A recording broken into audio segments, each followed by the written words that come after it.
Hello, hello. Welcome back. It's been 24 hours and 30 minutes since we began moving the whole table again. Since we were here last and we were saying hello for the first time. We had a record long live stream last night, sort of. 4 hours without completing the full live stream. So as promised, here we are once again. Once again, we are back to talk about Hollisville, and Powell Central. Powell Place. Welcome to the Powell Place. The Good Places spin-off show. Welcome, welcome, welcome. To get us started, let's just start off with some fresh energy to clear the auras, the demon auras. Clear, clear, clear. Perfect, thank you. And we're back. We're back officially. So where we left off, I saw some people in the chat were like, I was just watching the other stream. Well, you came just in time. We're gonna basically pick up from there. I got mad this morning. So I go to therapy twice a week.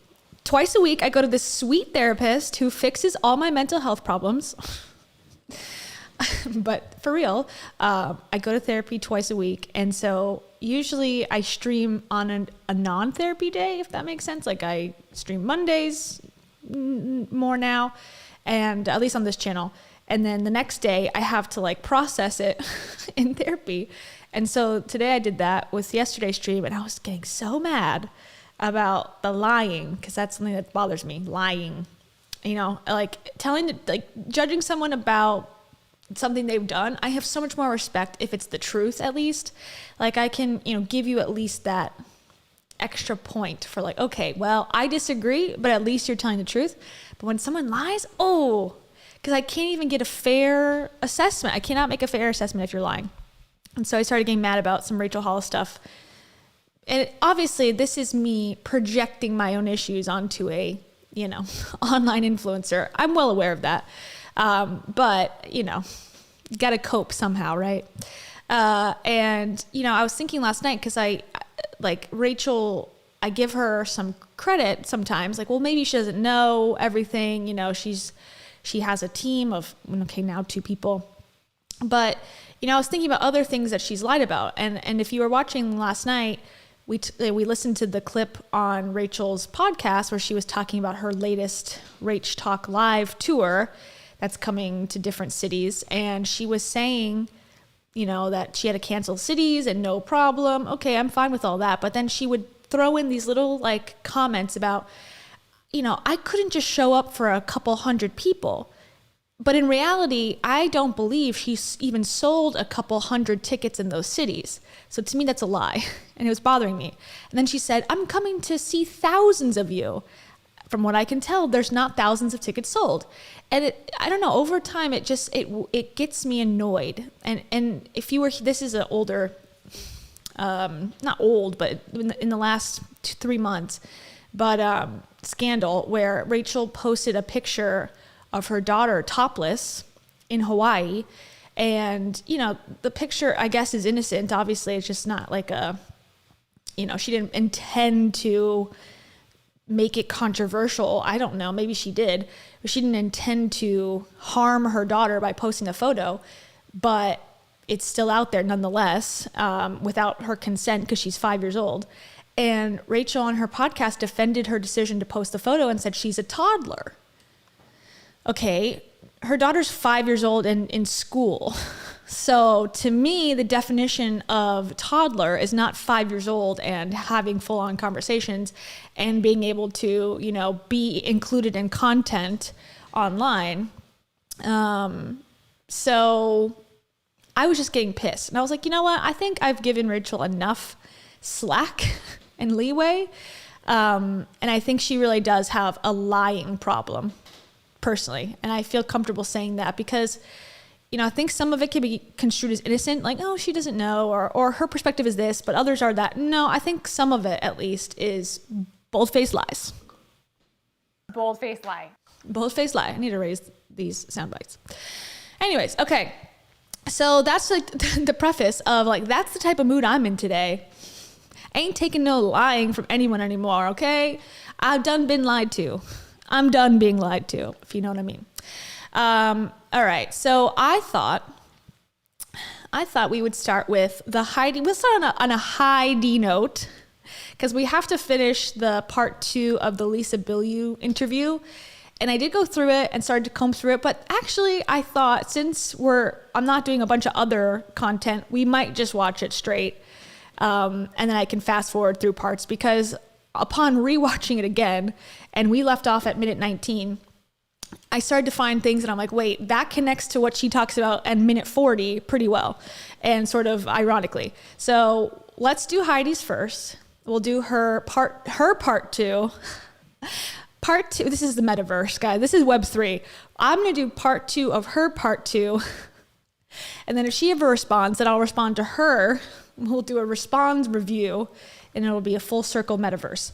And so this is, to preface this is Heidi Powell, fitness influencer, girlfriend of Dave Hollis. Last night I was comparing Rachel Hollis's content to Heidi Powell's content, how there's lots of overlap, including Heidi, for the first time ever, sort of in the last month, discussing her panic attacks. She had a recent panic attack. We read the whole post about that on part 1. And then Rachel, just for the first time ever, talked about having a panic attack during this Lisa Bilyeu interview. So similar Rachel just said she's finally or going gluten-free, and Heidi now says, I recently just went gluten-free. So that's why I started to draw these comparisons and start to think like, okay, I mean, that's not the only reason, but that's sort of why we were talking about those specific issues. So now let's go to Heidi Powell, her video. Now this is Heidi Powell. She's doing a fitness competition. So if you've ever been, seen those, I'm not super familiar with the whole industry or the competition world, but it's like, you've probably seen photos at some point of your life, like men and women both, totally dark tan, like the darkest tan you could possibly get for the white people that are going, at least. And their faces are like not tan sometimes. And they have like the bedazzled bikini or the swim trunks, and they're just like ripped, if they're winning. And there's lots of debate about that industry, from what I can tell from my vantage point, someone who's not in it, whether it's healthy for people. And the people I know that have done it, they do cycles. So it's not like a long time lifestyle, like, oh, I could just jump on stage at any point, like I'm just naturally fit. It's like you're cutting carbs, you're drinking dehydrating water to like get on stage to like look a certain way. And there's certain things like moves you gotta like, okay, I'm gonna like show my bicep like this certain way. And like, I don't know anything. That's what I'm trying to say. So get ready. They're going to be dropping some really powerful, amazing, life-changing shiz. And I have not watched this. I did go into the video to grab the thumbnail, but I have not seen it. So I'm also going to try to do the same thing I did yesterday with the children, because I did notice there were some children in this video, of her children, of course. Her children, of course, are featured in this video. So I'll block them by grabbing the comment again. That seemed to work pretty good yesterday. All right, without further ado. What say? Oops. This is called Fit Over 40. Okay, what say? Can I get through it, Heidi, please? No. Let me read it. Okay, it says Fit Over 40, My Road Back to a Pro Bikini Stage, Part 2. And this, of course, is part of Heidi's, as she said yesterday, Heidi's journey to slow down with her life. And to return to a more simplistic lifestyle, less hustle bustle, much more time with the children. I'm saying this facetiously, but this is what she said, and this is the way she's doing that, by entering a fitness competition. And it's got 2,100 views. It was posted on the 16th. And it says, this is the description: keep it simple. Applies to so much, from nutrition to family to posing. Yep, I'm strapping the heels and bikini back on as I jump into posing and finding balance in part 2 of this journey. Fit Over 40, My Road Back to a Bikini Body. Episode 1. So this is my thought. Oh, man, we got music in here. Dang. Well, I'll have to try to it's at that epidemic sound, man. And people are loving these, apparently. Who gave you permission? See that last comment? Who gave you permission? She responded to all the other ones. So I might have to mute it a little bit, because epidemic sound will come for my ass. Yeah, here we are. I'm going to start on that one. What if I don't remember I have not done it since I competed? Well, that sounds like Okay. a personal problem. And you're going to have to try your best to show me that. Okay, go on mute for a second. So these are, okay, I think she's trying to get a reality show. Like, she's Fit Over 40. Oh God, that was a bad place to stop. And I think this is just all music, I'm hoping. Oh, no, I'll put myself, oh God. Oh my God, this is not working. Okay, here, there you go. That's her. Okay, here we go. Heidi Powell's episode 2, Fit Over 40. So I think this is my opinion. She's trying to maybe appeal to an E network. Look, my zany, crazy, exciting life. And this is what the type of content that you could see if you put me on E News. E, my crazy Powell life or whatever. I'm back. I'm back at Pro Physiques. I got my bikini, I got my heels. And this is the first time that I will be posing. I see the peach in the background that she uses for her squirrel booty logo. I know it sounds crazy, but posing is such a big part of competing. So in this crazy declaration or challenge that I have of getting back on stage, I gotta brush up on my posing. This comes at a really... And she's inside of her 60-day challenge right now, which she's claimed that all the workouts that she's doing, you know, for this like super athletic competition, very advanced level, in my opinion, stuff, that her beginning level fitness competition or fitness challenge, it works hand in hand, which I, you know. Busy time in my life. Next week is something we call pre-week for what I think might be my last 60-day challenge ever. It's amazing. It's where thousands of people come in and they transform their lives. And thousands again, not thousands. Why did everyone lie about how many thousands of people? Like, I think she's got 1,000 maybe in this last one, and I don't know if that was a lie, but before in the past I'm pretty sure it was like 400, 500, which is still amazing when you're charging $250 a pop. That's still really good profits. And pre-week is loaded. So I am in the middle of one of the craziest weeks of the year, and I'm right now in real time second guessing. I'm like, Pre-week. should I actually be focusing on myself and my goals when I have so much going on? But I'm still gonna do it. Like, I'm just sitting here going, okay, one foot in front of the other. Let's go pose. Let's go take my mind off of everything I have to get done, and let's at least get better at something, even if it's posing. I'm with my good friend Alex. I'm so confused. It's like, if you like, this video is fine, whatever. I have nothing to really say about it yet. But if you hear all of her thoughts, it's like, I had a panic attack. I then reevaluated my life and then decided that God put this on my heart to like slow down and be different. And the challenge is the best thing that's ever happened to me. I love it so much. And thousands of people are, you know, in the group, and we're all positive, and it's amazing. And nothing I've ever done has been ever comparable to this, but I'm never doing it again. And also, I really have other things to do, but I guess I'll do this too. It's like, I do not understand how she's making decisions. The order of should I or shouldn't I is not computing for me of how she gets to the ultimate conclusion of like, this is what I'm doing, other than like chase fame at all costs. Who I actually when I started competing, Alex had been competing, and she has since gone on to be like a 2-time Olympian, right? Nice. Yes. 2 times. It's been awesome to see your journey. Okay, there's no place to hide this. There's no place to hide a mic on a bikini. You can't really hide my I feel like I need to show the people. There's actually a jewel right there. Yeah, let's get a But close we're putting up, a mic on. please. Yeah. So she's become the posing pro. She's gonna. Who's this girl in the back? Woman. You have to introduce everyone when there's mirrors. I gotta get my heels. We gotta get the heels.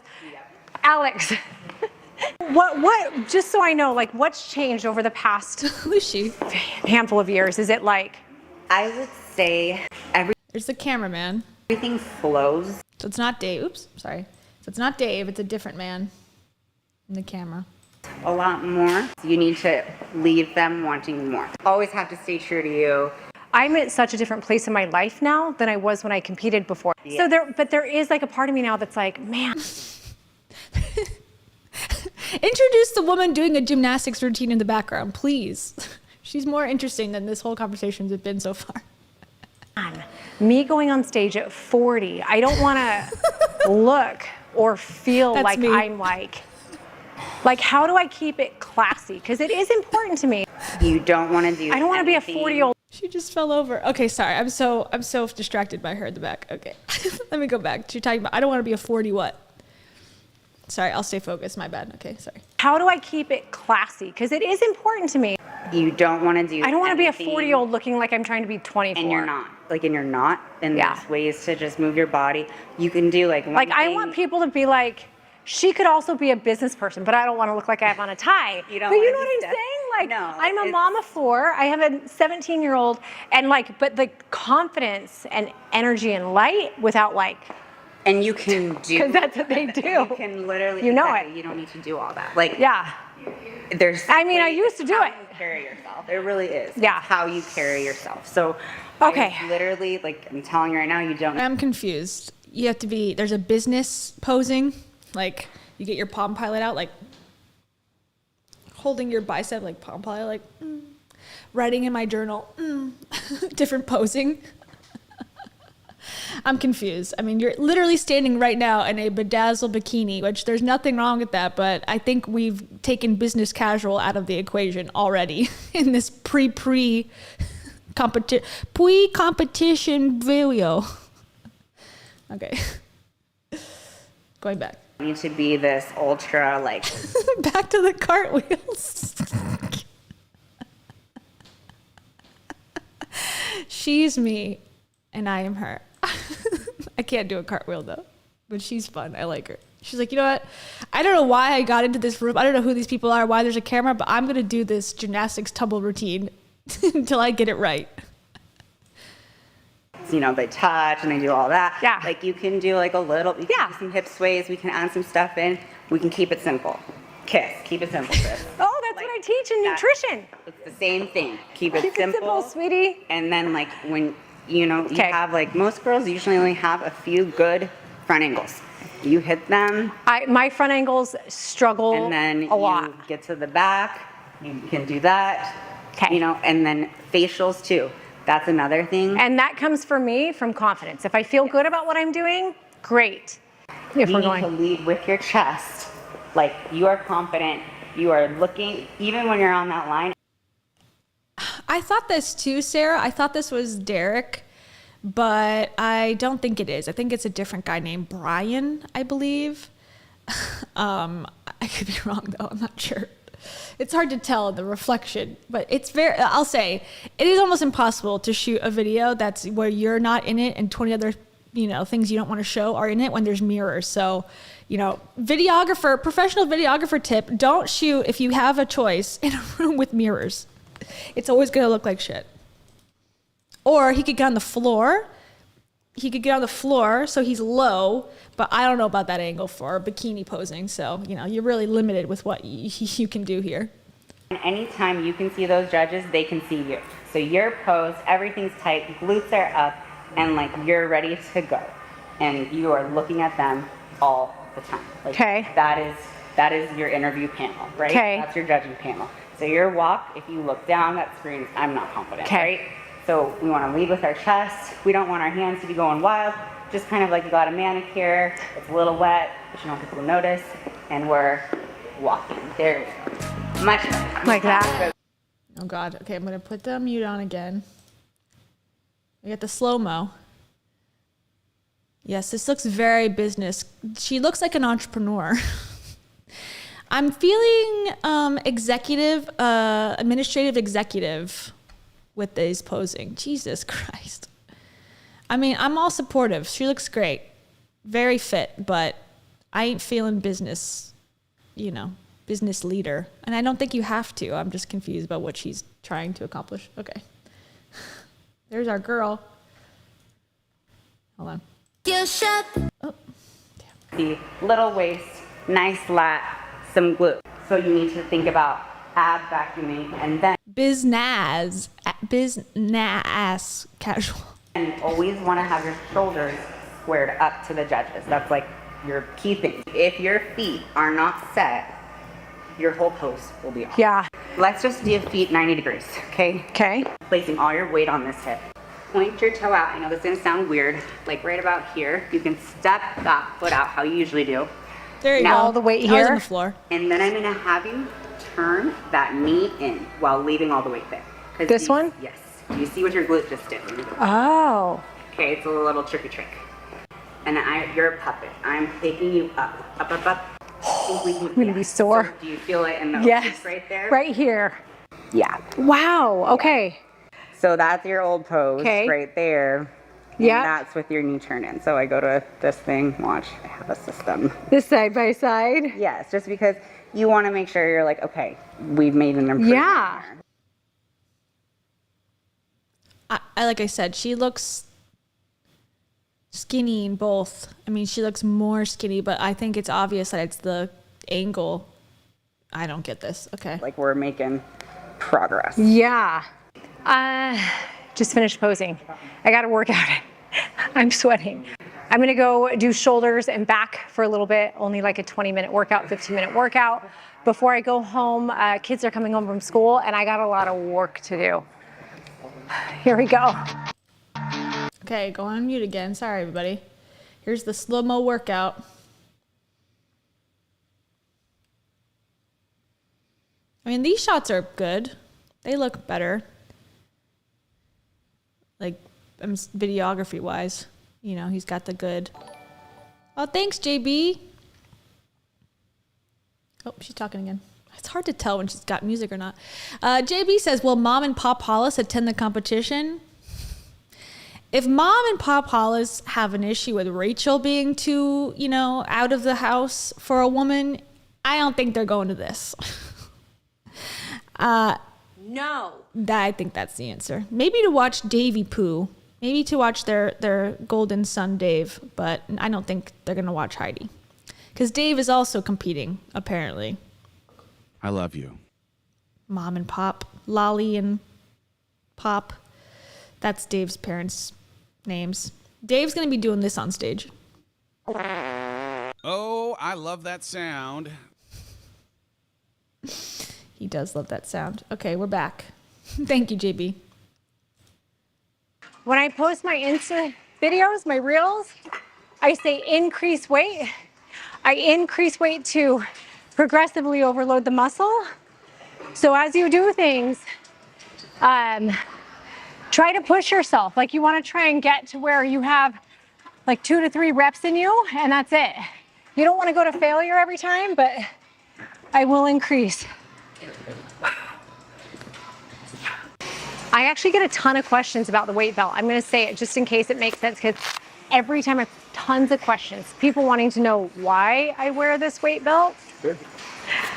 It's actually a thing that cues me to engage my core. Yeah, it's for heavy lifting too, but mostly for me in bikini. You heard Alex talking about how tight that core needs to be, and so to have something that like triggers my mind every single second to act. Wait, you guys didn't know that Dave is also doing a fitness competition? He's not going to wear the bikini, but he's doing an amateur fitness competition. Because as we know, the best couples in life do exactly every single thing the same. Ugh. You didn't learn that on Oprah, on Dr. Phil, that the best couples do everything together at all times? Yeah, that's happening. I think it's supposed to be in November, right around the time the book with his daughter comes out. So take that information and do what you will. I am all about getting a free ride. Just not for me. Activate the core, because you should never not activate your core when you're lifting. So I actually grew up in a really fit family. So yeah, my family is big time into athletics and health and wellness. My mom was like a little muscle Barbie growing up, and my dad was a big Mr. Clean, which was awesome because it was a good example. But also, I think as a child, it was very diet culture back then. Stop, Heidi. Stop. Okay. Back then, it was diet culture, as your entire page is like meal replacement shakes. Come on. Okay. All right. Like SnackWells, low fat, no carbs. And that messed with my mind. Like now there's so much more emphasis, especially in what I teach on food freedom and strength as opposed to skinny. But back then, all of that in my teen brain created a pretty severe eating disorder that took me a decade, 2 decades to really overcome. But I'm grateful for the base that I have. Wait, what? Actually, Base of what? your base eating disorder, that's a good thing. Okay, another thing too, she said this in the video titled, I think, I overcame my eating disorder or something like that on her YouTube. And she said that her family, they would give the kids $100 or something if they promised and proved that they didn't eat chips for a certain amount of time, or if they didn't eat Twizzlers, then they could get money, because that was so important in the family not to eat anything that was bad for you. Okay. And I didn't watch this, so I'm sorry if the trigger warning, I didn't know that she was going to be talking about her ED in the middle of a workout, so I apologize. I should have, I didn't think that this was going to be the conversation. Like, okay. See, my mom and dad, because they were so into fitness, they would actually have me, I was 15. This is, I think, where it started going the wrong way. But they loved fitness so much that they wanted me to love it too.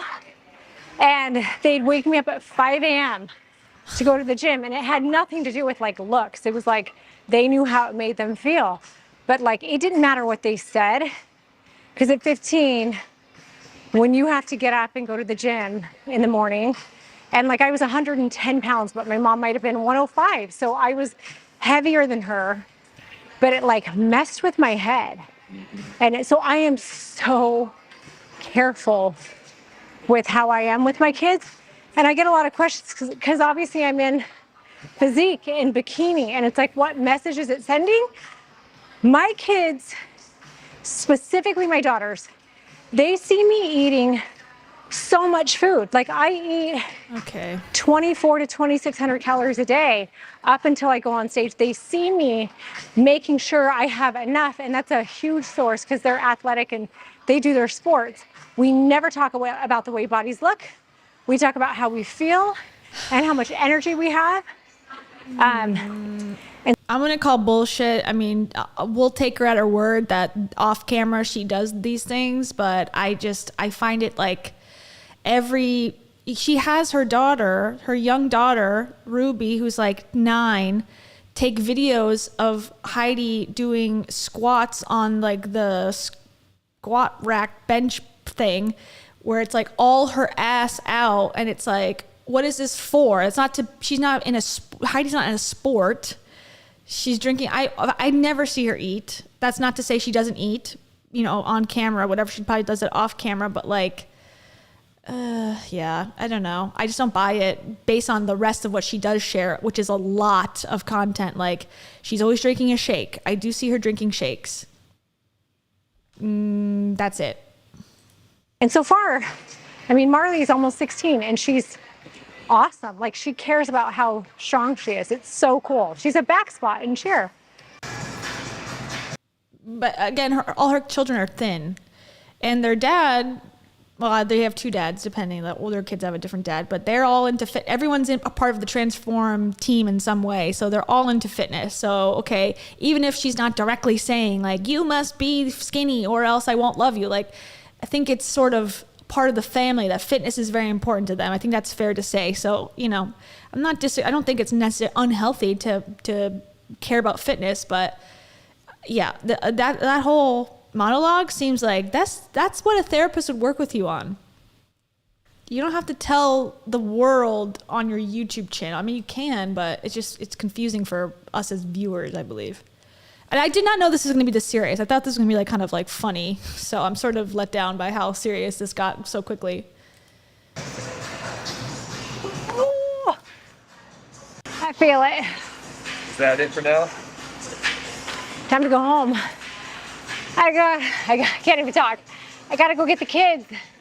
I gotta go get them from school, get them ready for their sports, and try not to freak out about the amount of work that I have to do today before our big launch. I gotta get it done. Live stream with Dave Hollis, not that big of a deal, in my opinion. Okay, we're back to the house. These are shots that I would get. Oh, okay. Oop. Here I am. Okay, I'll try to keep this more. It's hard to do the music and the...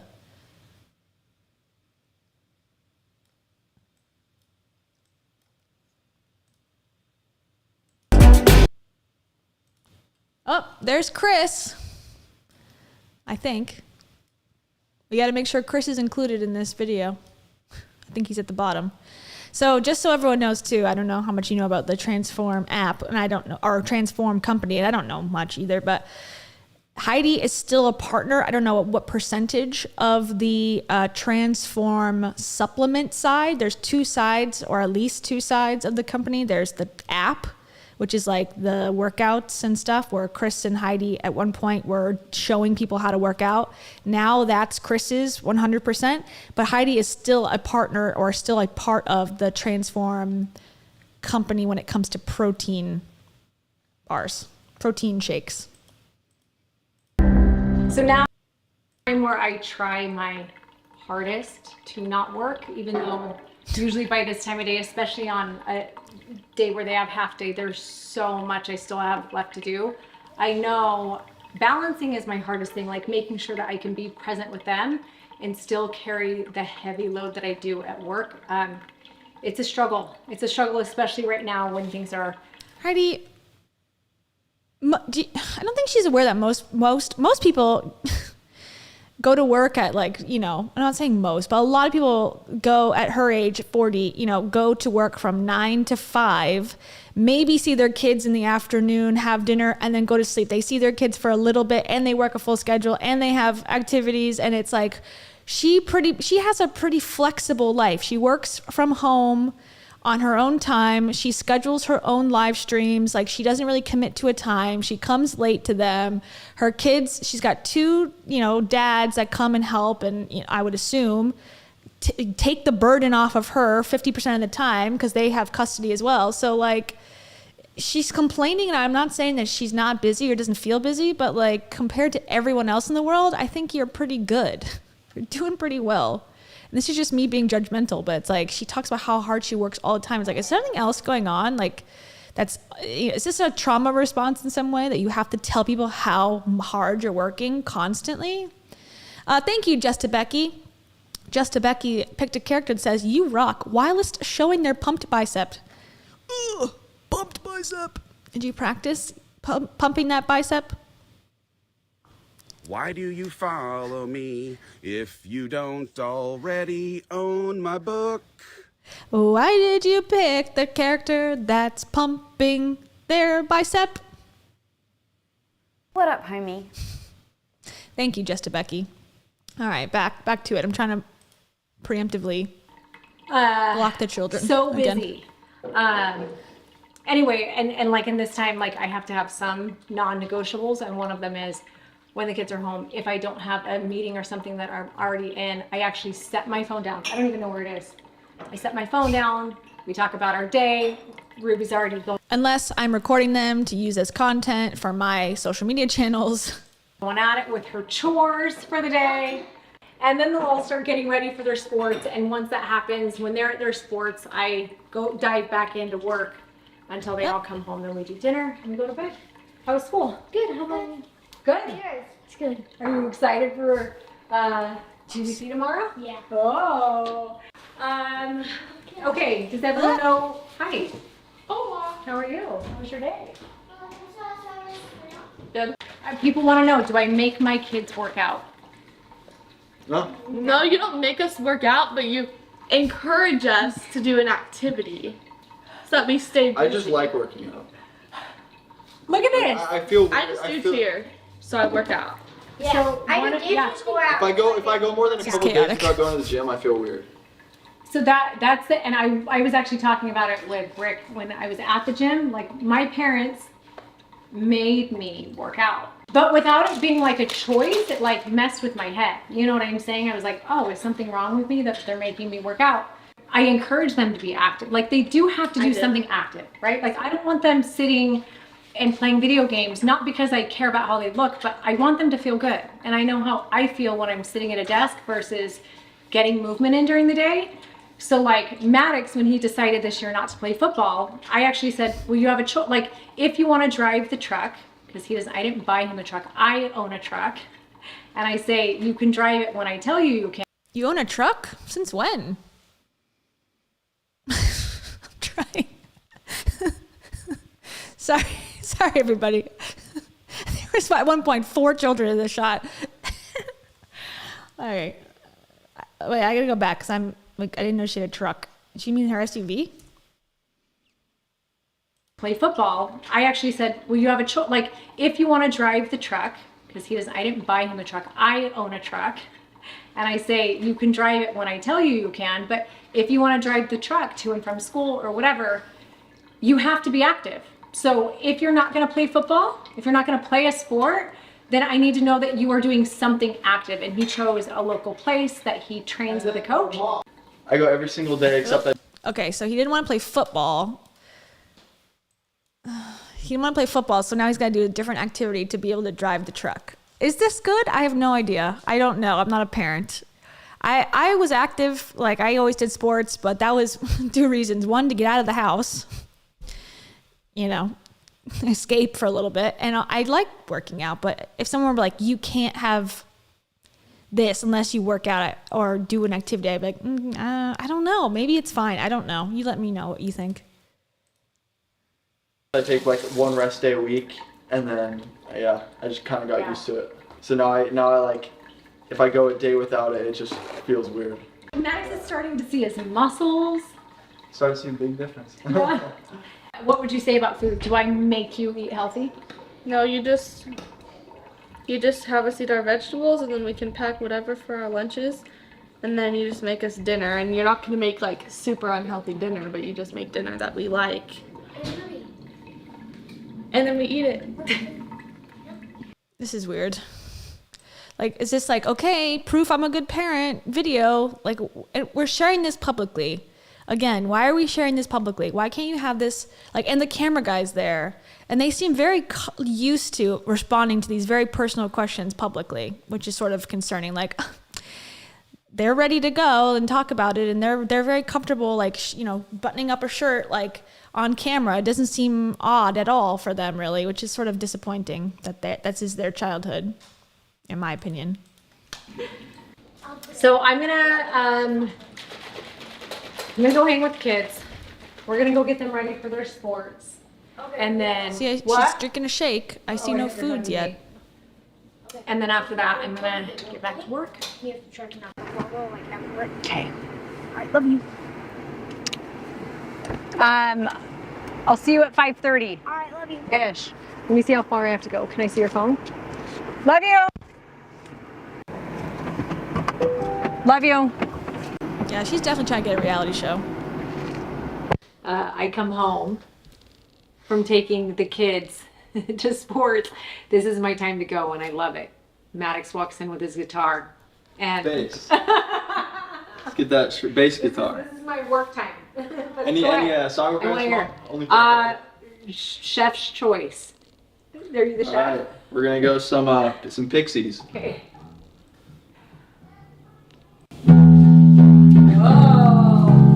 Turn it down. So again, what's the point of this? I don't know. It's fine, I guess. It's weird. And then just repeats that the whole song. Buddy, that's awesome. Did you teach it to yourself? I watched like 20 seconds of a YouTube video. Good job. Yeah. Are you heading out to go Yeah. play? And now. Band practice? Yes. Do you hate when I say ma'am. that? No. Love you. Love you. I mean, I feel like I need to like rest for a minute. Oh. The house is peaceful.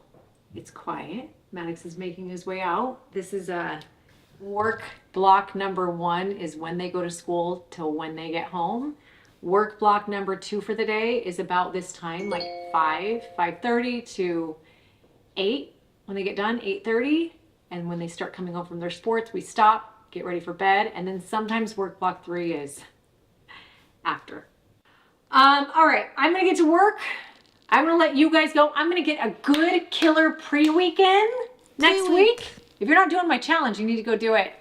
But subscribe. If you want to see more, subscribe. And also, I want you to let me know if there are certain things. You're kind of, with these episodes, we're kind of giving you a day in the life, like a really just raw look at what happens in my life. But if there's other stuff you want to see, let us know.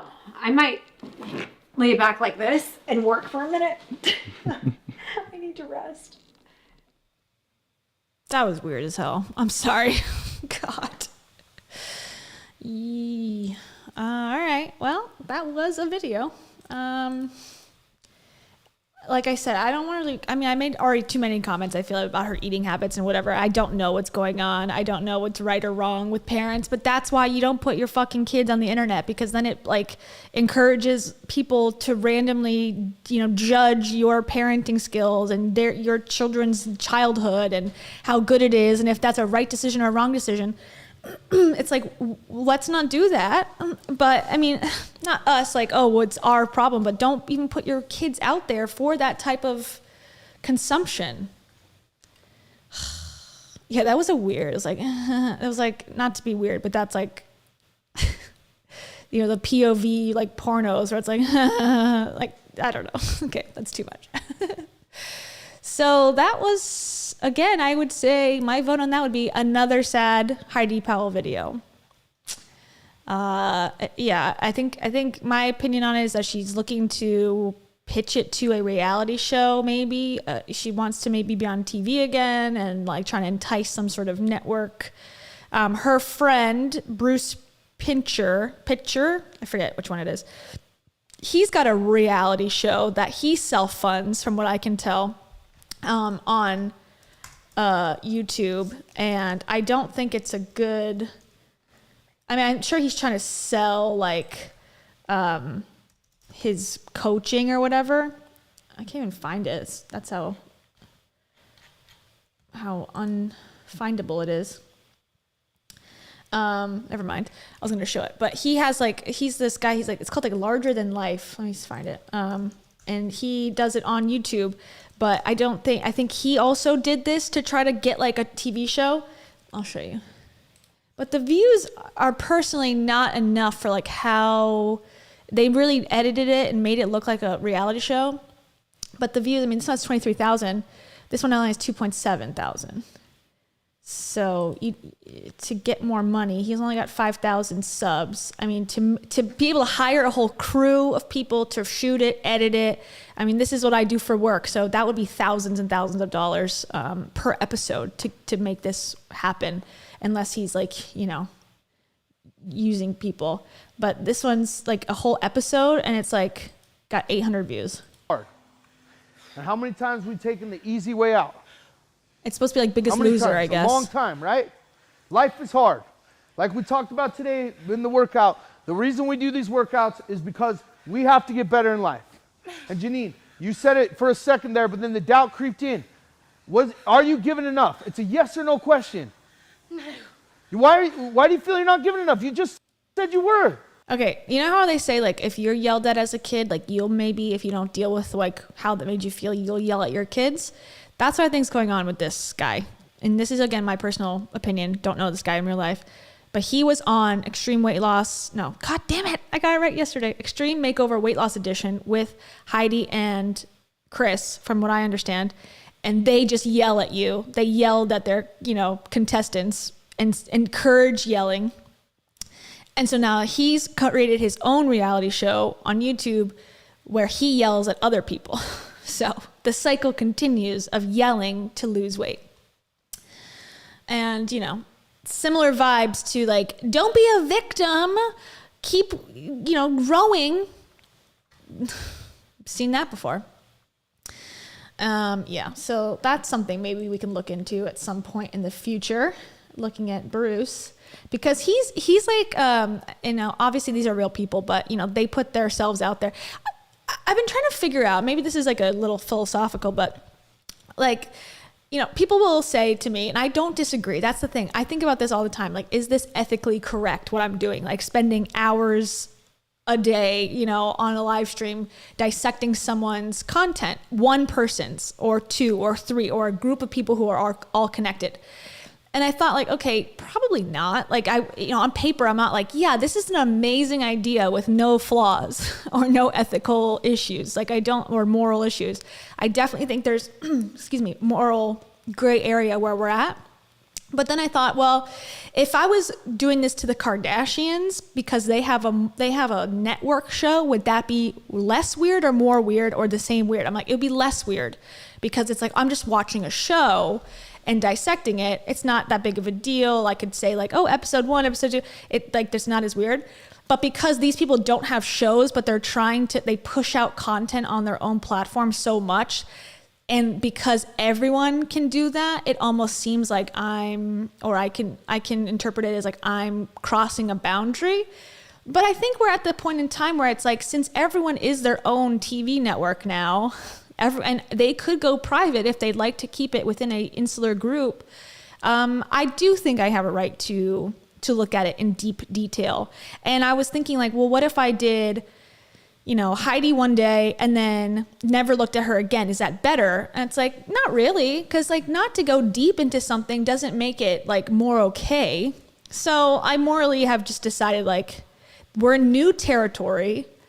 Maybe in 10 years, this will be like a weird thing that I look back on and go, ooh, that was a mistake. But for now, like, just know I do try to always think about it. But like, why should I not look at Bruce Pitcher's YouTube show and watch it and analyze it as I would watch The Biggest Loser back in 2005 now and watch it and analyze it? You're putting yourself out there. That's where we're at. So that's where I've come to. And on that note, let's watch Lisa Bilyeu. Actually, yeah, let's watch Lisa Bilyeu. And I was thinking, before we do that, here's Rachel's Instagram. It'd be kind of fun to pick like a short piece of content from the Hollisverse of yesteryear. Just like a random thing from like before. And not necessarily this far back. But actually maybe we should, just to see. Because like we sort of watch all the new content, but I wasn't around for the old content, so I sort of want to now learn about the old style stuff. And this is from April 17th, 2020. And according to my timeline, the divorce was announced June 8th. And they had decided on it privately in May 2020. So yeah. So 2 months before the divorce was announced, here's just a little fun throwback. I haven't watched this yet. Just think it'd be fun to go back into the archives and just watch a couple random videos once in a while. Here we go. Give it a little tap. Just a little tap. You don't need to pull it. Just a little tap. Got more children here. Hey! High five! Ford made us some little planter markers. So we've got green bell pepper.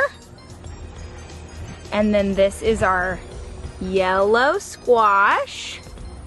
And then this. And this is, by the way, the description says, how to entertain your kids in quarantine. Guys, I'm giving y'all some tips on how to keep those kiddos of yours entertained. You won't want to miss this one. Drop a praise hands emoji if you're leading a family at home. This has 300,000 views.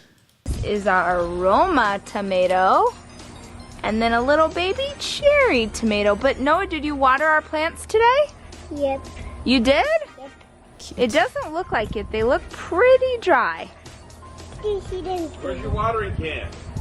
Can you water them? Oh, okay, we're watering and we're watering. There we go. So Rachel's Great. not Can you water innocent these? either. She puts her kids. Good job. She used to. Yo. But water the plant, babe, not the rock.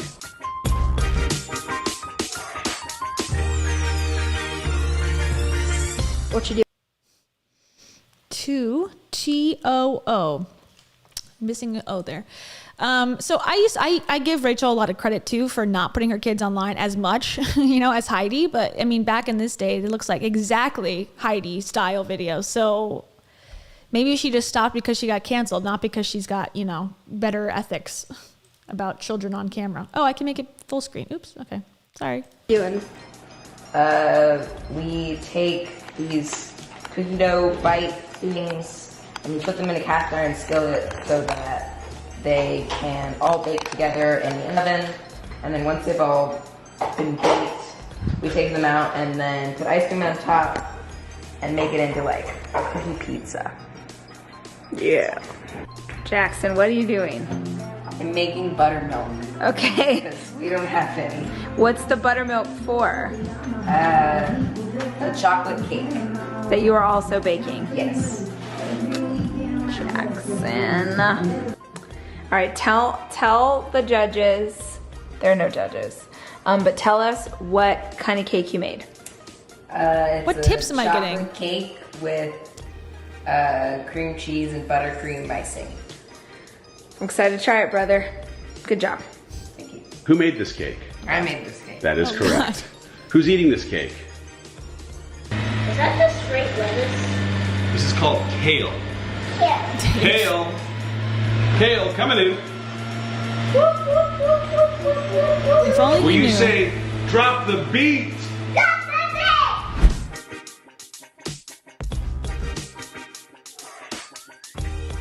Choose joy, choose divorce in a month time. Okay, sorry. That was pretty boring. Random video selected, random video disappointing.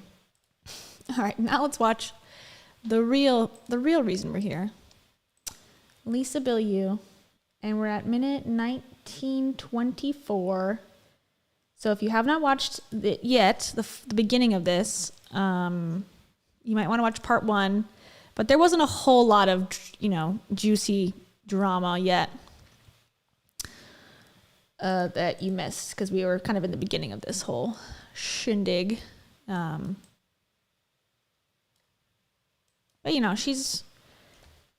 she's better than everyone, and she's always evolving, but she's also learned every lesson. And the best way that she knows how to learn things is to teach other people how to do it. So here we go. Even people in your life who are awful, right? You maybe have some family members, or maybe people watching, you got a terrible parent. Oh, wait, going to go regular speed. So I always play regular speed. So in case you want to, on your own, fast forward it, you'll be able to hear both me and the speaker if you're watching playback. That's why I do that. And they did these crappy things to you. Even in that instance, they still are just doing the best that they can in that moment. Their best sucks. Their best is horrible sometimes. Right. But that's what, with the way that their brain is working, with the way that they've been raised, with the pain that they have, the trauma they have. If I want to believe that I'm doing the best that I can in this moment, then I have to give that grace to everybody else as well. And that means that there are times where I probably am making an excuse because that's what I've got. But I will tell you, at least for me, I don't know how this works for other people. I just get to a point in my life where I call bullshit on myself. And I couldn't have called bullshit on myself a moment before I did in that spot, right? But I just get to these moments where I don't know why, in that exact moment, it's like a switch. It just flips in the other direction, and I don't think she's talking about anything specific here also. There's no example. It's just I always call bullshit on myself at a certain point. And then Lisa, I think, is now going to say, give me an example. But what she's talking about now is just vague. There's no, there's nothing specific she's talking about. never go back. Give me an example. This is so stupid, or maybe it's not, but this is what popped into my head. Okay, this is the gluten part that we talked about yesterday, that Heidi said, I'm gluten-free all of a sudden, and now Rachel's gonna talk about being gluten-free. My body does not process gluten well. It just doesn't. It makes me feel like shit. I have crazy inflammation, crazy bloating. It has affected my body for years. I felt bad, pain, all the stuff, everything that you would read. But I really love bread. You can't have gluten-free bread. I know, but I'll get there. But I think Lisa, here's my pitch for Lisa. Lisa, the hair, no. Yeah, there's definitely levels of cultural appropriation there. The, hey, what's up, homie thing. She goes does gang signs, sort of. There's a lot to stop doing, I think, to be fully social media ready. But having said that, I feel like watching her stuff in the last year, she's starting to come out of the veil of being Tom's wife and, standing up for herself. And I feel like even in this interview, there's I'm good. It's not perfect. There's, she's got a lot to learn, I think. But even give me an example. can't you have gluten-free bread? Like, it's at least pushing back a little bit. And I'm like, yes, good. Keep working on it, and then divorce Tom. And then I think like I would be on board like with what, you know, she's got to say, honestly, because I don't think it's, you know, not necessarily something that I would find extremely helpful. Like, I don't find myself coming from a rich family, moving into a, you know, $20 million mansion and being bored about it. Like, that's not really my like problem in life. But probably there are people who feel like that. They feel like they don't have a personality outside of their husband. And so she does bring value. And I think she's starting to at least like be a little bit more aware of like, okay, you know, let me push back a tiny bit. And so I don't know. I have hope for her. But like, I love pasta, I love crackers, I love chips, I love all of these things. And the thing is, here's my excuse. I eat so clean in every other regard, like fruits, veggies, lean proteins. Like, I'm so healthy, supplements, all the things. So in my brain, I'm like, yeah, we're gonna have this because like it's fine. You're so like, you gotta have a vice, right? This was me for years, but I feel that in my body, and I feel that in brain fog. Like, I get crazy brain fog, and given what we do for a living, you can, but it's, the work's gonna be shitty. The book's not gonna be as good. The interview's not gonna be. Okay, she's like, I eat pasta. Like, she talks about eating like tortilla chips all the time, and like, you know, is that gluten? I don't know. But like, who cares? Like, whatever. She's like making this big jump from like, okay, if I eat gluten, my job, my camera presence isn't as good. It's like, that's a huge leap. Meanwhile, and that's one thing, if you want to make that big of a leap, okay, do it. But she drinks alcohol. How can you sit there and go, alcohol is something I want in my life? When the brain doctor, who I do not agree with and think he's a scam artist, in my personal, humble, you know nothing opinion, Dr. Amen, who she's going to talk about at some point in this video, told her, don't drink caffeine and don't drink alcohol if you want to protect your brain. And he's a psychiatrist. He's a psychiatrist that she respects and adores and has had on the show a million times, and, you know, apparently thinks very highly of him. She didn't follow either one of those pieces of advice, because she's talking about, I drink coffee, I drink espresso, I drink this and that, like after the show, you know, the episode aired. And she drinks tequila, she drinks too much vodka, she's talking about that all the time.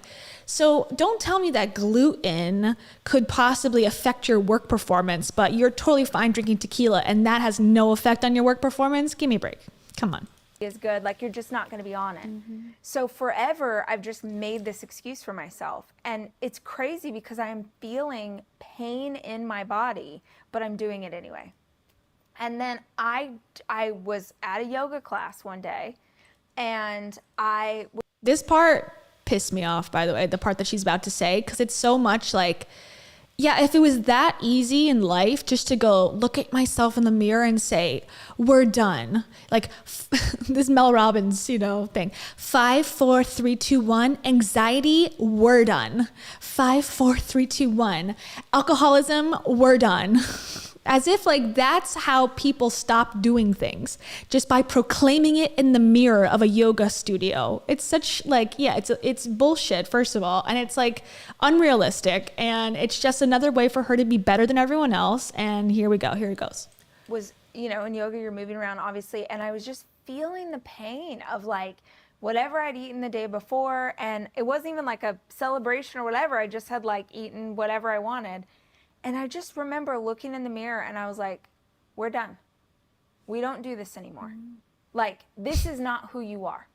Like, this is the antithesis of everything you would want for people you love, of everything you would talk about on your podcast. If someone told you that they were experiencing inflammation and pain in their body because they kept eating the same thing, you'd be like, dude, stop eating that. That's so dumb. But I'm making the excuse myself. So with gluten, she's trying. I feel like Lisa's trying to be polite.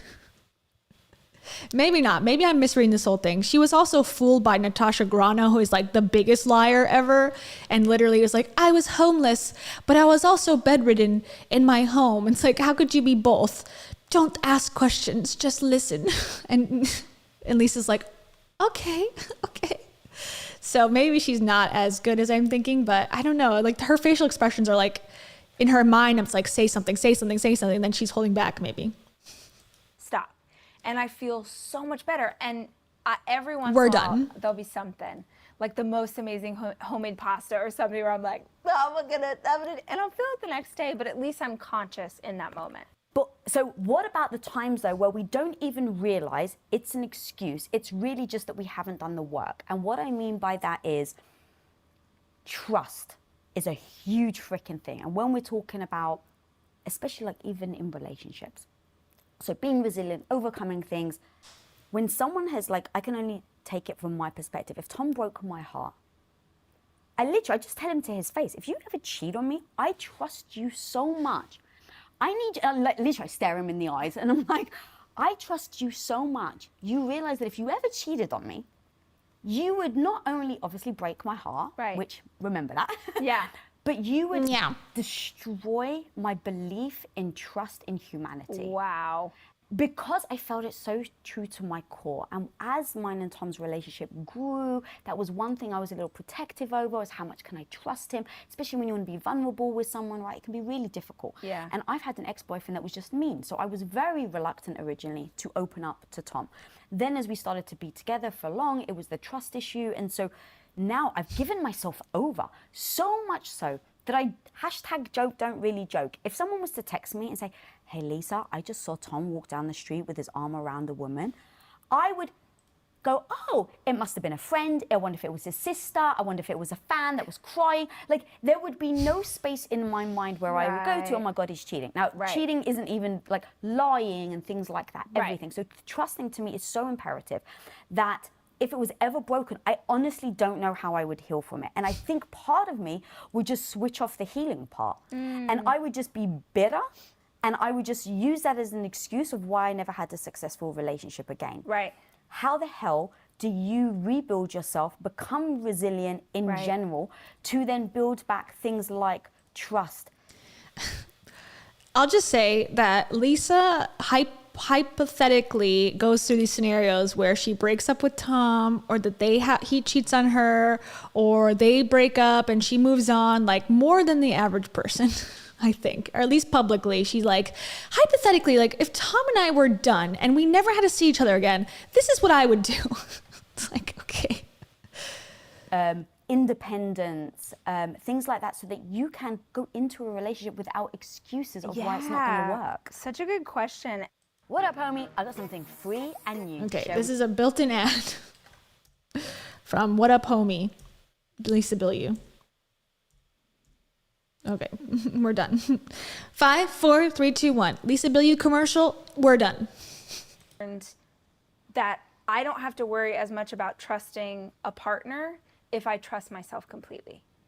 Because if I... Okay. Let's go back just a little bit. This part is the part that when she talks about the panic attack, I'm like, don't you see the connection that you made in minute 25? Like she's about to say, like, I trust myself. My body never lies. I know when something's wrong. I trust myself. Okay, then she's going to explain down the road in this interview about how she's having like a full-blown panic attack, has to lay on the ground of an arena to like calm down. And she's like, it's probably gluten. Like, there's no like connection. Like, oh, something's probably going on with my relationship with my boo thing or whatever, or something. Boo thing. Something's going on, you know, but she's like, does not make that connection. She'll make an excuse for it. And it's like, don't you hear yourself? Go back and listen to this interview.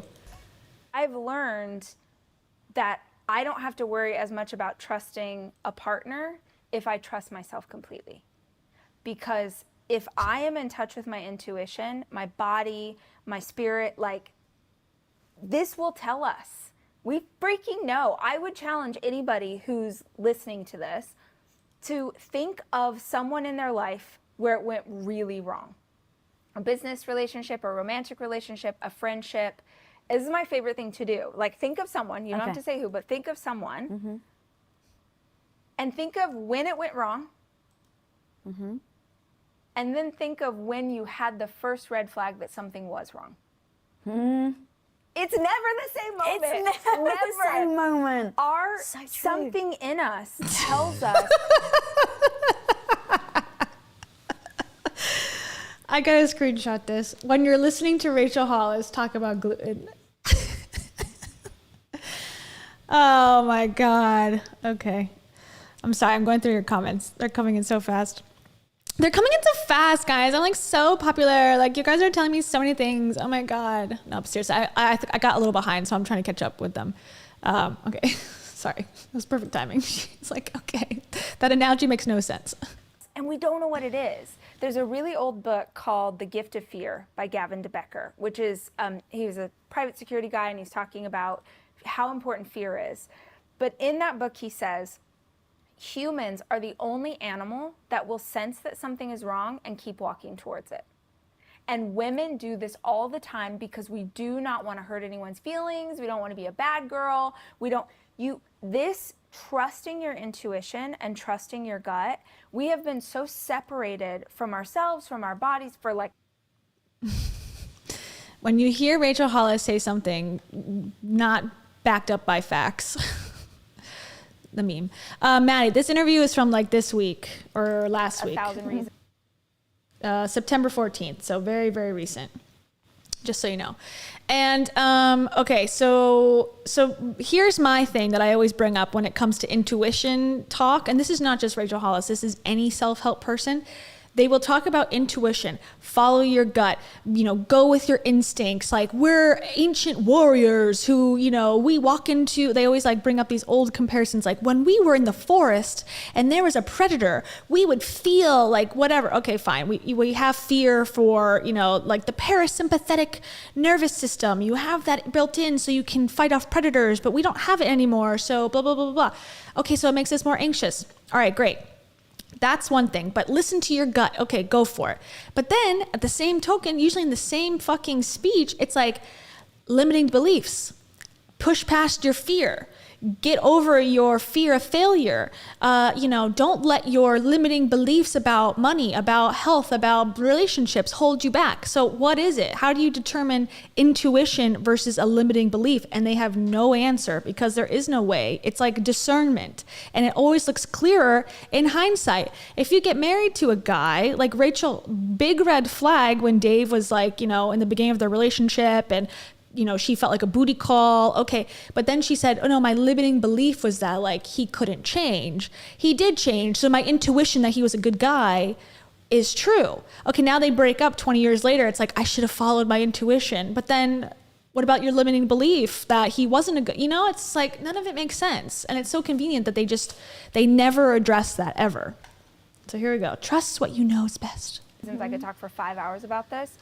But if you can learn to trust this feeling inside of you, it will tell you. I look back now and I'm thinking of like all of these things that I'm like, your body was literally screaming at you that things were not okay. And this is like in business, in life, like throughout my adult life, I can think of moments where I'm like, oh yeah, your gut was trying to tell you, oh, it was manifesting as this crazy thing or this crazy thing in your system because you wouldn't listen. So I feel like, yes, I've learned to trust is earned. It's not given immediately anymore. But more than anything, if I have trust with myself, I feel like my inner knowing will always tell me if something's not okay. And unless it's a major panic attack, then that's a hormonal issue. I'm telling you, like in the same interview, like there's big red flags, like holes to poke in all of this like dogma, but it's never addressed. I can just learn to listen to it. It won't take as long next time. All right, do you have a strategy on how you're training yourself to listen to it? Well, so I think in order to do that, you have to get still. And I mean, every podcast on the planet, including y'all's, would talk to people about meditation, right? Is to quiet the mind, is to listen to that inner voice. I think that when I first started hearing people talk about meditation, I was really overwhelmed by it because my brain races. And so the idea of trying to sit for an hour in like crisscross applesauce on the floor and like meditate, I just was like, this is too much. So I think it's important to find a way to quiet your mind in a way that works for you and to understand that that is a practice. And if you keep coming back to it, you will get better.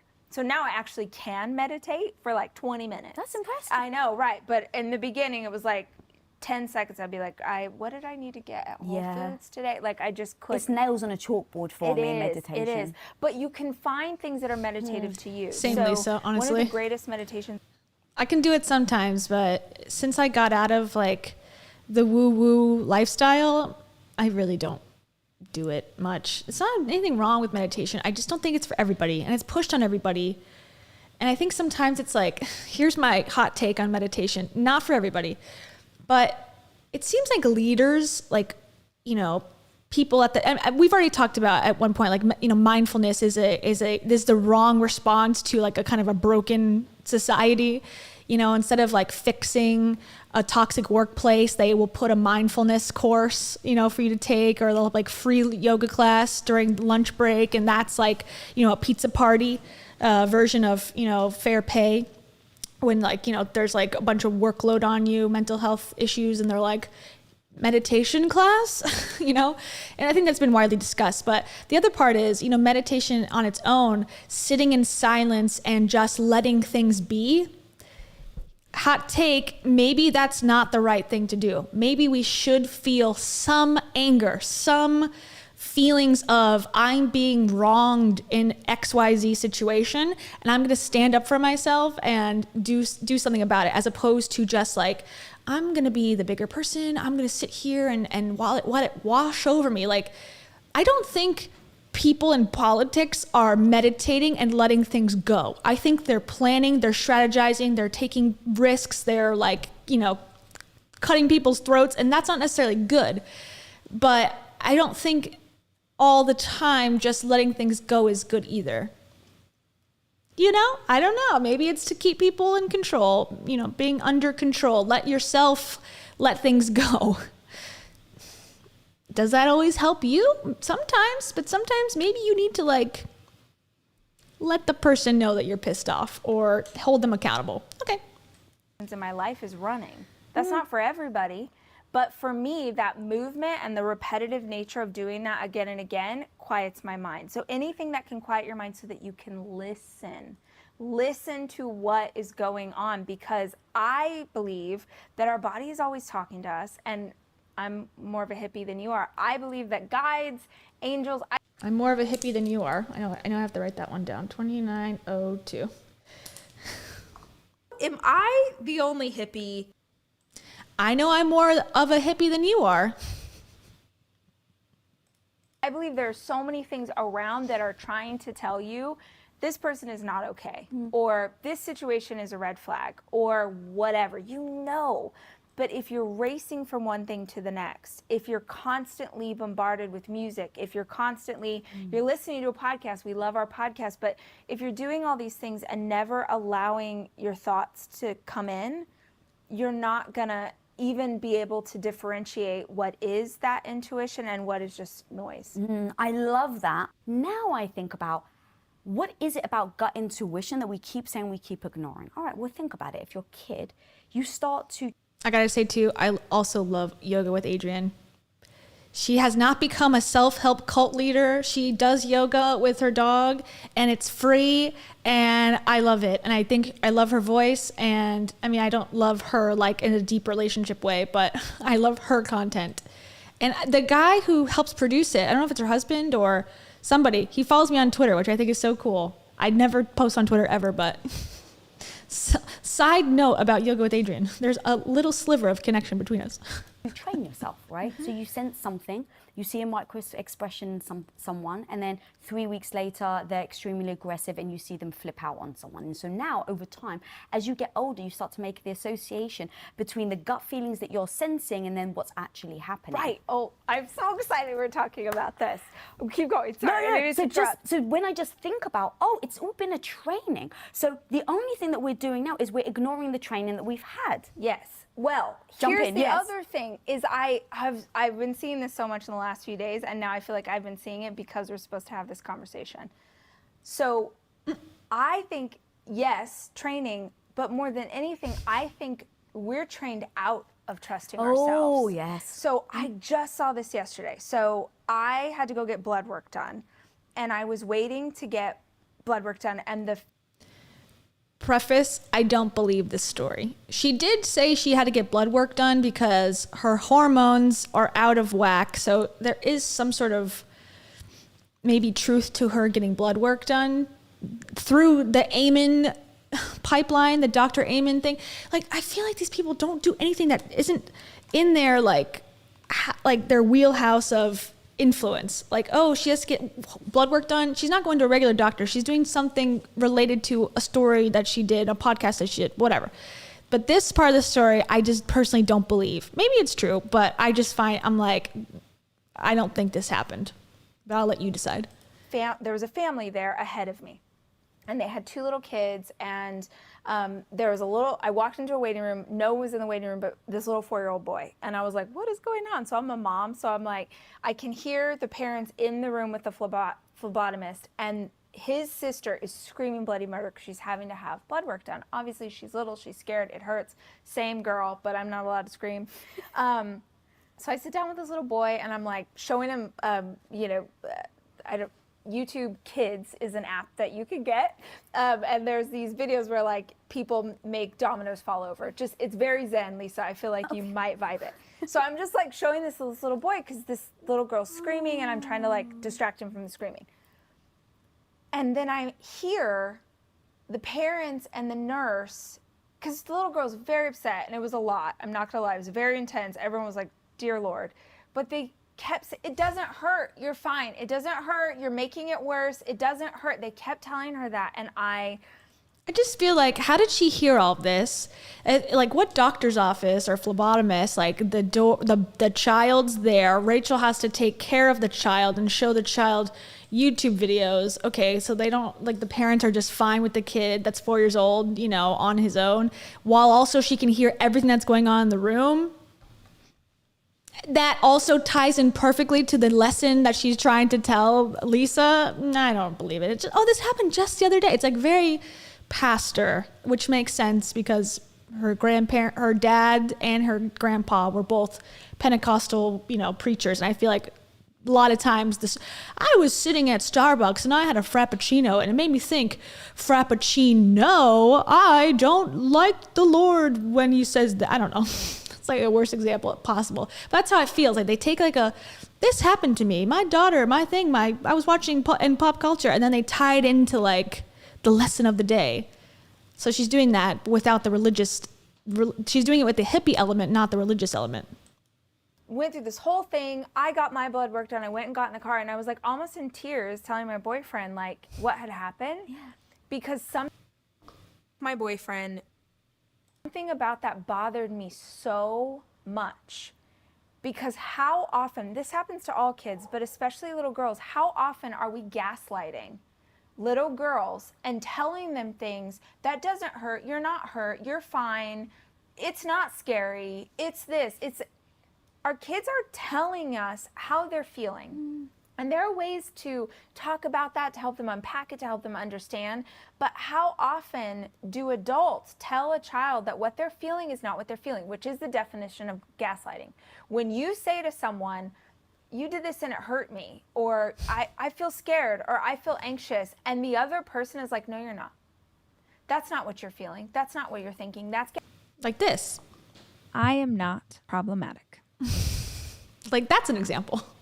Gaslighting, when you are telling someone, you do it enough so that they don't trust their own thought process anymore. And we do this with little kids all the time. I grew up in the Pentecostal church, and in that church, it was very important. And I do agree too. I think it's right. I don't think it's necessarily girls. Like, if a boy was crying, a young boy, same age, they'd be like, oh, it hurts, and they'd be like, toughen up, baby. Like, I don't think that that's the case. I think you could say it for both genders or all genders, children in general.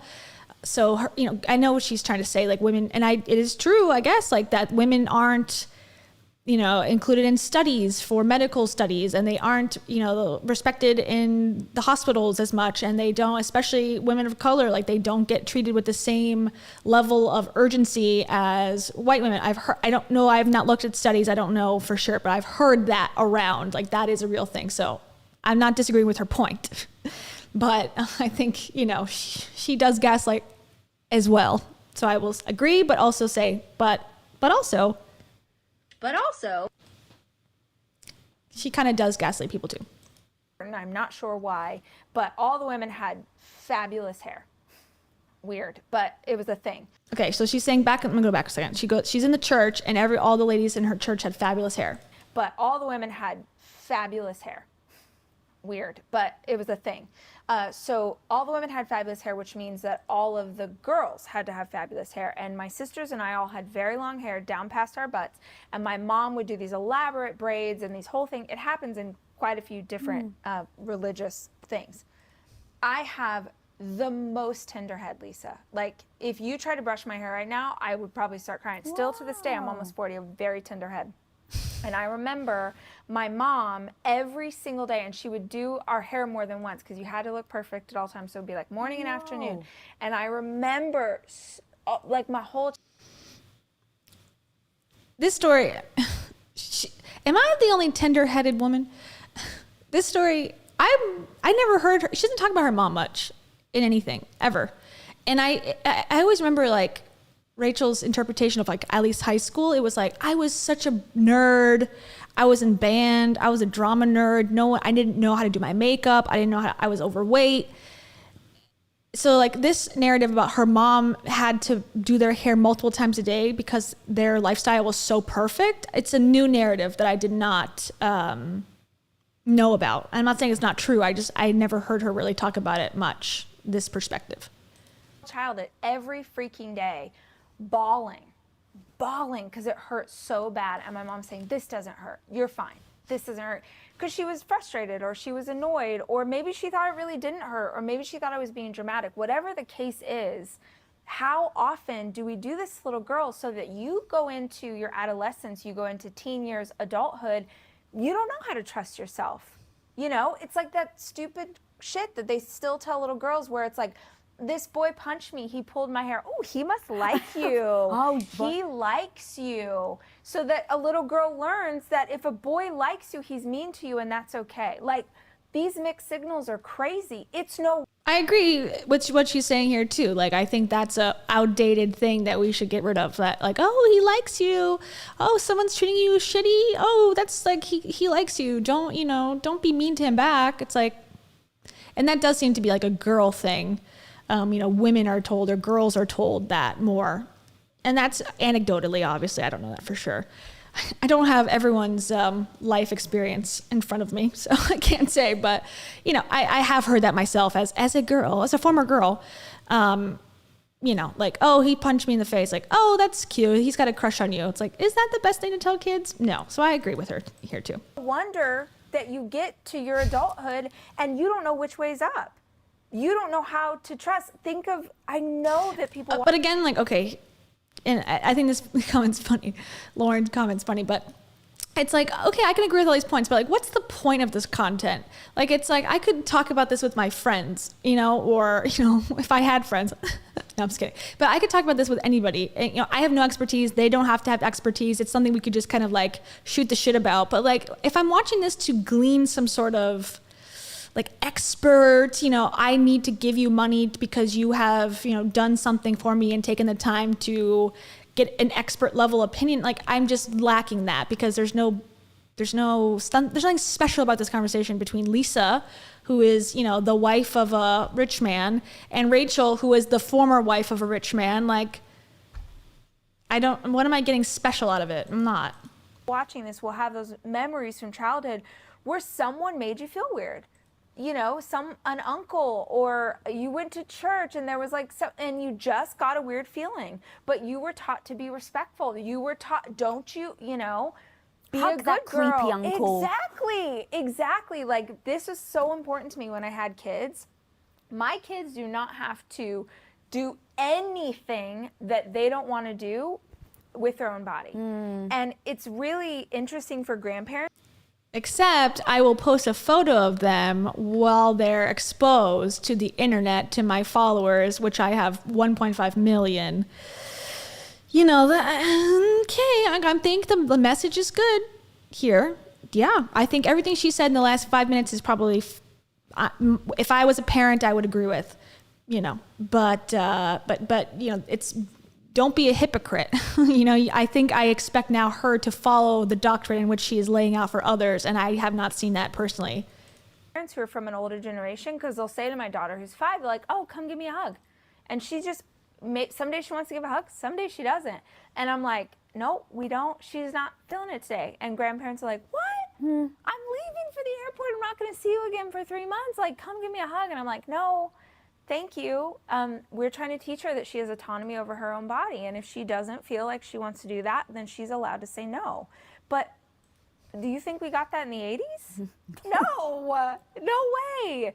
So if people are feeling disconnected, just understand that there's a greater reason why. There's a much greater reason why. And now that I've pointed it out to you, now that like we're talking about it, I would love people who watch this or listen to this to just start to notice how often you see people gaslighting others. Because if you can begin to notice it in society and culture, you'll see it when it's happening to you. Or go to therapy, and it, if you can afford it. And it also helps see these things. And it doesn't mean that you have to be aggressive or mean or whatever. It just means that you can stand up for your own feelings and what is actually true and authentic to you. Because I think that little voice inside of us stops talking when it's been ignored for 20 or 30 years. So the way that you get that voice to trust again is that you start to listen to it in little ways, like, ooh, I feel, I don't want to park over here. I don't know why. I just feel a little weird. I'm gonna park over here. You're never probably going to know, God willing, you're never gonna know why you felt like you shouldn't go into business with that person, go on that date, go in that parking garage. You're never gonna know why if you listen to that feeling, but trust that there was a reason you were guided to somewhere else. Oh my God, dude. Unless it's to, give up on your dreams because it's not working out. That's the bad feeling. That's a feeling you should not trust and you should push past. Again, your limiting beliefs. Parking lot, one thing, but, I don't want to be a Monate boss babe anymore. Push past that. Now, she has since denounced, not really strongly, but she is sort of wink, wink, that she does not support MLM companies anymore. So I support that. Good job, Rachel. But, I don't know what I'm trying to say. I guess she has good thoughts, but she needs to implement them before I'm going to be like, oh, okay, this is someone who practices what they preach. That's my whole thing. That was so powerful. And as you're talking, it's like the brain, it wants, right? So it's like, especially if it's like a date, it's like you want, maybe on paper, this guy is handsome and he's got he ticks all the boxes. Right. So you go on that date because you really want to. You have every sincere hope and dream and desire, and you go there and you get the gut feeling, but you're shutting the gut feeling down because your brain wants it so badly that it's telling you to ignore the signals that your body's giving. Yes. And I believe that our body will manifest all these things in different ways. I think it comes out in physical pain. I think it comes out in ailments. I think that the longer you don't listen to what your body is trying to tell you, the worse it's going to get. Unless it's her, because again, she's going to talk about her ailments and not connect it back to a mental distress or something going on in her life. So everyone else can go, I'm uncomfortable because my uncle or whatever, hypothetically, creepy uncle, and now I have a migraine. She would say, yeah, I believe in that. Because she's pushed Louise Hay's book, which basically says that anything that goes wrong, from your stubbing your toe to, having cancer, it's all because of something that's happened in your life, something that you're not facing. That's the premise of the book. I read it, the whole book, and that's what she says over and over and over again. And Rachel has promoted that book. So I would assume from those two reasons that, saying oh, I had a cold, she even talked about her kid. One of her kids had flu symptoms, and then it turns out she talked to him, and then it turned out that it was just he was upset about something. It's okay, but then later when she's going to talk about all her problems, no, that's hormonal. That's actually fully physical, and is going to completely contradict everything she has just said for the last 20 minutes, essentially, about, your physical health is related and built on your mental health. So gear up for that. So again, it just sort of comes back to that slow down, listen to what it is, listen to that intuition. And I think that if you begin to do it, you will start to not just hear the don't do that, you'll start to hear that, oh my God, do this, do this, this is the one. Like, this is the person to talk to. This is the person who's gonna have the contact that you need to take your business to the next level.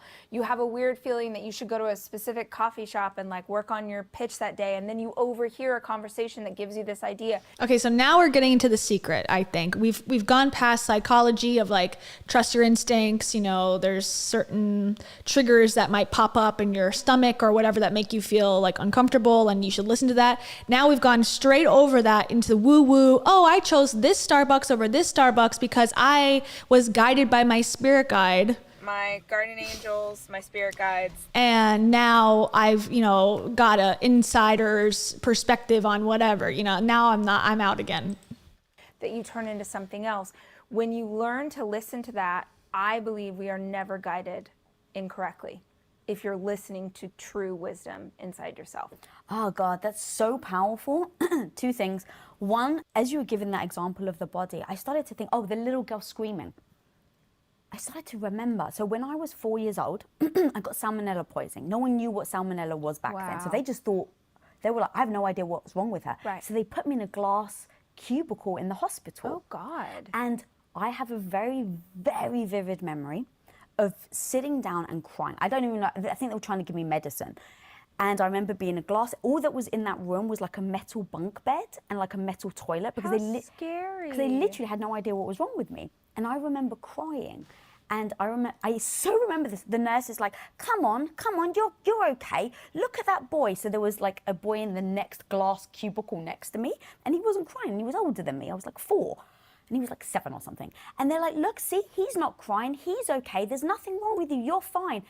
And as you were talking, I was like, oh my God, could that potentially be why I've ignored my gut for so long? Because, especially because the salmonella is in my gut, I don't know if it's like the subliminal messages that they were telling me about the pain I had in my gut, is that like led into why for 20 years 100%. I ignored that I had gut problems. 100%. It's probably gluten. I don't know. Like, it's just like, what does Rachel know? I don't know. Ask someone else, not Rachel Hollis, for this question. I think it's an interesting story.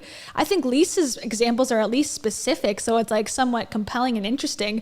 But I don't think Rachel has anything to offer and go 100%. Like, no, it's not 100%. That's why you have gut issues as an adult, whatever that means. It's like, oh, okay, all right.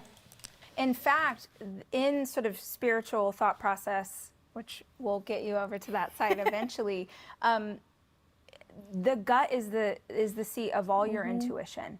You know, you have a gut feeling, or you didn't trust your gut, and it's also where our immune system comes from, right? Yeah, I'm out. Like, are we talking about your biodome or whatever you call it, the bioflora? Are we talking about like taking a probiotic, or are we talking about the symbolic gut feeling of, oh, and I'm fearful. I feel like butterflies. Like, we all know there's not real butterflies. Like, that's a symbol. Why are we like, I feel like the spiritual people, the spiritual community or I don't know what it is, which community it is. New Age, maybe. They've taken symbolic language and they've made it physical. They're like, no, there's actually a butterfly in your stomach. No, there is. Like, it's real. I saw it on like youtube.com/fake videos. Like, it's for real. And it's like, okay, like symbolically, I can understand like gut feeling, intuition. That's not why Lisa necessarily had fucking salmonella poisoning. And that's where I go, we've tipped over the edge. Tip me over, pour me out. Beep-a-doop poop. I'm over it. I hate cold water. It's another hot take from Rachel. As you well know, like when this gets destroyed, freaking everything is out of whack. So much, like even if you learn about chakras, the energy centers in the body, when you talk about solar plexus or what's happening here, energetically, this is where creativity comes from. This is where power comes from. So when you begin to ignore those things and they energetically go stagnant, like when you don't pay attention or when you, oh, there's nothing wrong with this, it creates so many horrible problems because you didn't trust your gut. So it has to be. That has to be, because knowing then what would happen later on in your life. See, I think everything is connected. Everything always is connected. And it's why this looking back thing is so powerful for me, because like I will look back, okay, I see why. I even can see why that moment of someone telling a little girl that it didn't hurt, I understand why that was so upsetting to me, because I can think of times in my own childhood where they were like, you're fine, you're fine. Like I was always expected to be fine and okay and strong and powerful and all of these things, no matter what was going on at home. Come here. So for me, I'm like, oh, I know why this is upsetting. But I bet if you unpack that, you wouldn't find one thing that was the result of that. You'd find 50, because it's like an onion. And the stuff, especially early childhood trauma, that shit is with us. I think she's trying to say that Lisa's an ogre. That was an insult, I think. Cutie. Welcome Taro to the stream, everybody. Can you see her? No. Taro, no one can see you. Say hi. There's her little ear. Okay, here. Yee. We're taking a quick Taro pet break. Want to say hi in the microphone? I know people liked your ASMR yesterday. Say hi. Oh, look. No, she wants to play. She wants a hair tie loop. That's what she's looking for. She's like, you got any loops over here? Right? Forever, unless we actively like exercise the demons to get them out, so that you can learn to be like, oh, this is what's showing up right now. Do you know IFS? Integrated Family Systems. Yes, it's, I've heard of it. There's a new book, which I have not read yet. Okay, I'm going to send you he's a doctor, and he did an interview with Tim Ferriss that is so good. I will send it to you. The one thing I'll say about IFS, and I don't know enough about it to really, I know it's like a psychological thing and it's more real than woo-woo from what I can understand. But her ex-husband, Dave Hollis, on their, at one point, shared podcast, Rise Together, Dave has talked about IFS like pretty much at length and talked to Gabby Bernstein about it. Like, it's funny that she's like, I just discovered IFS. It's like, Dave has been doing this for years, according to him. So... and it's like all about like the little boy that lives inside my chest. And I did a whole video about it, like how Dave's like 3 inches from my chest is where my belly button is. I'm like, or he said something. It was like, it did not make sense. So it's funny that she's bringing this up like, you know, a year later, but Dave, her ex-husband, has been like, you know, saying this has been a helpful technique and tool for him psychologically for before they got married, or before they got divorced, I believe. But it's just interesting that she's now coming on to the same exact thing he has, but seems to have no awareness about it. Carol says hello. Here, let's go to the other shot real quickly. Look at this cutie pie.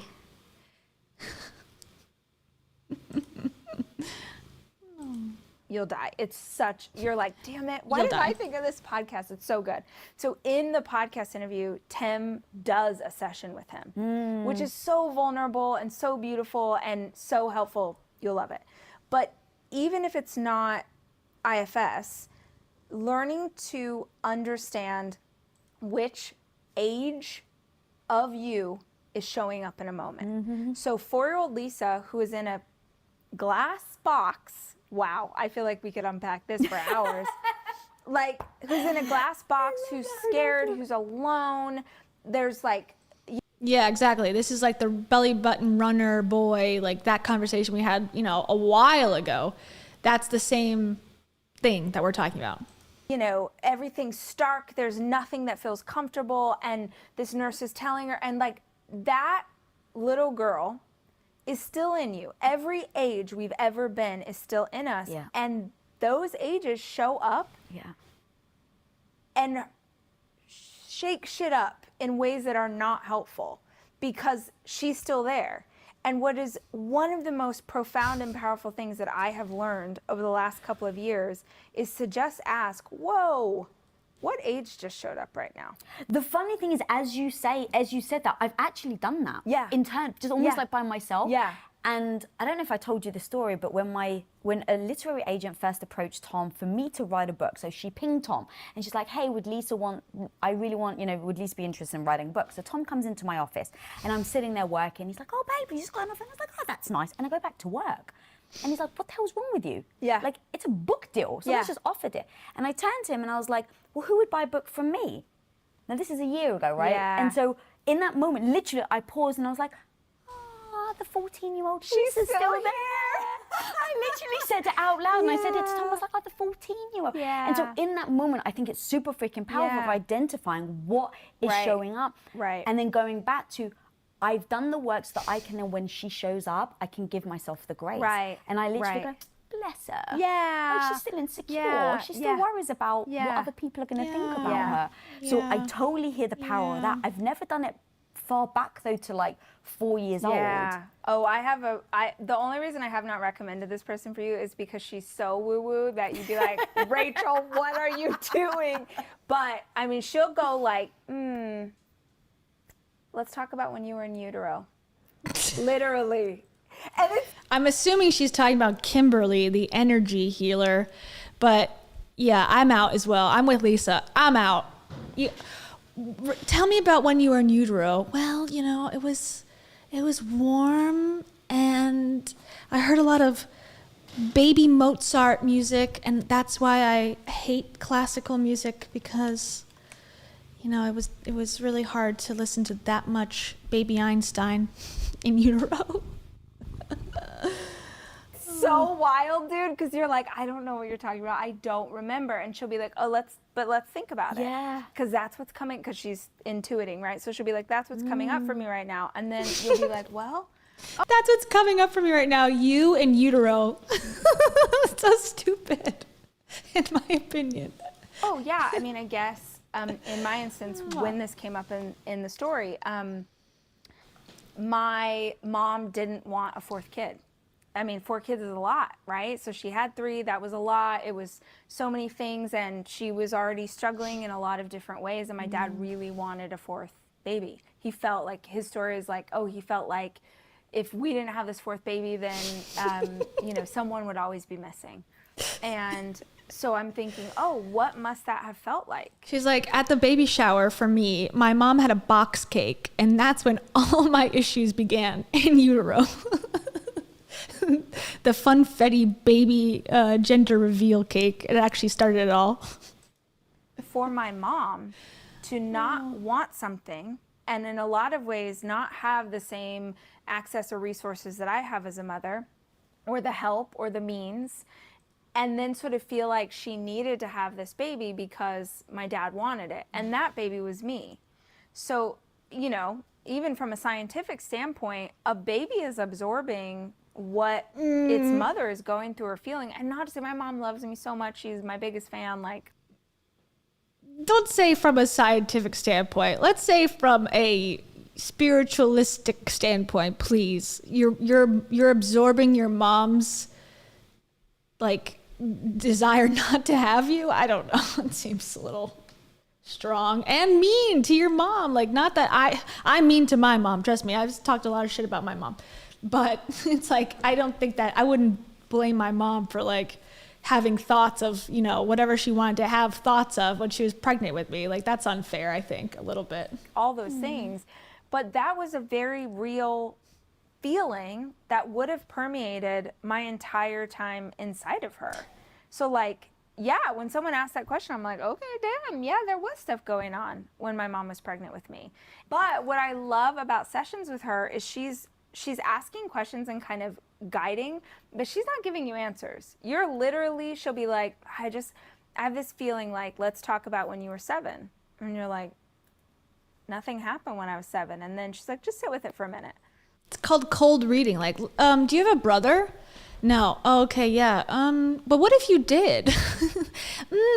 Interesting point. It's like, she doesn't have any information. That's why it's like, okay, just like, yeah, you could like, it's a prompt. Like anyone at any time can really come up with something. Like, well, you know, I guess like we were living in the cold, so I could have been cold in utero. Like maybe that's why I'm cold all the time. Like, see, I helped guide you. It's like, anyone can come to any conclusion, especially when you're being coerced, perhaps.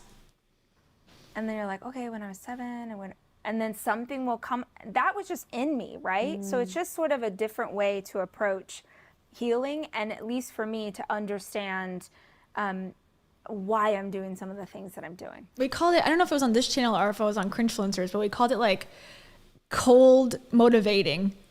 Like when it's like cold reading, but you're just it's like on a stage and you're just going with it and you're asking people in the audience different things and you're telling them what they think. It's like it's a cold motivation, like a cold reading, but you're the one doing it outwardly. And usually it's about self-help and neuroscience and bullshit like that. It's not real. I think that is so powerful. And so I think it can lead into relationships, what you've learned from a child, what you've seen your parents do. And that was one thing that both Tom and I come from divorced parents, but I was around 7, 8 years old when my parents divorced and Tom was an adult. And so even just those two experiences though allowed us to come together and have a very honest and open conversation about what marriage looks like to us, what type of marriage we want. So you can take those ideas and deliberately use it as a powerful tool to improve. Yeah. Oh, yeah, that seems like much more reasonable. Like, hey, I saw a divorce. It was tough.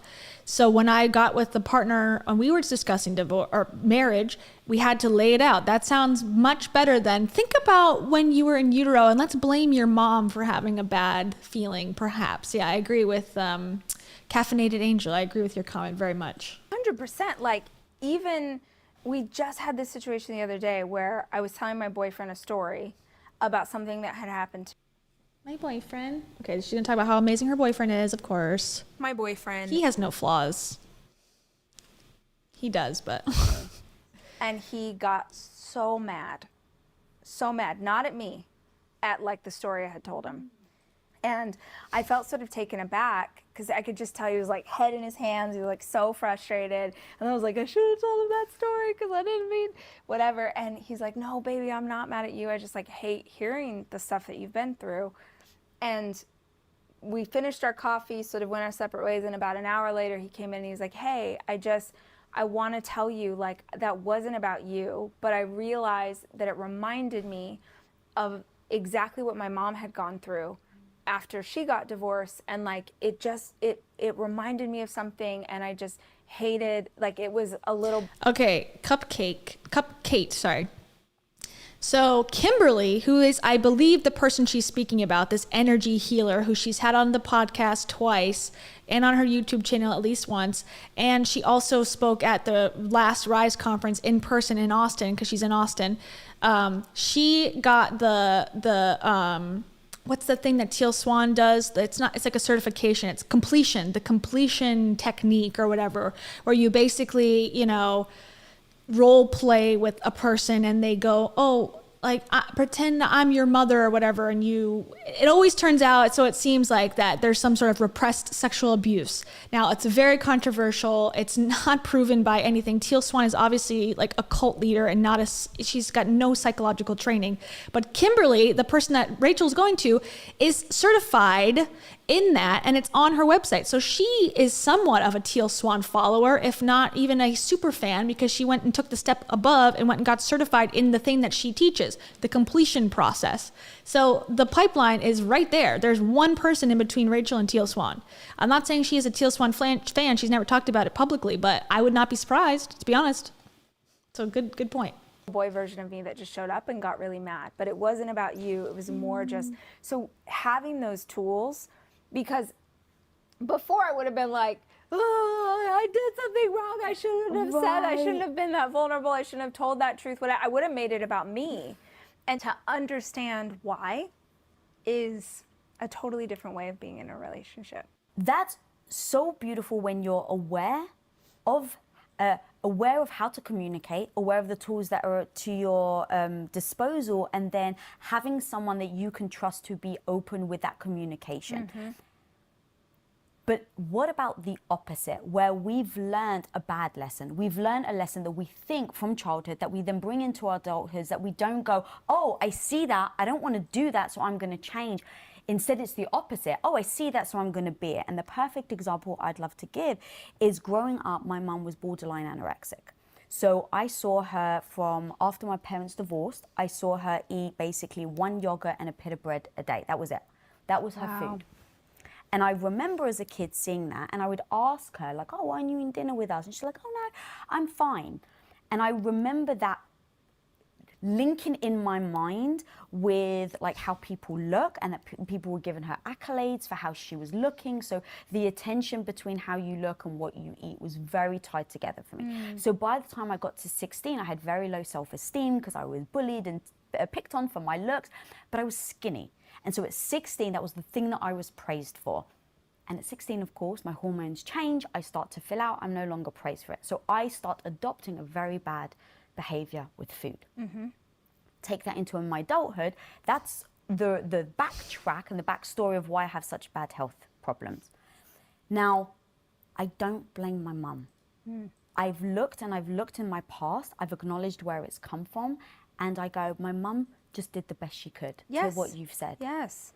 But now, as a kid, I learned the lesson. Disagree. But now I'm an adult. And I disagree with that point. Like, you can't blame, I don't blame my parents. Like, that somehow makes you, and I'm not saying that's what Lisa's saying, but I feel like when people go, I've forgiven my abuser, it's like, oh, you're supposed to go, oh, wow, how strong of you. And it is strong, but I don't think that if you don't forgive, or it's not saying that, you know, her mom was abusing her, but like if your mom gave you bad advice or led you down a path, it's like, I don't think it's that bad to go, yeah, this is where it came from and I blame you for it. Now let's move forward. It doesn't have to be like, okay, well, I'm going to repress that, you know, was a choice that you made. I don't know. I feel like I used to think like Lisa, and now I've changed after, you know, several years of thinking about these things. And I don't want to hold on to, but I learned it as a kid, and that's why I'm like it. It's like, no, Lisa, you're an adult now. You know that the food, the way that your relationship with food isn't healthy. It's caused you the gut issues that you've had, and now you have the power to make that change. But so many of us, I've heard you talk about emotional eating. So many of us tie food with our history, with what we've seen, with, let's say we've been, you know, emotionally abused, and then someone gives us ice cream. So now we tie the hurt and the pain to ice cream making you feel good. And we bring that so much into our adulthood. Please talk to me about emotional eating. I've heard you be so beautifully eloquent. And I've just experienced it myself. So many women have. And how detrimental our bad habits and our unhealthy ways of seeing food affects how we show up, affects how we see ourselves. And then as a result, our food affects our hormones, it affects how we think. If I don't eat and I come on set, I will start to like lose my words in the middle of an interview. Absolutely. So I'd love to just like pick apart the power of food, how we see food, how it impacts us. You mentioned it. Yeah, I think you know, this is more confirming that Rachel's book that's going to come out is the Girl What the Health, because, you know, obviously this is not just like, hey, we just happened, she had to fly to LA to do this, Rachel. So, and she, at the end and the very end, she pitches her live in-person talk. So we know this was recorded fairly recently. And, you know, I think so the questions probably are meant to be leading people into some sort of funnel. And it, you know, she's been very on track with health, emotional eating, hormones, you know, the medical system for women. Like, that's what it seems like Rachel's going to be talking about. So my prediction stands as of now that the book that she's wrapping up right now is going to be a revised version of the book she finished in March 2020 called Girl What the Health, which is all about being a healthy bitch. That you're anemic, obviously, like the impact. So it's so interesting because that was the final moment that I watched yesterday with the little kids and getting their blood work done. It was as soon as that little girl finished, her mom took her outside and bought her a chocolate bar. And I was like, how unlikely. Now she not only saw that the girl got her blood work done, she heard everything that happened in the room, she was taking care of the son, then she also, where are they selling chocolate bars? On the streets outside of the blood work center. Come on, really? Come on. I ain't buying this. I ain't buying it at all. Now, that mom doing the best she can. Like, I get it. I don't judge it. I am positive I've done that myself. But I was like, this is where we get it. We learn very early that food is a reward. In that instance, that food is a coping mechanism, that it's going to make us feel better, that it's the carrot at the end of the stick or the light at the end of the tunnel. And the reason that we get that is because we are raised by people who also don't have the tools. So what is so beautiful about this generation of parents and the ones that follow is that we are parenting in a generation with so much information that our parents did not have. You and I could pick up a phone right now and find out any answer that we need for anything we have going on in our lives, and our parents didn't have that. So in your instance, that was your mom's story, right? And I heard once, we are either a reaction to or a reflection of the people who raised us. Ooh. We are either a reaction to or a reflection of the people who raised us. So you saw your mom. That line, I was like, I'm sure she didn't come up with it, but I think she sort of said where she got it from, but I blanked out for a second. I did like that. It's like, oh, okay, I can, like, that's something that remained in my head. Like, okay, you're either a reflection of or a response. And I think it's both a lot of times too. It's not just either or, it's not black or white. Reflection or response to. And I can identify with that for sure, because I feel like I have a lot of my parents in me and a lot of stuff I'm doing daily to like say fuck you to them, you know, in a way. So I get it. I think that was actually powerful, as they say. You know, again, the bar being very low. Hope with food in that way. I learned that food was what you used to make yourself feel better. You know, there were so many hard challenges in my childhood. And then if I go back one generation, if I give my parents grace, I look at their childhoods and I'm like, oh my God, I can't even imagine. If I think my childhood was hard, they had it 10,000 times harder. So they both learned that no matter what was happening, food would make you feel better. And so they gave that to us. A lot. And I mean, food was a reward, food was my friend, food was celebration, food was all of those things. And I came into... It's also for her though too, because she'll be like, I got a queso and a margarita and I'm having a good ass night. Like, that's stuff that Rachel says on the regular. So you're also promoting it to other people. If this is such an issue for you, then stop doing that as well. Don't like, my parents really put this on me. It's like you're putting it onto the public as well. So just like, again, discern, like, okay, do I really believe in this, that I can never have like food as a celebration? Okay, fine. But then don't in the next breath go, Marg time, I love when I get my burrito, which is so delicious, and I had a hard week. So it's, you know, like you're doing it, this thing that you're saying is problematic. To my adult life with that, right? And I don't ever really remember it being an issue. I wasn't healthy at all. Like, I didn't know how to be healthy. And when I say healthy, I think in terms of eating foods that are a blessing to your body, eating things that are nutritious, drinking water, getting enough sleep. That's what I mean by healthy, not thin. I had no idea. But I do mean thin. I'm not saying that's necessary, but that's what I'm saying. Thank you, Melissa. Welcome to the membership. That's what we do in the membership. Play the horn. Anything having to do with that, because that's not how I was raised. We deep fry food, we cover it in gravy, we add cheese, we like some bacon. My family's Southern on both sides. Like, that's just what it was. And for me, I came into my early adult life just like eating that way. And I definitely wasn't in shape. I never exercised. At my heaviest, I was about 60 pounds heavier than I am right now. Which... I thought we weren't talking about thinness. I'm 5'2", and I have a small frame. So from my perspective, I don't give a fuck what people weigh. I'm so sick of weight being used to destroy people, control people, make them buy stuff, make them feel terrible. I do not give a fuck what anyone weighs. But I care what I weigh, and I know that I need to be thin because my frame is so small. But for me, if I had 60 pounds to my current frame, what that did to my physical body, the pain that I experienced in my physical body, the lack of energy, my sleep was off. I was at 20 and I am 1,000 times healthier at 40 than I was at 20. 1,000 times. Yeah, because you got money. Duh. Everyone would agree with you. Hey, when did you have more money, at 20 or at 40? Oh, at 40, I had, millions. Okay, well, then I would imagine you'll be healthier. Correct. Prediction correct. I couldn't have walked a mile, let alone run a marathon. Like, it's crazy. That being said, it didn't really become an issue for me until I had my first baby.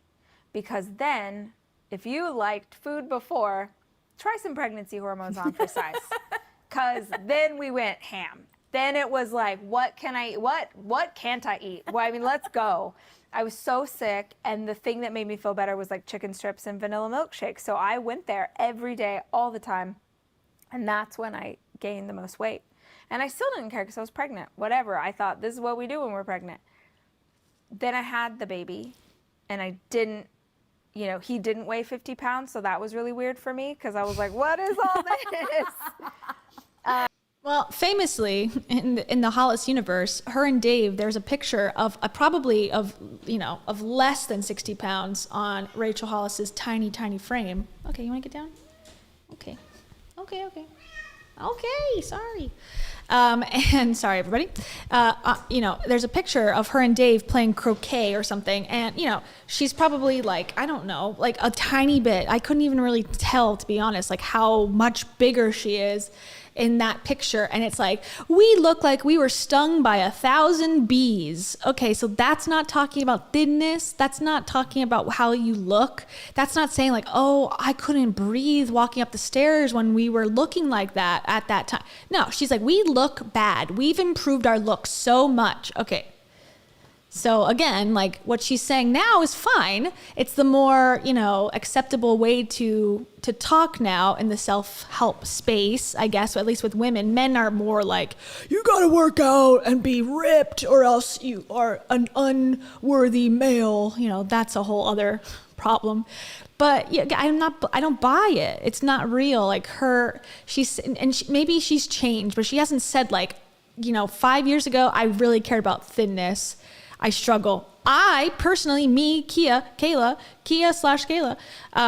struggle with that all the time. I still struggle with it. I looked at myself for many, many years at 115, at 120 and go, I'm so fat. I connected with other women about how fat we thought we were. If I met a girl, there's a girl today, one of my friends from college texted me today, like, how did blah, blah, blah get so skinny? I'm like, isn't she pregnant? And she's like, yeah, but before the pregnancy, she was so skinny. How did she do it? I'm so jealous. It's like, this is an issue that, I can identify with greatly, but I feel like she's not quite saying like, this is something I've dealt with. She always makes it seem like, oh, I never care about anyone being thin. It's all like the patriarchy. It's like you also, were in the world at that time. All the magazines affected all of us. Let's get through it together. Why do you have to be better than everybody else? Okay, rant, sorry. You're like, what? Yeah, and because I had no idea how to eat healthfully or how to exercise or any of it, I had no idea what to do. I had no idea how to make my body just go back to something I recognized. And that's when emotional eating, I definitely had it as a child, but that's when it really got out of control. And for me, it's a loop. So it looks like experience shame of some kind, right? So I'm experiencing shame or I'm stressed out or something's bad. And then I'm like, oh, I'm going to comfort myself by eating a bag of Oreos. I'm going to comfort myself by eating all these chips or going and getting Taco Bell or, doing whatever. And then I would go do it and I would feel really good for a moment. For as long as it took me to eat the food that I was binging on in that moment. And then the second that I finished eating, I would feel shame. I would feel intense shame for doing what I just did. And then that would trigger the stress response again. And now, I don't know about everybody else, but I would think, oh, well, you did it. You fell off the wagon, so you better just go ahead. The whole day's shot. You had a donut. I don't know why I did this. Like donuts are mythical. You had a mythical donut for breakfast. Well, you may as well have whatever you want for the rest of the day. because you've blown it today. I would just cycle out over and over. And the only Since we're discussing Pam, I have the book, the one and only Girl Wash Your Face. And within the first 20, this is on page 12, if you're looking at your textbooks, Girl Wash Your Face.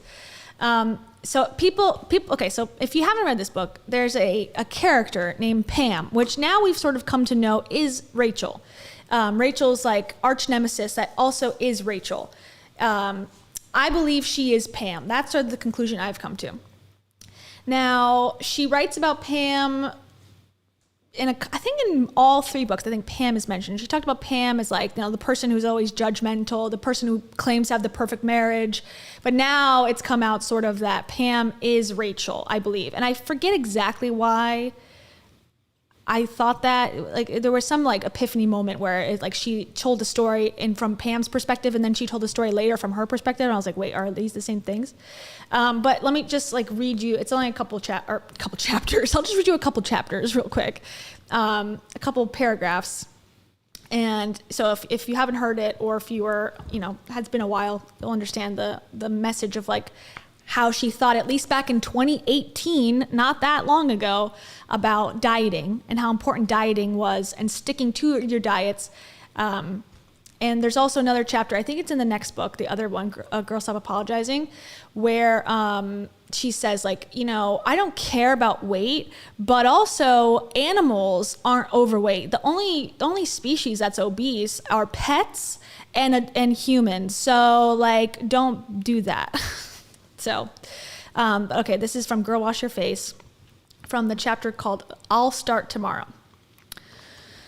All right, it says, a few months ago, I was out to dinner. Actually, I'll put myself on here. Hold on. We'll go full screen for this one. Yeah, this is my book club. It's called Built Through Live Streaming. A few months ago, I was out to dinner with my closest girlfriends. It was an impromptu happy hour that turned into an impromptu dinner and ended up going later than any of us anticipated. I got home after the kids were in bed, and Dave was already deep into a game of Major League Ball, or Hard-Hitting League, or whatever the name is of the baseball game he's played nightly for the last 2 years of our marriage, without making any real progress that I'm aware of. Burn. Burn. That wasn't nice. So I gave him a smooch and chatted with him about his day. Then I went downstairs to the basement where our old treadmill is hidden and ran a few miles. I put the evidence of that workout on Snapchat, and later my girlfriend saw it and sent me a text. You worked out after dinner? What in the world? I wrote back, yes, because I planned on doing it and didn't want to cancel. Couldn't you just postpone until tomorrow? She was genuinely perplexed. No, because I made a promise to myself, and I don't break those. Not ever. Okay, if you were listening to the last stream, she said, I'm gonna not have any comments. I'm turning all my comments off. She never did it. That's a promise she broke to herself. She said, I'm never gonna speak on anyone else's stages. Okay, then she went to the ClickFunnels and spoke on their stage. So, okay, you do break promises. And you got divorced. I mean, that's a big promise. I don't necessarily agree with marriage in that way for that reason, but that's a promise, a vow. You renewed your vows the same year I believe, or less than a year before you got divorced. So, okay, sorry. Ugh, she typed back. I'm the first person I break a promise to. She's not, oh, you're back? You want story time? Come here. Come on. There you go. Okay. Sorry, everybody. Thank you. You're on a keyboard. Okay. She's not the only one. I used to do that all the time until I realized how hard I was fighting to keep my word to other people while quickly canceling on myself. I'll work out tomorrow because I'm not working out anytime soon, because honestly, if you really cared about that commitment, you'd do it when you said you would. What if you had a friend who constantly flaked on you? What if every other time you made plans, she decided not to show up? What if she gave lame excuses like, quote, I really want to see you, but this TV show I'm watching is just so good? Or what if that friend, or what if a friend from work was constantly starting something new? Every 3 Mondays, she announced a new diet or goal, and then 2 weeks later, it just ended. What if you called her on it? Like, quote, "Hey Pam, I thought you were doing Whole30, end quote. Meanwhile, Pam is sitting in the break room eating a meat lover's pizza and telling you that she was doing Whole30, and even though it made her feel great, 2 weeks into the program, her son had a birthday party and she couldn't resist the cake, and then figured there was no point. Now she's gained back the pounds she lost, plus a few extra. Y'all would respect her? This woman who starts and stops over and over again? Would you count on Pam or the friend who keeps blowing you off for stupid reasons? Would you trust them when they committed to something? Would you believe them when they committed to you? No, no way. And that level of distrust and apprehension applies to you too. Your subconscious knows that you, yourself, cannot be trusted after breaking so many plans and giving up on so many goals. I rest my case. Damn. That is pretty damning. But okay, now I remember. So she did tell the story about she was at her son's birthday party and had a piece of cake and then overate to the point of like she went off the wagon in her opinion and like ate everything in the house. And so she can't be trusted around food because she has emotional eating issues. So that's what she was saying. But in the book, she referred it to as Pam. I wish I could, I'll keep playing the thing. I'll find the one about the pets. I read it like I'm wrong. That's why I think it's interesting. Okay, back to this and then I'll find the quote. The only part that ever felt good was when I was actually eating. Mm-hmm. But the second that I finished the thing, it would trigger me again. And it was just this really awful loop. And for me, it was never just one day. It was like, well, the next day too. Well, it's the weekend, so I'll just do the whole weekend. Now it's a week. Well, it's summertime, or it's Christmas time, or there was always a reason that I could find to keep emotionally eating and never find a solution for how to make myself feel better in a way that didn't involve food. And what I understand now that I did. And I'll just say too, I'm just going through this again. I've highlighted certain things. This is from the introduction of Girl Stop Apologizing, Rachel's second book. And she's kind of like, I'll just read this part. She goes, "I'm not an expert, I'm not a specialist or a professor, and I don't know the answer for everybody else. What I do know is how to get from a little town in a childhood filled with trauma to being a successful entrepreneur who built a multi-million-dollar company with only a high school diploma under her belt. I do know how to go from being an insecure young girl drowning in the anxiety of other people's perceptions to a confident and proud woman. I do know how to go from being severely overweight and unhealthy, using food as a coping mechanism and unable to walk up the stairs without getting winded, to a marathon runner who leaps out of bed every morning ready to take on the day." So she claims, and I don't know what the exact determination, but in her mind, 60 pounds from her frame or whatever is severely overweight. So that's her perspective, at least back in 2019 when this came out, that she is someone who can speak for the severely overweight or formerly severely overweight. So that's important to also point out. Didn't even have a framework for then, is that nothing outside yourself is ever going to satisfy you. Nothing out, we think that it's external. It's never external. The answers are never external. It's always here. It is never going to be food. It's never going to be the margarita. It's never going to be sex. It's never going to be porn. It's never going to be drugs. It's never going to be any of the things that you are reaching for. It's never going to be your shopping habit or going out with your friends. There are things that we can do that make us feel good. They're never going to be the solution. The solution is always internal work, and it sucks because it's hard. True. Also, I'm in the first chapter, and I didn't bring this up yet, but maybe it's important. This line right here, it says, again, we know that she's accused Dave of having a double life. In this chapter, it says, and so I lived a double life. So she's claiming she lived a double life here. Now it's not as like insidious, like I had a gambling addiction secretly. It's more about like I appeared amazing and happy to the public, and then behind closed doors I was unhappy. But it's even the terminology that she used. She accuses herself of having a double life, and then later on Dave. But that emotional eating was a spiral that just kept going and going and going, and I had for most of my adult life. And it was a slow unraveling. I think those things that we've had since childhood, they don't go away quickly or easily. And they pop up again, and you'll have times of stress, and then, oh my God, we're still here. How did I end up in the kitchen at 1 o'clock in the morning eating like I used to 10 years ago? So for me, it was a lot of understanding why, but more than anything else, it was doing work internally so that I understood that I didn't need to reach for something externally to solve that problem. Dude, that's so powerful. It's so powerful. Something that I've really struggled with a lot, and so many women have, in that spiral, like you said, of like, well, I may as well have some more. And when I think about the topic of being resilient, being a freaking badass, keep getting up, keep going for that dream, go for that goal, business, relationship, whatever that may be, it really comes back to like, what are the behaviors that you have? What are the things that trigger you? What is the, how do you emotionally soothe is a big one. Yes. And so when I think about emotionally soothing, for me, so much of my hormones are involved in being able to emotionally soothe. Yeah, I feel like Lisa is lobbing these questions at her because Rachel gave her like 10, 15 questions to ask her that are like outlined in the book that she just finished. And apparently it's coming out December 2022, which is soon.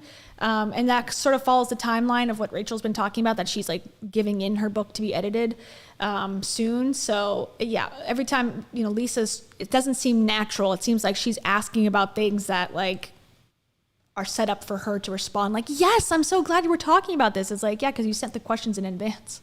Because ladies, I know some of those homies. I couldn't doing it. You need skipping the ads. If I'm, upset or sad, I go, okay, well, where is it? Maybe in my cycle, where am I? Have I eaten, right? And so I start to break down these elements. And so as I start to look more and more into my hormones as being an impact on how I show up every day, I start to look at how the food is the thing that is impacting my hormones that then impacts how I feel about myself to either show up or not. And so when I heard you talk about this emotional eating, when I thought through how many of us women deal with emotional eating, I think of if we can solve this, or if we can gain strength in when it comes to food, how we deal with our emotions in those moments, I think it's easier to then get back up. Yeah. Because to your point, you fall, now you stuffed your face with Oreos, cookies, and donuts. The very next day, you feel shitty about yourself. You feel, not just emotionally, but physically, you feel bad. And the single greatest thing, like everyone write it down, open your phone, get it on Amazon, the book Intuitive Eating. Intuitive Eating that book is not at all what I thought it was about. Like I literally thought intuitive eating was like you pick up like a watermelon at the grocery store and you're like, yeah. That's something that she probably also does. Thank you, Lydia Tostensen. Maybe close. Lydia, I think I got right. Thank you so much. Lydia says, I'm introducing my mom to the Hollisville right now, and she wants to know, will Dave buy her a boat? Yes. Actually, Heidi, let's ask Heidi. Heidi says, no. Well,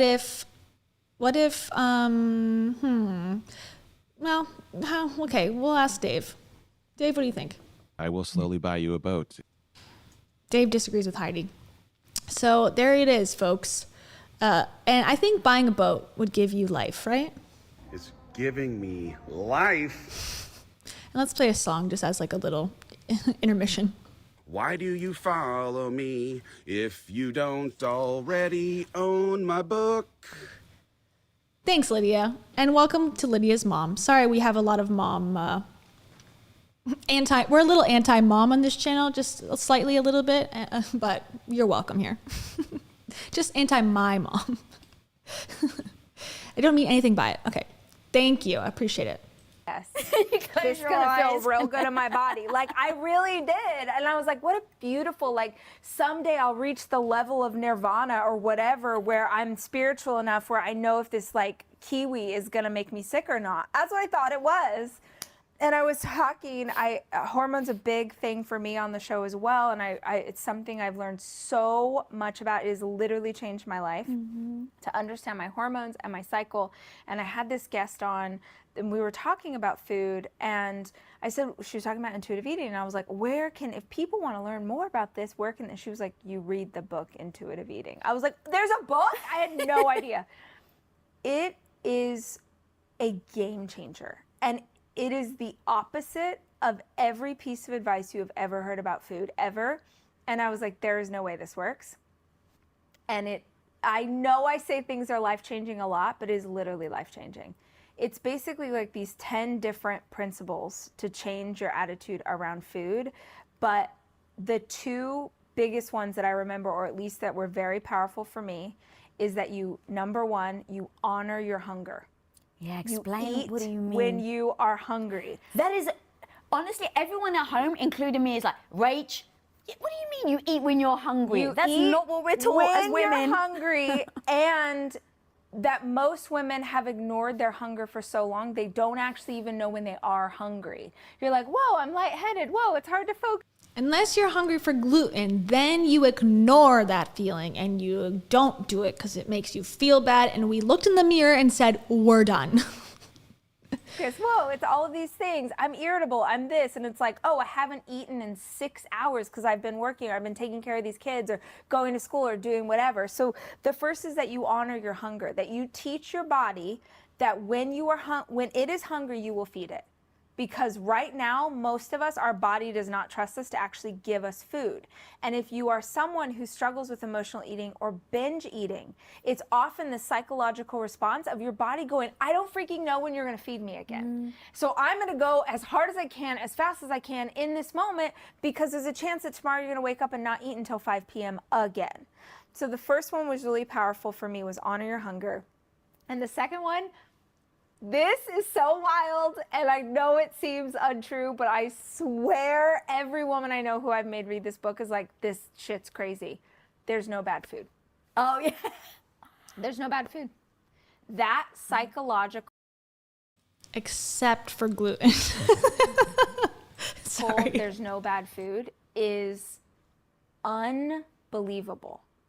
It seems so stupid because I would have told you, like, oh, of course, because like everything in moderation, and I eat really healthy all the time, so then if I have bread or like whatever, this idea that you really, truly don't believe that any food is bad, if you take that psychology away, there's this really crazy thing that was happening that I didn't even, they talk about it in the book, I didn't even realize I had this psychology, that like having bad food is like a little naughty. You're like being a bad girl. You're like, these people don't understand me. I'm gonna go eat this cake. Like, I deserve this. You do things in secret. You don't want anyone to see. It's like rebelling. So you eat this food because you're eating like bad food. Yeah, don't you call it, I heard you call it something like eating in defiance? Yeah, you're just like, I can't have this, or I can't do that. So you're like, screw it. Like, I'm just gonna go and do all of these things. And then they found in studies that people end up taking in way more than they would have if they were just like, oh, I want some cake. That what they found is that people would have like 3 bites and then be satisfied and satiated and move on. But because you think it's bad, you're telling yourself, I'm never gonna get this again. You make up this belief that like, it's just this one time. I'm just gonna be at this buffet one time, I'm never gonna do this again, and you go extra crazy.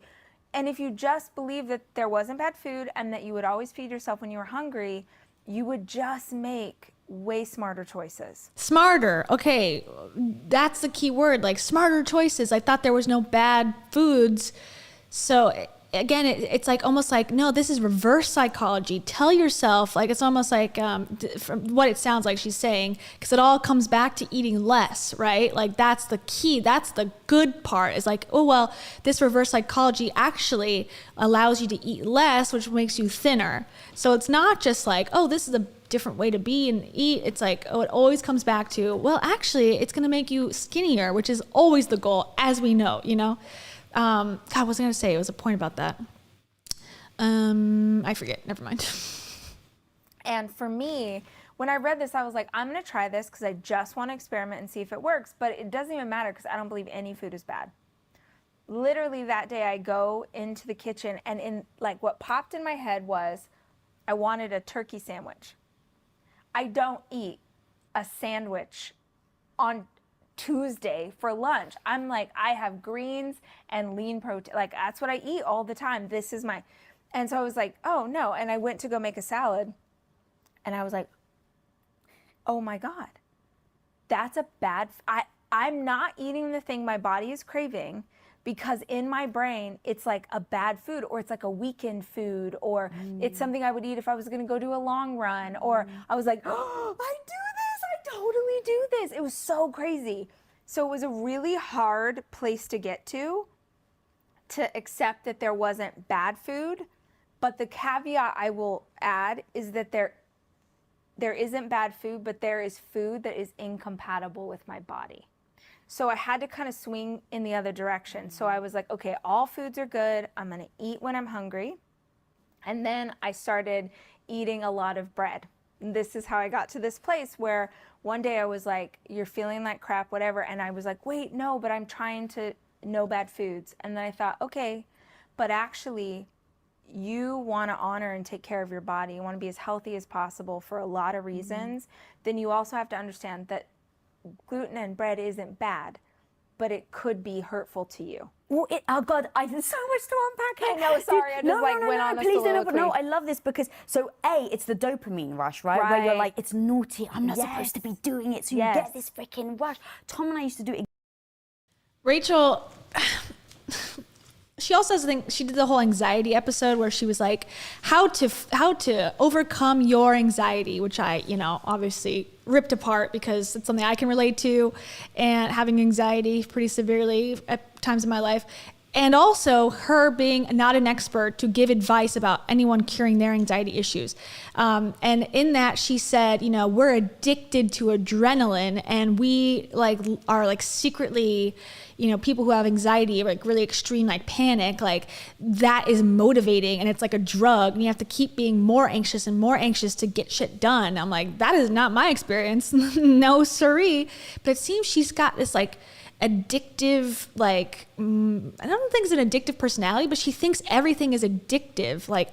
Eating addictive, I gotta cut it off, I gotta just look at myself and cold turkey stop, or else I won't, or I have to the food and the anxiety, or it's naughty and I'm gonna get off on it. It's that's maybe your experience, and that's fine, it's valid, but it's not, I don't think that's everyone's experience, that we all are secretly yeah, I don't want to be a good girl, I want to be a bad boy and eat this Oreo. It's I just don't relate. Sorry, can't relate. I don't want to be relatable. I want to be relatable. I'm trying, but I can't. The same thing, and we would do it together. So now it was double the freaking whammy, and where we would both be very restricted during the week. And, I've heard you talk about even bodybuilders. It's the same thing. We were surrounded, as we were building Quest, we were surrounded by bodybuilders. Right. And women with just wicked bodies. And so, when I say wicked, amazing, right? Yeah. So you're seeing these people, you're like, oh my God, I want to look as good as them. And so they have a behavior of the way they eat. And that behavior, you're like, oh, it's 6 times a day. See, I'm not starving myself. Right. I'm eating 6 times a day. Right. But what I never put together. That's literally what Heidi's like. I eat so much all day. I eat so many things all day long. I eat 2,000 calories. And you're talking about bodybuilders, we can relate. The other is, but I told myself, okay, your next meal is at 2 o'clock. If I was starving at 1:45, right, I would sit there staring at the freaking clock until 2 o'clock came. And so the ideas, the thoughts around food, how we handle them, is so powerful. And to your point about what's good and bad, we label them clean and and bad foods. In labeling them, right, we're embodying that feeling, so that when we eat it, we're like, oh, this is bad, it's bringing you dopamine rush. Right. Or it's clean, it's giving you that kind of that little pat on the back. Right. See, you said you would Right. eat clean, and you Right. are.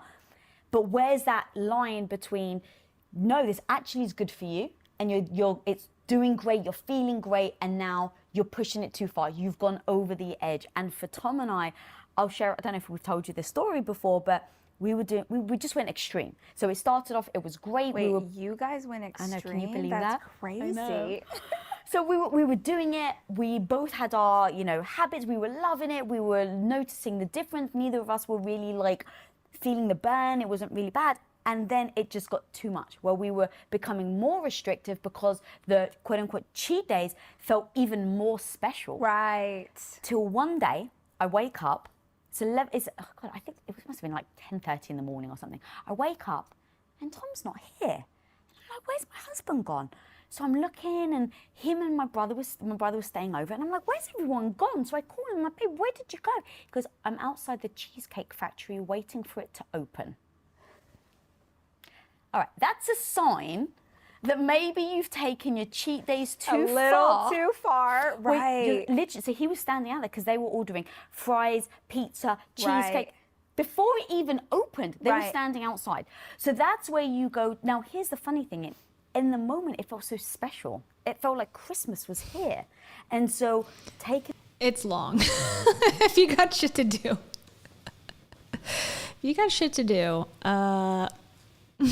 You might want to go. It's quite long. We're about, if you can believe it, we got 40 minutes left of this interview. Yeah, right? Like, oh yeah, where are you, babe? It's 6 in the morning. Oh, I'm outside of Cheesecake Factory waiting for it to open. Are you, or are you at your girlfriend's house? Let me know in the comments below. And then earlier, go back, she's like, if someone were to tell me he's cheating, I would just tell myself, like, it's his sister. It was a fan. It has nothing to do with it. I will not even imagine a scenario in which he could be cheating. taking away that dopamine rush can almost leave you feeling like, oh, but what are we going to clutch onto for these moments of celebration? Right. And for us, it was to focus on the detrimental, or at least for me, the detrimental of the restriction of what it was doing to us and why it was bad. Right. So identifying that was big for us. And then removing the word bad. Right. And I just got back from England like 2 months ago. I've now been on this health journey, you know, for 6 years or whatever. And my mum, as I said, she was borderline anorexic. As an adult, she was morbidly obese. So I saw her during my teenage years swing. And I think it was just that moment of, I'm not going to, you know, deprive myself of food anymore. Right. And what's the point in a way? And so this mechanism of going from one to the other, I've heard quite a few women that have done that. So she went into morbidly obese. And then she, over time, started to listen to mine and Tom's content as we started to do impact theory. And so she developed a growth mindset, lost like 120 pounds, Awesome. and stopped using excuses and would literally walk up and down a grocery aisle. If it was raining, that was her way of losing her weight. Nice. Now, the problem is, though, now she's flipped with the mindset of, I don't. That seems cruel. Like, okay, I'm gonna lose weight by walking up and down the delicious grocery store aisle. That seems like you are maybe like punishing yourself a little bit. Personally, I think I would pick a place like, no, I couldn't do the mall because I would get Annie Ann's every day. Outdoors. Anywhere there wasn't food available to smell and look at and watch other people enjoy putting in their carts. I couldn't do it to lose weight. I want to go back. Right. And so when I was in England 2 months ago, she said, oh, I don't want to be, because I said, oh, Mum, do you want whatever? I can't remember what I was offering her. She was, no, I don't want to be naughty. And so in that moment, I actually paused and I was like, look, for my own sake, with you using that word naughty or bad around me, Right. is now actually reinforcing something that I'm trying to unwire. Right. And so I was just very transparent with my mum about me trying to change this word, change the way that I see food, and being honest with the people around you, because that also, the people around you, if they're using words, if they're saying, oh my God, you're eating that, Rach? Right. I didn't realize you ate sandwiches, Rachel. Right. And now it's like, now I've accidentally put guilt on you. I've accidentally passed my perception of food onto you. Right. Right. And here's the thing too, is like, how often is the way we're perceiving these things even our narrative? If you're raised up in something, you don't know that there's you don't know if it's yours, you don't know if it's your mom, you don't know if it's your great grandma, and it's just sort of been carried down generation to generation, and now you've got this stuff. And I think it comes back to the beginning of this conversation about resilience or learning. I think Lisa's from Jersey. Not New Jersey, just Jersey. Get it? Because she's from Europe? Hold on. Wait, hold on. Get it? Thank you. To trust yourself is we develop these sort of intense rituals or these intense ways of existing because we're like, well, I don't want to go back. Even her swinging the other direction it's like a middle finger to what was. Yeah. And there is spiritually, if you're looking at different ailments and things in the body, putting on weight, like putting on a significant amount of weight or gaining weight, is linked to a need for. This is another Louise Hay theory, just FYI. Louise Hay, who has no medical training or any sort of expertise either. And I've heard this as well, like thrown around in Cosmo magazine, but I also thought this was debunked too, that, you're putting on weight to like protect yourself in some way. Like I heard that was not really completely true. I could be wrong, but that's what she's about to talk about. Putting on a significant amount of weight or gaining weight is linked to a need for protection. Mm-hmm. And it's like, if I think of every time in my life where I have gained a significant amount of weight, I can look and think, yeah, emotionally I felt unsafe. And so I felt like I needed to protect myself. Even thinking of like being pregnant for the first time and being so unsure and like, I've got to protect this baby and keep it safe. Like, it creates literally a space between us and the outside world. It's making us feel safe, especially if there was something about past behavior where you were like, I don't want to be that woman anymore, so I'll go way hard in this direction. And then there's this fear, once you lose the weight or once you get healthy, you have this terrifying fear that you're going to backslide or you're going to go back in that direction or repeat past mistakes. And this goes back to the idea that if we just gave ourselves grace and if we just realize that we are human and we will make mistakes, but that we'll get back up and go again. If we trusted that we would go again more than we trusted that we would fail, anything would be possible. We not only would we get up quicker, but we'd go faster, we'd move further, we'd have more growth, we'd have more, because we'd just be like, oh yeah, that sucked. That was a moment in time where I messed that thing up, but look, I've learned and I've grown and I won't do it again. I won't make that mistake again because I've learned. And not to say I won't make another one, but I at least know how to navigate around that thing. It's okay. Not to like prolong this to oblivion, but I've been trying to find the thing about, the pets, I don't know. I'm trying to find the actual quote. I definitely have highlighted it, but I came up over something too that I feel like is relevant to this conversation. Now, again, this is from Girl Stop Apologizing, the book that came out second after Girl Wash Your Face. This is just something she's talking about. It's in the chapter, it's on page 45, the chapter, I Can't Pursue My Dream and Still Be a Good Mom-Daughter Employee. She says, okay, in my early days as a mom and entrepreneur, I wasn't a priority at all. I would run myself ragged, taking care of everyone else and never once worrying about how it might all affect me. This was a disaster. I got really sick at least once a year. I was always stressed out. I was always struggling with my weight. It was a mess. Then someone pointed out that I couldn't take care of anyone properly if I didn't first take care of myself. My health and well-being are now my biggest priority. I get 8 hours of sleep every night. Yes, 8, not 6 or even 7. 8 full hours. I eat well. I drink water by the bucket load. I haven't let Diet Coke touch my lips in over 4 years. Yes, I'm still addicted to coffee, but we can't win them all. I took up running and get in at least 12 miles a week. I carve out several hours a week for prayer, church, and volunteer work because my faith is extremely important to me. I don't think the goal is to ever be balanced, ladies. I think the goal is to be centered. Centered means that you feel grounded and at peace with yourself. So she's better than us. Continue. If we have evolved into a new place, right? Like you got healthy or you built the business or you have the relationship and you're like, I'm in this place, but you're so terrified that it's going to be taken away, you haven't actually evolved. Your geography has changed. Your psychology is the same. You are the same person who was in that place. You're just in a new location physically, but mentally, you are still that woman. You are still that girl. You are still that man. And because you still have that mindset, you do run the risk that you'll go back there, right? So it's like, if we can make one change but not fundamentally have everything be different, we're destined to keep repeating really big past mistakes.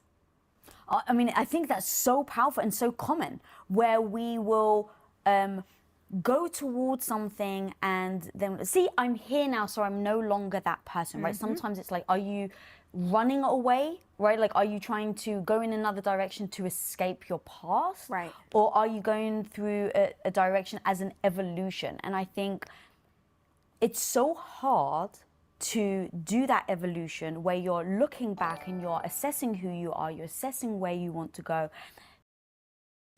Thank you, Mai. Mai says, Kia, my brain is becoming mush trying to keep up with Rach. Can you please perform light language so I can keep watching? Absolutely. I can perform my own light language and we'll have the expert come on as well. Okay, ready? Hold on. Everyone will take a little solo break just for a second. Okay, everyone, big breath in. Breathe in the demons and release the demons in the same breath. Okay, 1, 2, 3. Okay, that's step 1. Now step 2 is just to go. Okay, that's step 2. And then step 3 is to add in the hand signals. Okay, so we got 3 steps. It's 5, 4, 3, 2, 1. Light language is done. Okay, so step 1. Okay, then we're gonna start going blah, blah, blah, blah, blah, blah, and go like this. And a couple pops. Okay, step 4. And then step 5 is to go. Okay, ready?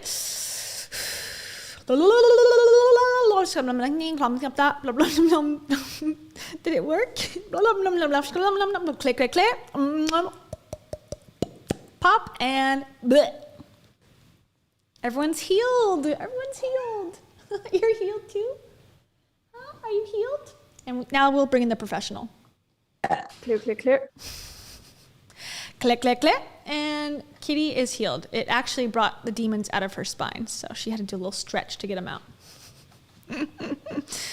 Thank you, Mai. And one more time, just for just safekeeping, it's always good to clear, click, clear twice. Clear, clear, clear. Oh, man. It did work for Taro, so as long as it's clearing for her, we're good. Taro's like, okay, this is nothing new.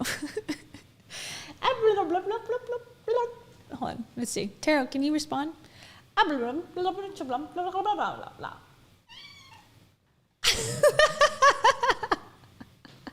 Wow. Okay, Taro Kitty.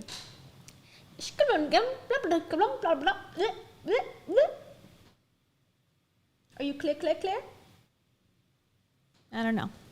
She's meditating now. Oh, man. Thank you. Thank you, Mai. And thank you for everyone who went on that journey with us to clear, clear, clear and become healthy with us. We are truly saving the planet. We're ushering in new earth as we speak. Projecting forward, and I've actually heard you say you like came out of, I think you said you came out of your mum's womb thinking about your future. Right. So that is so clearly ingrained in you, right? So what about the people where it's not ingrained? That may be where they're like, okay, Rach, I really hear what you're saying. I want to do all these things. I feel like I'm making the steps forward, but even though I'm making the step, the fear is still there. So I hear what you're saying. Maybe you haven't addressed it yet. Right. But how do you then start to and keep moving forward? Or are you saying you have to stop? Understand I'm clear. that your fear is part of the process. Understand that mistakes are part of the process. Understand, like, if you accepted that you would slip up, whatever it is, if you accepted that you would slip up, if you accepted that you've been working so hard on your temper, but there's just that one day where you had a really hard day at work and you're hormonal and you didn't eat in time and you scream at your kids. You can accept that this is part of your journey, right? And this happened, and in accepting it, go like, okay, what made this happen? What were the steps that got me here? How could I navigate around? I could pack a snack in my bag. Like, I'm practical. If I do something like that and I could have eaten earlier. I could have, told my oldest son that I was running late, and if he could, get the little kids a snack so that when I walked in the door, I'm just making something up, right? Like, I could have taken steps to better prepare everything so I would not get to that place. If I look back historically and see I can figure out the steps to do it better next time, because I accept that that's part of my journey. Or I can feel crazy shame about it. I can cope because of it. I can ignore it. And when I ignore it, nothing gets better and nothing gets fixed. Like, if you can't face it, you can't fix it. So a willingness to understand that this is part of your journey, and that in accepting the journey, you'll be given the answers to not make the same mistakes twice. That's the power. That's the power. But if you believe that you have to be perfect, if you believe that you get one shot in this lifetime, and if you mess up that shot, you're never getting another one, that's going to keep you from doing anything. And that's going to make you believe that when you do fall, which is human, that you should just stay there. You should just die. You should just like roll back to wherever you were. You're right. You're never going to break out of your hometown. You're never going to evolve past where your parents are. You're never going to. If we believe that we have one chance, and we might not even get that chance, but that we have to live perfectly, of course that's going to keep us from doing anything. And that's going to make you have intense fear about. Okay, not to keep cutting it off, because this is a riveting conversation that she's giving. I'm sort of waiting for her to get to the juicy part, but as I'm going through this book again, this is related to my conspiracy theory. I need a conspiracy theory button. Okay, that's not it. That's a good one. Conspiracy theory time. Okay, how I said on the last stream yesterday, I was like, okay, I think Throwback has been more planned, and maybe not like planned, but like the signs were there maybe more that it was forthcoming, or that, it seemed like she makes it seem like it didn't happen the way it did. But I think if we were living in reality, you could think like, well, maybe she had a bad day, or maybe she something was going on in that specific period of her life when she got divorced and all that stuff that pushed her over the edge. But then when you start to look back at old stuff, there's actual words that she's used that were used in Throwback. She said having the pressure of social media, and she was going to stand up for herself and finally do something about it. There was little signs, and she's like, my sweet cleaning lady. She already had mentioned that. So here's another one. This is again in 2019. I believe this book came out. I keep saying that because I know the other one came out in 2018. I should just look it up. But she talks about the cleaning lady again in this, and she talks about it in the sense of cleaning the toilets. So here we go. I just came across it, and since we're talking about, the toilet gate again. This is from page 115 in the chapter Ask for Help. Okay. Friends, women operating at the levels you'd like to both personally and professionally are asking for help. Maybe that help comes from their partner. Maybe that help comes from their mama or their sister. Maybe that help comes in the form of a local college student who babysits, or a local cleaning lady who scrubs their toilets once a month. It always comes in once a month, once a week, twice a week. It's changed the how often they come. But yeah, even this. Women get help from local cleaning lady. So it's women get help, but ladies are the ones who clean and scrub their toilets once a month. Why? Why is this cleaning woman have to be toilet focused? This is a Rachel Hollis thing. This is not an off the cuff thing. Again, this is in the book printed. Okay. Let's see. Okay. And then that was it essentially. And then she talks about it, and then this other thing I highlighted. It took the world's biggest cheerleader as a husband, celebrating my wins and covering my losses, both financially and emotionally, in all those early years. So there again, she sort of, credits Dave for being responsible and helping him, or helping her with her career, which I'm glad that she, acknowledged it, but then now if you were talking to her, it's like he ruined her life and that he did nothing for her ever. So it's sort of like unfair to him, I think. Anyways, so that's another little piece of tea for you. About getting it wrong. As you were talking, there was a weird question that came to mind. I was like, I just have to ask you. I don't even know why I need to ask you. Do you believe in bad luck or good luck? Or luck, I guess. This is a good question. I wonder what you guys think. Predict what she'll say. Do you believe in luck? Guess what she'll say. I predicted that she would say, no, I create my life. And am I correct? We'll find out. Good question. No, I don't believe in either, to be honest. My favorite quote ever is from Oprah, obviously. There's no such thing as luck. There's only preparation meeting opportunity at a moment in time. And yeah, I don't think that some people are inherently lucky. I don't believe some people have bad luck or have been cursed. I think that life gives all of us both, right? It gives us these beautiful moments where you're like, where did this parking spot come from? Where did this surprise happen? How did this connection come to be? Like, all of these things are lining up. And then we also all have those moments where, how on earth did I, break that vase that I love so much? How on earth did I back into this person on a day that I had a job interview and now my car's ruined and I'm late to the interview? And like, shit happens. Good shit happens, bad shit happens. I believe that whatever you focus on, you create more of. And certainly there are times where stuff shows up in my life that sucks and is hard and is bad. And I don't think we manifest those things. I just think life's shitty sometimes. But for the most part, I feel like if you're looking for goodness, that's what you're.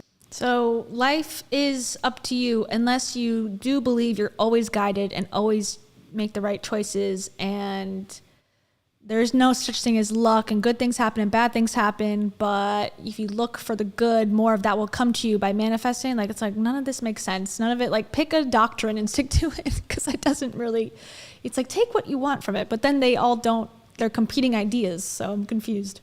You're going to find. If you believe people are inherently good, you're going to run into good people. Yeah, we all know that's real. And for this moment, you have to think instead of sitting around eating Skittles and watching Oprah reruns. Rachel. If you, show up in LA and you're like, oh, everyone in LA is a jerk and people are rude and whatever. And I'm like, no, I've had the loveliest day. I'm at like the coffee shop. Everyone's so nice. I was talking to Noelle out front earlier. Like, I just had the best day. The people on the flight here were amazing. Like, because it's almost like if you're in first class and like you go to LA and you have money, or you hire people to be around you to like, wait on you, like, it's nicer. That's not really luck. And like, oh, I've chosen to surround myself. It's like, you ever think about how poor people are treated? Like absolute dog shit. People treat poor people horribly, like in a DMV or a place, or like, trying to get, assistance, social assistance. A lot of times, like, wait in a line, don't complain, like, you're here, like, we'll get to you when we can. If you're in a luxury resort, hello ma'am, here's a towel, here's a glass of champagne. Do you think the poor people are just unlucky? No, it's the way that it works. It's like when you can squeeze some money out of somebody, yeah, they're treated a lot nicer. That's called privilege.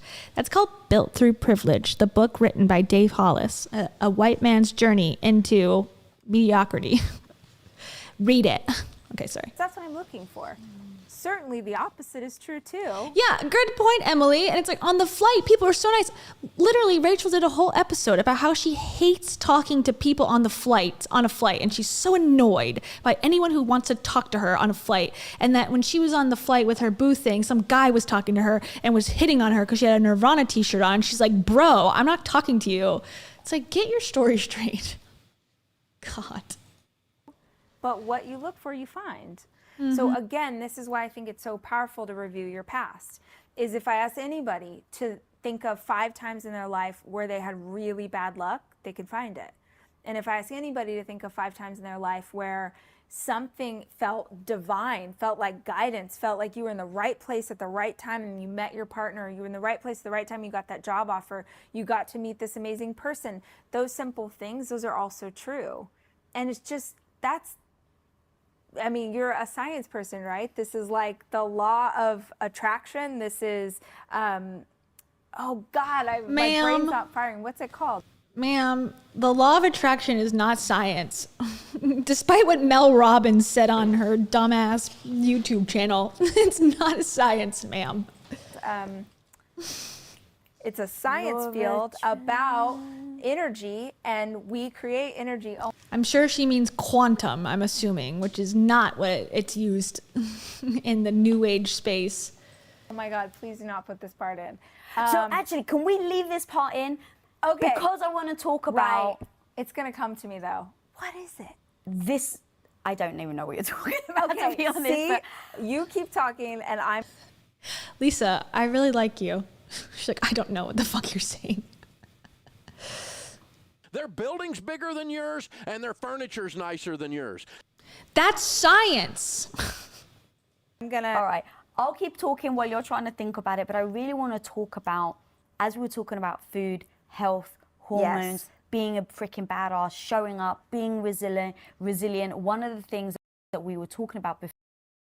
Okay, I can finally pay attention fully now. I found it. I found the excerpt. Okay, this is the last excerpt I'll read tonight from the Rachel Hollis universe.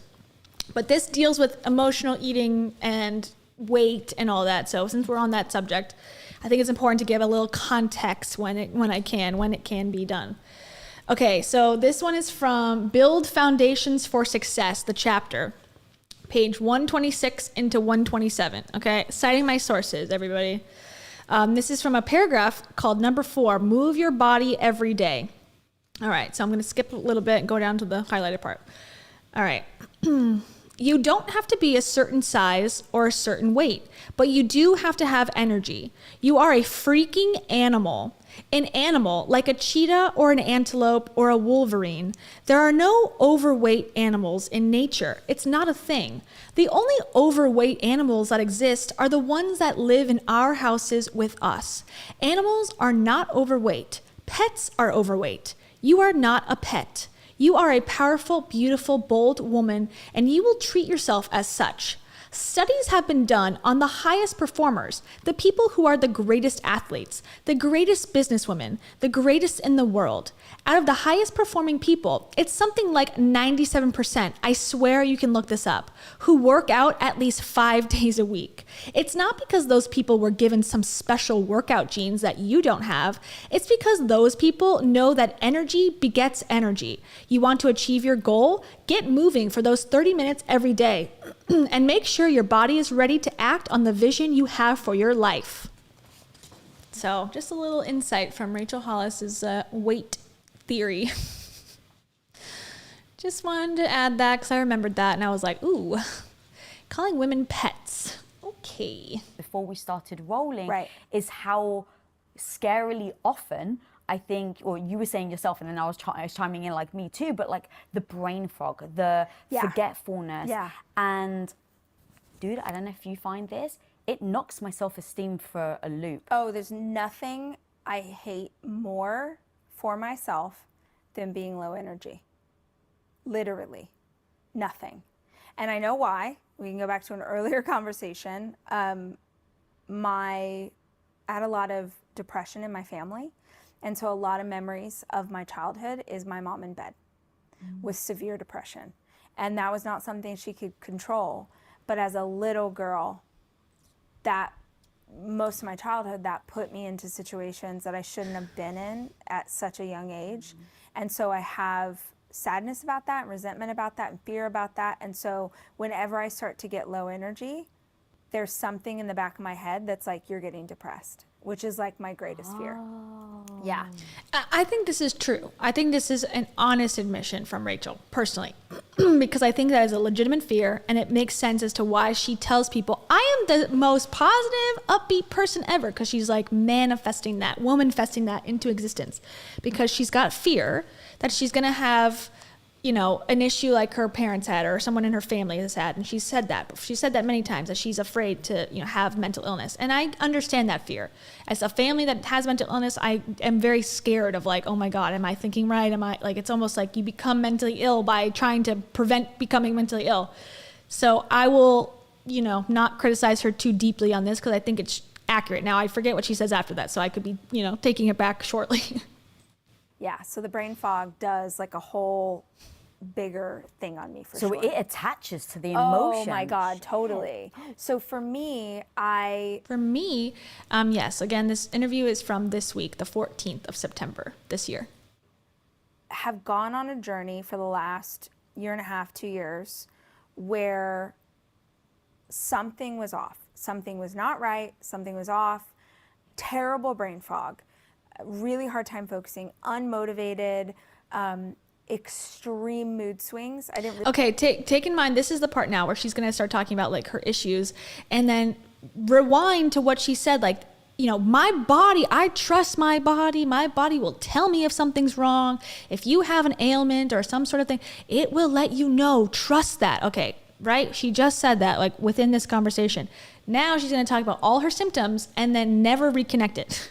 really understand what was happening at the time, but I was having extreme mood swings, really bad periods, bad cramps, bad PMS, bloating, all these things. And I try and figure out everything. I have blood tests done. I have brain scans done. I do therapy. I work so hard on myself. And so to have something that I felt like I couldn't get on the other side of, I was like, I do not know what's going on. So in all of this work, thank God, I was having brain scans done by Dr. Amen. And there was one little thing. And he was like, has anyone told you you might be estrogen dominant?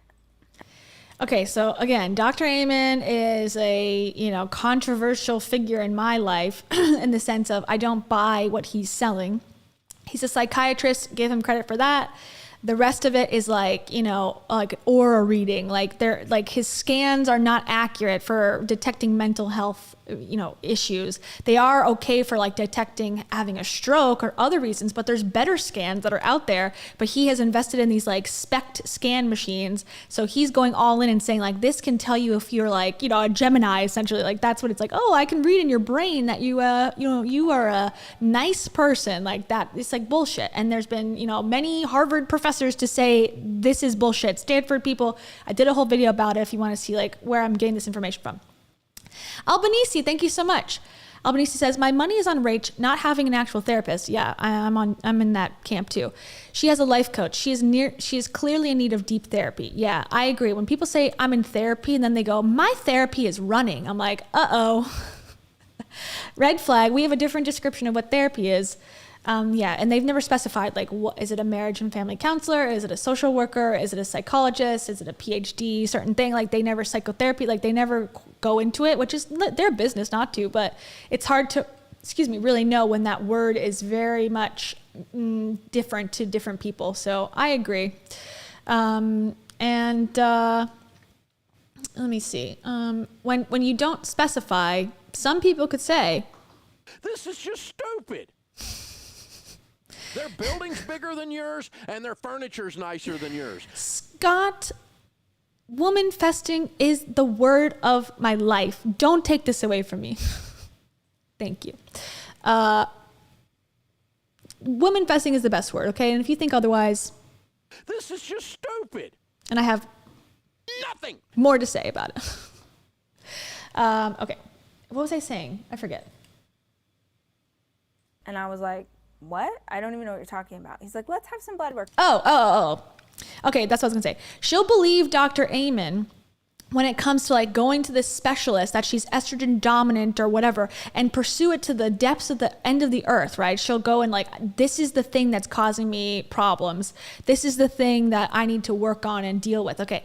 But he also says in the session, because it's recorded, of course, and I've watched the session that he gave her, give up alcohol. And she said, always. And he's like, yes, you need to give up alcohol if you care about your brain, and also caffeine. She did not listen to those things at all. So why is it so important to pick and choose? Like you were picking and choosing frivolously, basically like, well, I like alcohol, so I'm not going to give that up. But then I'm going to just like go all in on the hormones are causing my problems because Dr. Amen told me so. It doesn't make sense. Done. And there's a doctor in my practice I want you to talk to about this thing. So he introduced me to a woman named Dr. Julie Brush, who is a literal lifesaver. Like, I would make out with her if she would let me. She looked at my I'm going to soundbite that too. What, 12508. stuff, and she's like, we'll do the blood test, but I know based on what I'm looking at, you have way higher estrogen than you have progesterone, which if you, I don't know if you've studied hormones, makes you feel. Yeah, Lisa, I don't know if you've studied hormones as a stay-at-home wife. Self-proclaimed, that's what she said. Also, what doctor is going to go, I can tell by looking at you that you have more estrogen than progesterone? Like, how? Like, in what universe can you just detect that without, like, I don't even need to do the blood test. Red flag. If they're like, I can just tell based on what I, because it's make believe anyways, red flag. Feel crazy, makes everything out of whack, makes everything imbalanced, whatever. And I'm talking to her and I'm like, she's naming this stuff. And when Dr. Amen said to me, I think you might have. The soundbite was, she's like talking about her doctor, how amazing the doctor is. She's like, I would make out with her if she'd let me. Which is just a weird thing to say about your doctor, male or female. Have estrogen dominance. I went and Googled symptoms and I started bawling because I never think that there's like an actual medical reason why I'm not performing well. This is probably my toxic trait, my fatal flaw. I always think my mental game is not strong enough. My mindset isn't right. It's a bad habit of mine that I never think something's wrong with my body. I always think something's wrong with my mind. A lot of mental illness in my family, and it's a big fear of mine to develop those traits. So I always think it's that. So he tells me, I look at the stuff, I'm like, oh my God, this is it. I start working with Dr. Brush. Really holistic, simple things. There's seeds and oil cycling. I don't know if you know about that. So it's a really simple protocol that helps your body to balance its hormones. So during the first part of my cycle, I have, either flaxseed or pumpkin seeds, and it was random, literally seeds and oil. So flaxseed or pumpkin seed and omega-3s. During the second part of my cycle, I have either sunflower or sesame, and I have evening primrose oil. There's stuff in both of those that... That's my look too, like Lisa, like, okay, you're eating pumpkin seeds, and that's explaining everything wrong with you in your life. Okay, I'm on board. I don't know if I believe, but I'm fine with you saying this. Give your body what it needs in the time before it needs it. So the 2 weeks before you're going to need that, you're getting the seeds that are sort of helping your body get those building blocks. I thought we were going to ask our body what it needed, not like have a protocol of seeds and oils. I thought we were like, turkey sandwich sounds good. No bad foods. Now it's like strict seed diet. Okay. Keep everything even. So I spent several months balancing my cycle, changed my life. I was having the craziest mood swings, and all of a sudden I was just like balanced and normal. And I remember... I don't know what that means, balanced and normal. And then it's going to go, and then it wasn't. It's like, yeah, that's any placebo effect. It just, at a certain point, it just stops. Because you could convince yourself, like, yeah, I think I feel better. I think I feel better now. And then, like, it doesn't feel better. And that's what she's going to describe now. Oops. I've talked about this publicly. So just truthfully, Okay, here's the panic attack part. Did tell me when I started this process, she was like, actually, hold on, before that. Trigger warning, big time for this one. She's about to talk about the miscarriage. So that's a wide level trigger warning and a lot of detail as well. And this part, okay, so fine. Trigger warning in 5, 4, 3, 2, 1, trigger warning is done. This part, okay, I don't want to judge too harshly because it is a sensitive topic, obviously, but she says in there, which makes me feel like it's very Rachel Hollis of her to say, oh God, my glasses. It's very Rachel Hollis of her to say that, she didn't have unprotected sex. She's like, we use condoms. Okay, condoms are like 99% effective. I'm a little confused as to how she got pregnant, and she's going to say like because of the seeds, and it's like because she was having this protocol that makes you very fertile. I'm like, I think that I don't know. I need a further explanation, because it's almost like, is there something we should all be worried about? Like, if you're coming up on this podcast telling people like, I got pregnant and I was using condoms at the time, it didn't break, like, you know, it's a medical mystery. Like, it sort of leaves everyone sort of scared for no reason, if there is no reason. Like, it just sort of confused me a little bit. Like, well, then how did it happen? So, you know, I'll let it play. Be careful. When you do this, it's going to make you really fertile. Yeah. So I was like, okay, cool. And then I got pregnant. And it was like, I mean, this is a whole other conversation, but we were not having unprotected sex. Like, it was wild. Like, it was so shocking. It was so crazy. And it was such an emotional roller coaster. And I came to terms with like, oh my God, I'm gonna have a 5th child. Like, this is insane. Like, but I also, my kids are the best thing in my life. So I was like, all right, we're just gonna add another baby in here. We're just gonna make this work. And like, I was so. And you know, again, it's none of my business. It's not, you know, she doesn't have to tell everything, but I would be interested in hearing her perspective about having 4 children with your ex-husband. You get divorced, and within a year, I believe, within, you know, a year and a half, you're about to have a 5th child with a man that you don't really know that well for like under a year. I would be interested to hear that perspective. I haven't really heard her, other than she was really excited and it was going to be the best experience ever. I mean, maybe, I don't know. I think there's more depth there, and I would be interested in hearing more about it, but, you know, we don't get there. Because that's my nature. I was so excited about, okay, this is the crazy way that life's going now, and this is what it's going to be. And then when I was 3 months pregnant, the baby died. And that was so horrible. Like, I feel like I will be 90 years old, and I'll still be holding space for that. Like, it was so, I had never had a miscarriage before, and I just have so much empathy and love for anybody who goes through that, because I can't explain. It's just like, I feel like it's one of those things, if you haven't experienced it in that way, you don't. It was just so horrible. And I had gone for a routine ultrasound, and oh, it was so horrible, Lisa. Like, I have 4 kids. My daughter's adopted, so I had 3 pregnancies. So I know what a normal situation is supposed to be. And she was looking at the baby, and my boyfriend was with me, and it was the first time. He hadn't been in an ultrasound before, and he doesn't have kids, and like all of it. So it was like this huge moment.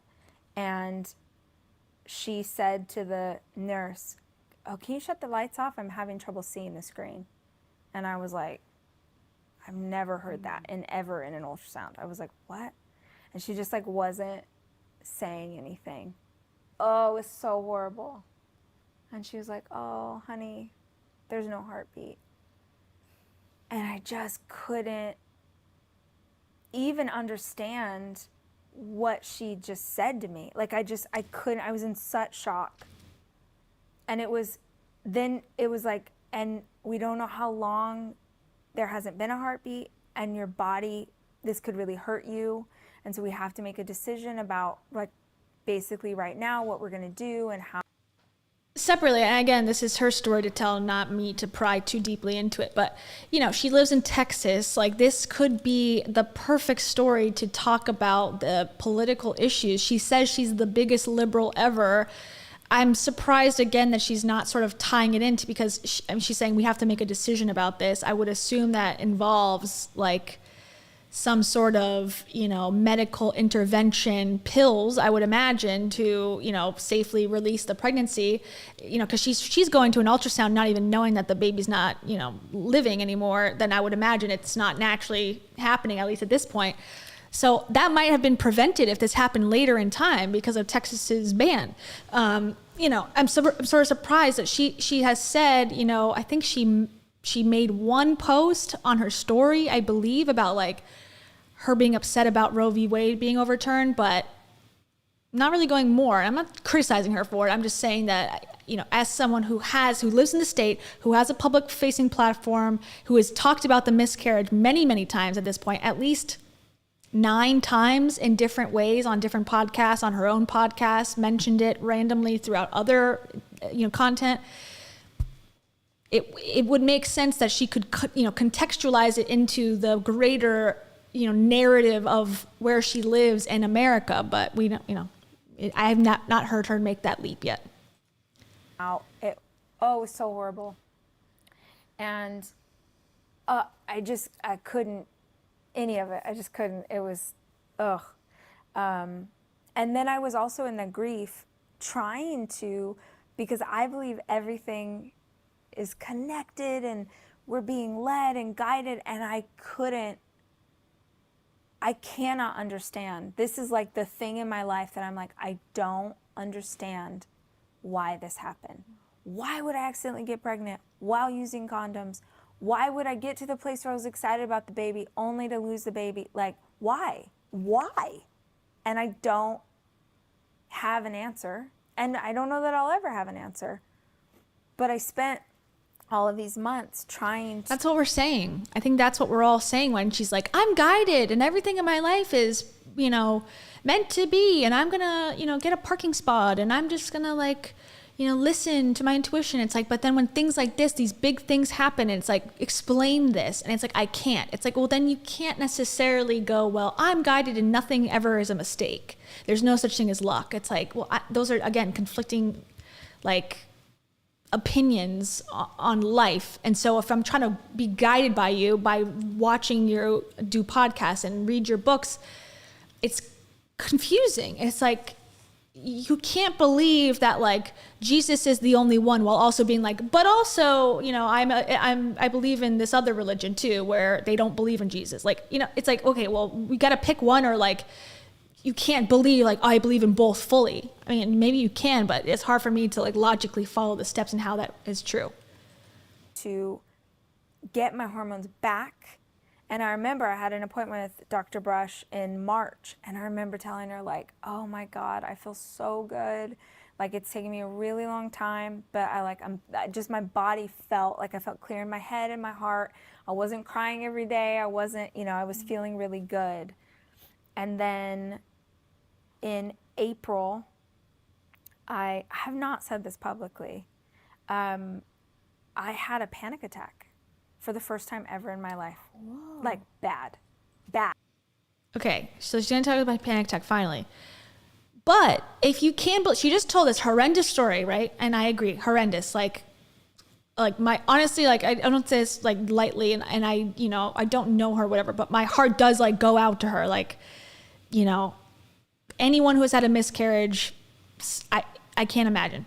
It sucks. I'm sorry. Like, there's no thing, like, look on the bright side. Like, and the thing is, like, Rachel has sort of said, like, you know, to people who have cancer, like, well, look at the good side of, like, cancer treatment. It's like, bitch, come on, stop. Like, don't go there. That's not your lane, you know? But anyways, so I don't want to, you know, but she just told this whole story, right? She's not going to connect it, that the trauma of that happening, the new boyfriend, you know, being the father of the child, her going to take on a 5th child in a situation where less than 2 years ago, she broke up with her husband. Her career is on the downward decline. You know, things are sort of like up in the air about if she's going to recover or not. Like, there's a lot of stress that would be leading. She's talking to a hormone doctor about going on seeds, you know, eating seeds and oils because she's having, you know, cramps and pain and whatever. And she's saying she's got brain fog also.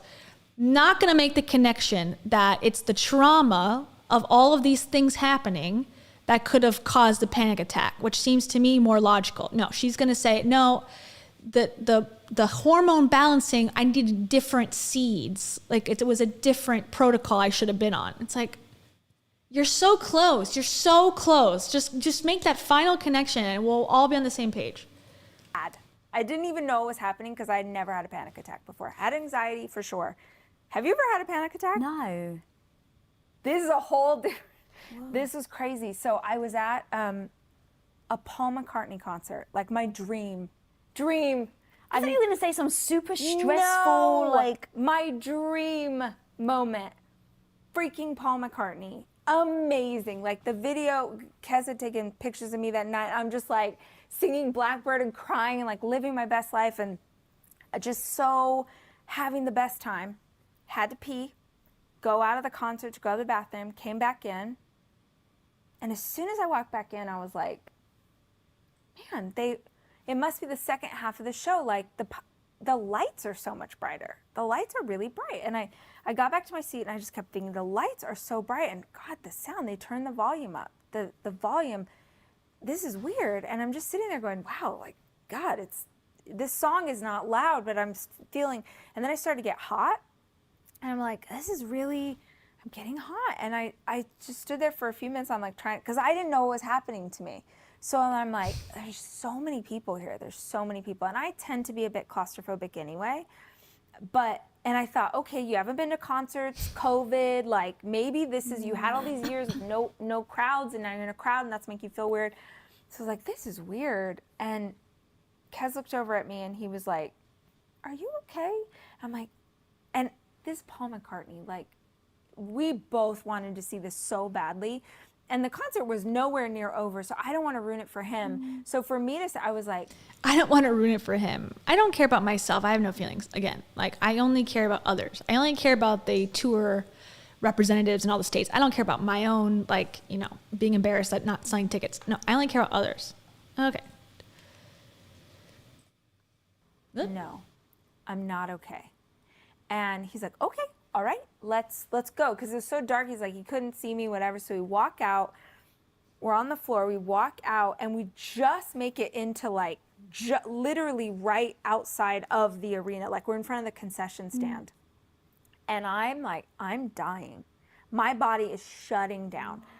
I'm sweating profusely. My heart is pounding. I have tunnel vision. I can't walk. I can't do anything. And okay, I want you to imagine this. I'm at a concert. Imagine how big a Paul McCartney concert is. Your girl gets directly in front of the concession stand, right outside, everybody around me.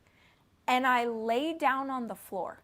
First of all, I take my shoes off, because why? I don't know. My feet were hot, and that felt like the right choice for me. Yeah. Sweating through my clothes, shoes off, laying in the floor like a chalk outline of a murder scene.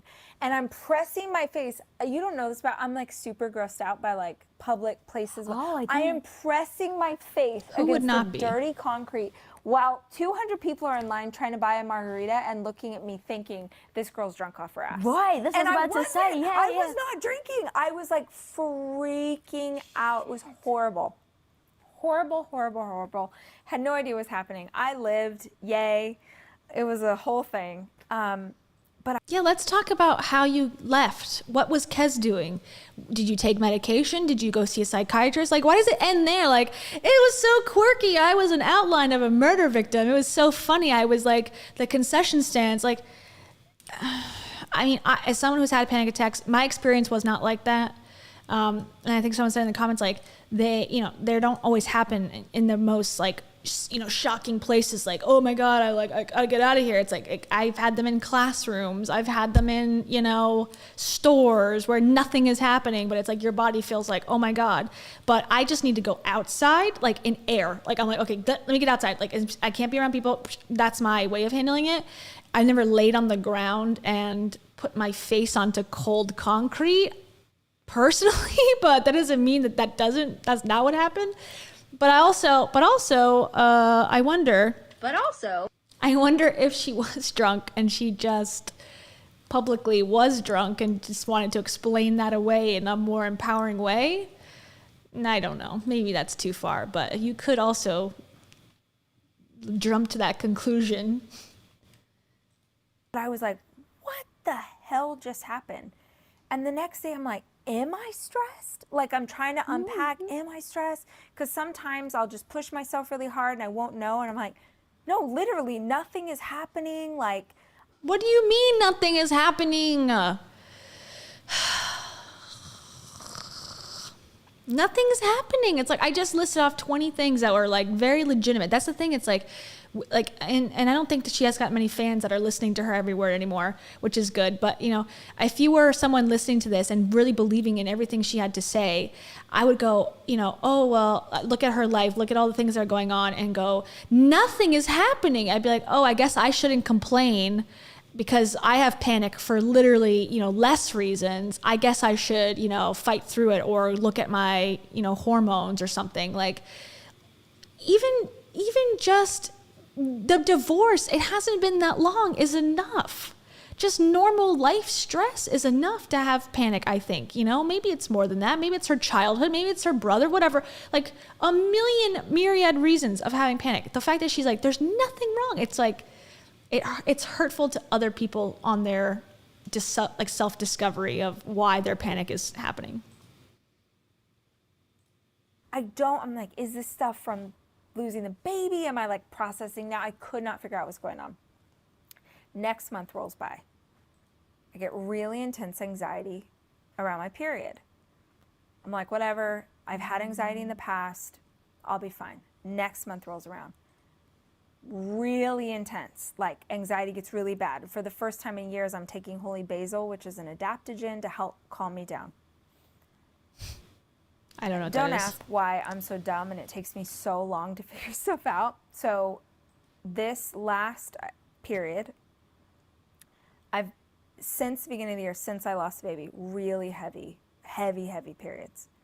Where I'm literally saying, like, how do you bleed this much and not die? Like, this is crazy.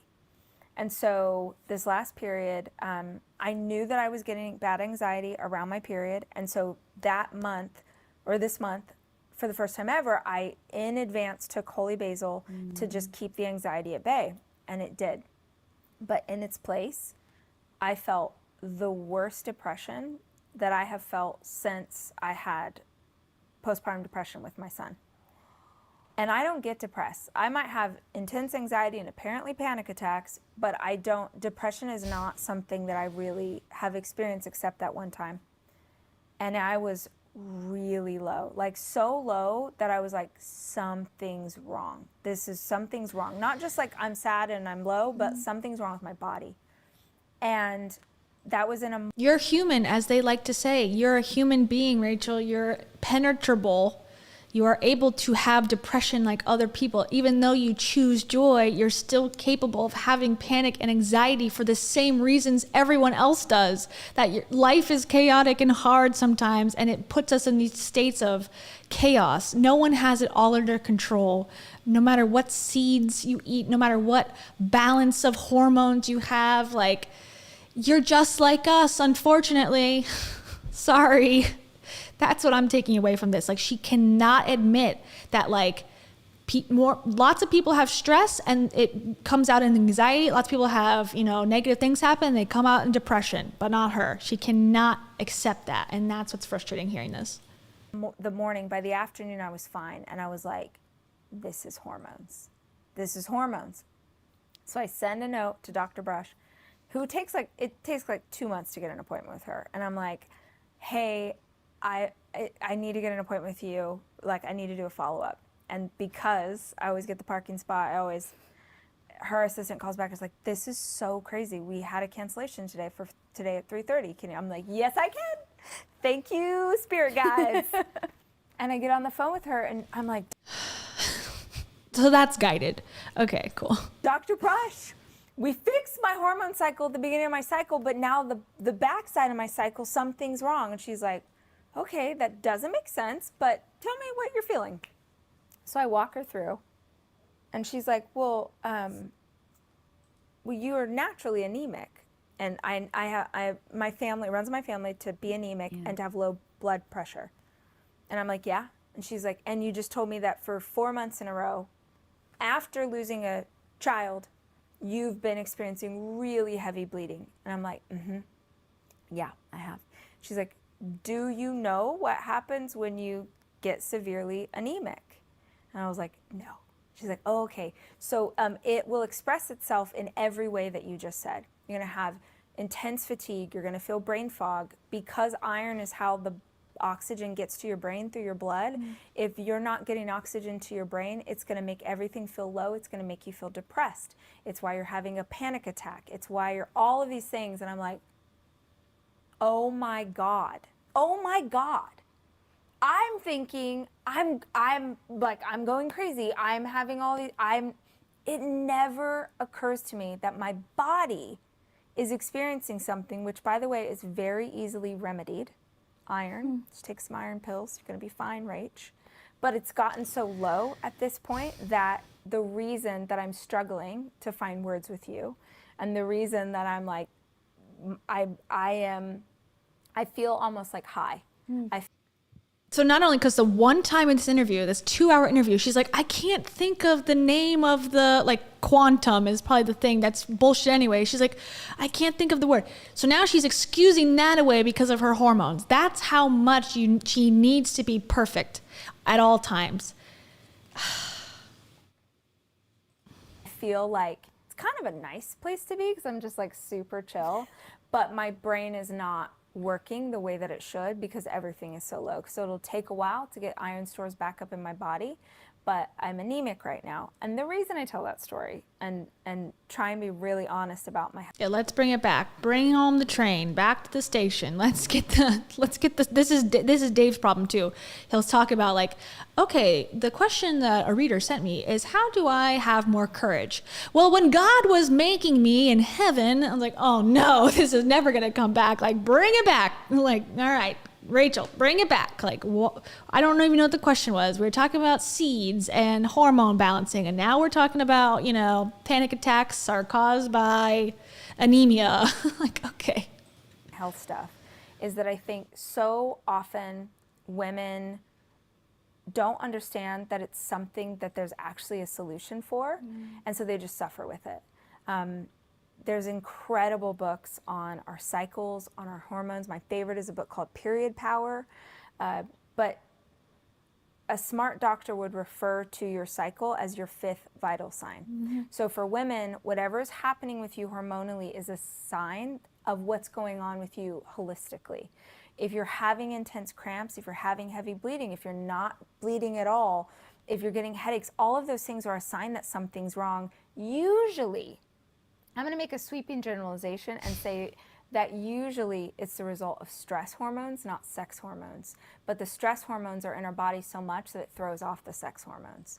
But if you think this is just how I am, this is just how I'm wired, this is just what happens to women, we get really bad PMS, that's not true. It is absolutely not true. If you're experiencing really heavy... So just everyone should just go to this doctor who can't take an appointment for 2 months. That will solve everyone's problems. Or the woman who wrote Period Power, who she's talked about the book before, you can get coaching with her for $10,000. So that's also another option for everyone out there. It's like, okay.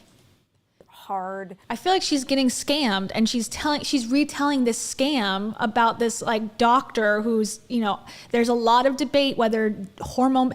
Okay, Rachel had a gynecologist on the show, and Rachel brought her on to talk about this hormone balancing stuff, and she said it, and like the doctor said on the show, there's no such thing as hormone balancing, but I'll meet you where you're at and we can go from there. And Rachel never addressed it. It's like, so you have another expert who is totally saying that this is not even true. There's a lot of evidence on Google that it's not true. I mean, I'll open the possibility that it is, but Dr. Amen is also very controversial. So we're taking all of these things with a grain of salt, and then to explain away everything, it's just like, eek, not good.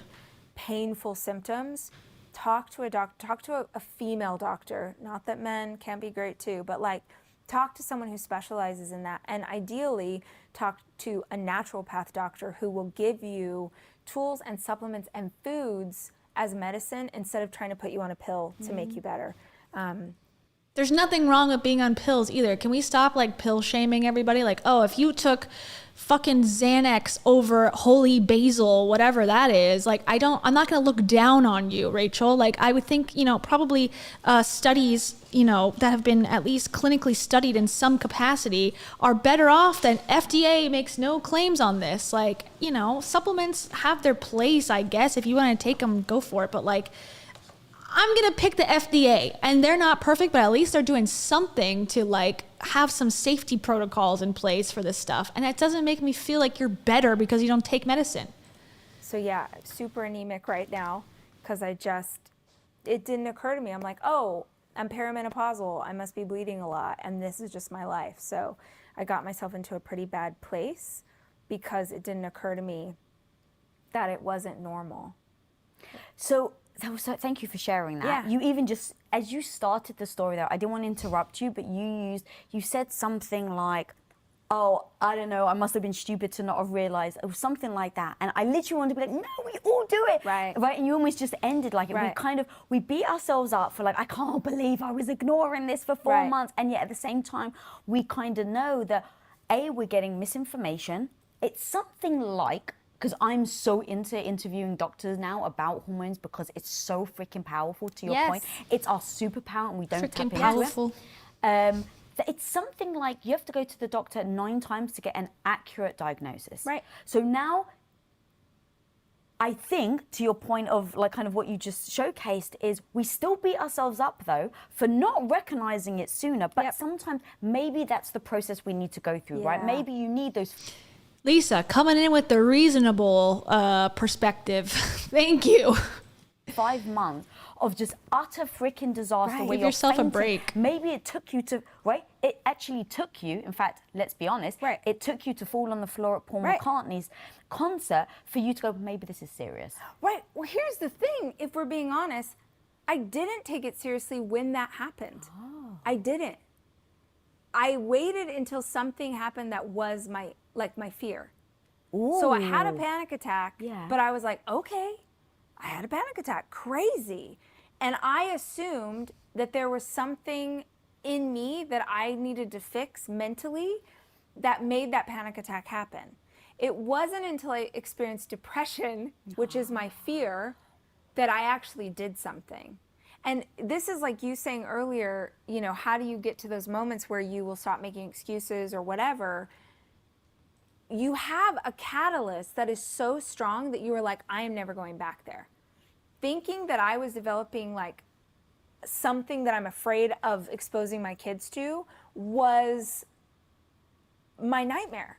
And I literally that day was like, this is not okay. I gotta call the doctor. Why didn't I call the doctor 4 months before? Because I'm like, oh, you know, this happens. This is just me. Just me. I can do it. I can figure it out. Like, it's crazy. This is crazy. And I do this for a living. Like, I try and figure this stuff out for a living. I interview experts for a living. Like, this is what I'm doing. So if I'm having these problems. Is this what you're doing? You're interviewing charlatans and experts that you don't listen to. So it's like, I don't know. Your job is confusing. I'll just say that. We're almost at the end, everybody. It's 10 gotta minutes mean less. that if you don't get to sit down with doctors and talk to them, if you're not reading 5 books a week, if you're not doing, then you're for sure going to think that you have something that's just your lot in life, right? I'm just unlucky. This is just the way we are. This is what it is forever. So I just hope that if we keep talking about it, I cannot tell you thousands of emails and DMs since I started talking about my hormone stuff where women are like, this is my story. Yeah. I didn't used to be this bitchy. I didn't used to have these mood swings. I didn't used to have this brain fog. But we tell ourselves like, oh, I'm getting older. I'm aging, right? I'm experiencing this. It's just not true. Well, did you know actually also, I love this topic, by the way, because I really want so many people to hear the power of taking care of your hormones, the power of taking care of your health. And to your point, I've only really been digging into it in, let's say, the last year and a half, like seriously. Right. And now I'm just like obsessed. And so that's why I'm so glad you were able to be on it. Thank you so much for being so transparent. Because every so often, like, I'll have brain fog and then that makes me feel badly about myself and then that knocks my confidence and then that voice in my head that's negative. See, Lisa, that's why I told you shouldn't get in front of the camera because you're going to embarrass yourself, right? And it becomes this one freaking thing. Right. Let's say I haven't eaten and I haven't slept, and so now I'm impacting my hormones. Right. My hormones then impact my brain. My brain then impacts how I feel about myself, and you can can see why we all get into these really vicious cycles of it being, maybe it's about us, maybe we're no good, maybe it's our body just like being. I'm not even gonna say anything about the thousands, or I'll get into a rage. So I agree. Weak. And so I had a doctor on recently that told me that women suffer, I think it's like 1 in 3 women are most likely going to get Alzheimer's, but it's like 1 in 10 for men. And so again, going to, well, what is that saying? Like, what are our hormones? How are our hormones over time impacting how we think, how we... Is that because women are older? They have a longer life expectancy, so they become more likely to get Alzheimer's, I wonder? Our memory. Yep. Or just more seeds, whatever. Just forget what I said. More seeds and oils. And so if we can just go like, hey, let's just take ownership here. Let's really do the research. Let's figure it out. Let's not blame ourselves, not say, well, it's just me. Let's stop ignoring. Let's stop gaslighting, right? Doctors gaslighting us again, like you said earlier. If we can all start to shift that mindset and shift how we talk about things, could you imagine how many more people would be resilient like you? Well, if you knew that it wasn't normal, you would feel empowered to take steps that would... Didn't you just say thousands of people say, this is my story? It's not normal, but everyone has it. So isn't that the definition of normal? Heal you. Yes. Right? Yes. It's because we think that feeling badly, that having those cramps, that heavy periods, that no periods at all, we think that these things are normal. All of this stuff that we are made to believe is normal is not normal. But Rachel, she hasn't finished the thought, but like, she's like, I did the protocol, then I got, I started bleeding more than ever before. So hasn't it gotten worse, actually? Oh, sorry. I'm sorry. Hasn't it gotten worse, actually, over time? Like, since she started this? I don't know. And on a whole different tip, like, how many of us get a period and are pissed? We're mad at our body, like, oh, I can't believe I'm on my period. Like, now I gotta do... Honestly, like, I was when I was like 15, 16, and then I stopped because I was like, well, this is fine now. I learned the beauty of tampons, and then I kind of stopped. But I didn't lodge them inside of myself for 3 weeks, so, maybe she has trauma. Is literally doing what it's supposed to. Your body's being healthy. It's doing what it's supposed to do. But everything in you is hating the fact that it's happening. What do you think that does psychologically, emotionally? Like, oh, is your body literally cramping because you have this like angry energy about what's going on in your, like, and What? My body, I'm getting cramps at 28 days because I'm angry? I don't think so. I think I get cramps on the happiest day ever. So I don't think that's a good theory. What you said earlier, you were talking about empowering. That's it. When you actually understand that at each phase of your hormone cycle for a bleeder, for someone who menstruates, not all menstruators are women, for someone who menstruates, every single part of your cycle has things that will sort of not be your favorite, but also has superpowers. If you think, oh, this is the week that I'm bleeding, and that means that I'm not going to have energy, and I'm going to be really crabby, and like blah, blah, blah, that's going to make you feel a certain way. But if you go sort of back to ancient times and how... Ancient times. Okay, let's get the history. I'm such a history nerd. Ancient times, period talk. Again, as much as she's trying to say, like, it's not normal and da-da-da, it really is re-establishing these gender stereotypes, or not even gender, but like stereotypes for bleeders, as she says. Like, I hate that word, but okay, people who menstruate like to say, oh, they're bitchy during their period. It's like, yeah, that's because that's been like an accepted thing because we're not allowed to be angry. We have to always choose joy. I think it's more of a social construct than it is a scientific, like, oh, how do you define bitchiness? Like, is it more aggression? Like, is it something, you're just not putting up with people's shit on the day where you're like in pain?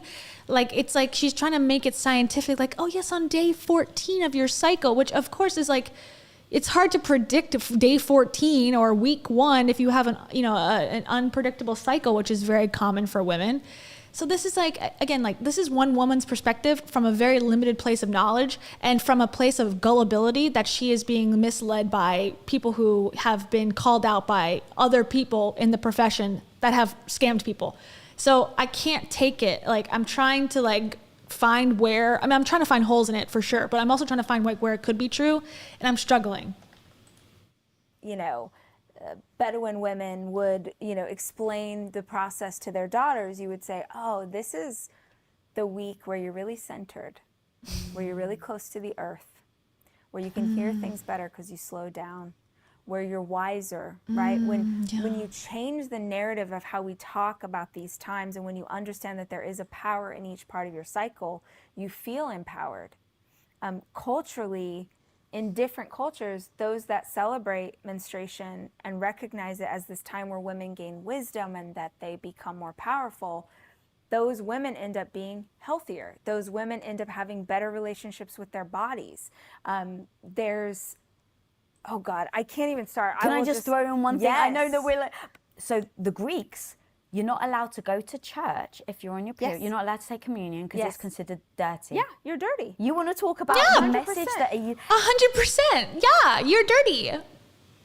Okay, Rachel. Oh, that is I've actually studied this a lot. You're picking a subject, like literally I was at a coffee shop today. This is what I was studying. Can't. Studying what? I need a textbook. What were you studying at Starbucks about menstrual cycles? I don't regret anything. Oh, Katie. You want to get your heart? I don't regret anything. Katie, you're pushing the buttons. I'm just going to move it, okay. I can't even start talking about it because I'll go on forever. But culturally, most places you would find that. You would find this idea that you are dirty, that this is shameful, that this is wrong. Let's add in the fact that in many parts of the world, women and girls do not have access to products that actually can help make that process better. So oh God, I'll send you an article and you'll freak out because it's crazy. I'll send you an article. The audience does not need to know all these details. The only smart ones like you and I need to read the fine print, okay? The fact that period products are taxed as luxury goods in many states in this yes, luxury goods. Okay, I agree with this. This is a point, I think a fairly liberal perspective, maybe not, maybe moderate. We can all agree that that's like ridiculous, the pink tax and all that. But like, how are we like, is she an advocate? Is she not? Like, what are you doing to fix this, help this, get women to be more knowledgeable about this? Like, we're on hour 149 of this podcast and like you're bringing this up. So is it really the best way to like bring attention to this issue? No, I don't think so. Like, I don't disagree with her, but it's like, if you really have these deep beliefs that you're so excited about, like, let's do something as a group, as women together or as people together. And like, let's take action. Stop talking about their shit. Let's fucking do something about it if you really care. Luxury goods. It's so insane. Viagra's not. That's something that you don't get taxed on because it's medicine. But tampons, yes. Don't get me started. That being said, there are cultures where it's celebrated, where you're taught about your body, where you're taught that this is powerful. If you look at indigenous people, oftentimes there's many different Indian tribes within North America that practice this and that are bringing back sort of the old ways of teaching girls about their bodies. And this is a time to be celebrated. And we're doing a berry fast. And this is our time to like that sort of consciousness and that. A berry fast? Okay. No comment. Narrative about the fact that your body is doing what it's meant to do and this makes you powerful and strong. Imagine how different we would all be if we weren't taught that this was ugly and shameful and gross and, oh, men have to deal with it. Even think about the fact that it's called a period. What does that mean? Like, it's a period. Oh, why? Because that was a period where men were inconvenienced by their women bleed. Like, do you know what I mean? It never even dawned on. I didn't understand that part. Like, it's a period of time, I'm assuming, like a period of a certain, like, call it cycle too, like moon cycle. the full moon period. I don't know. It's not that crazy. It's not like bitch fest.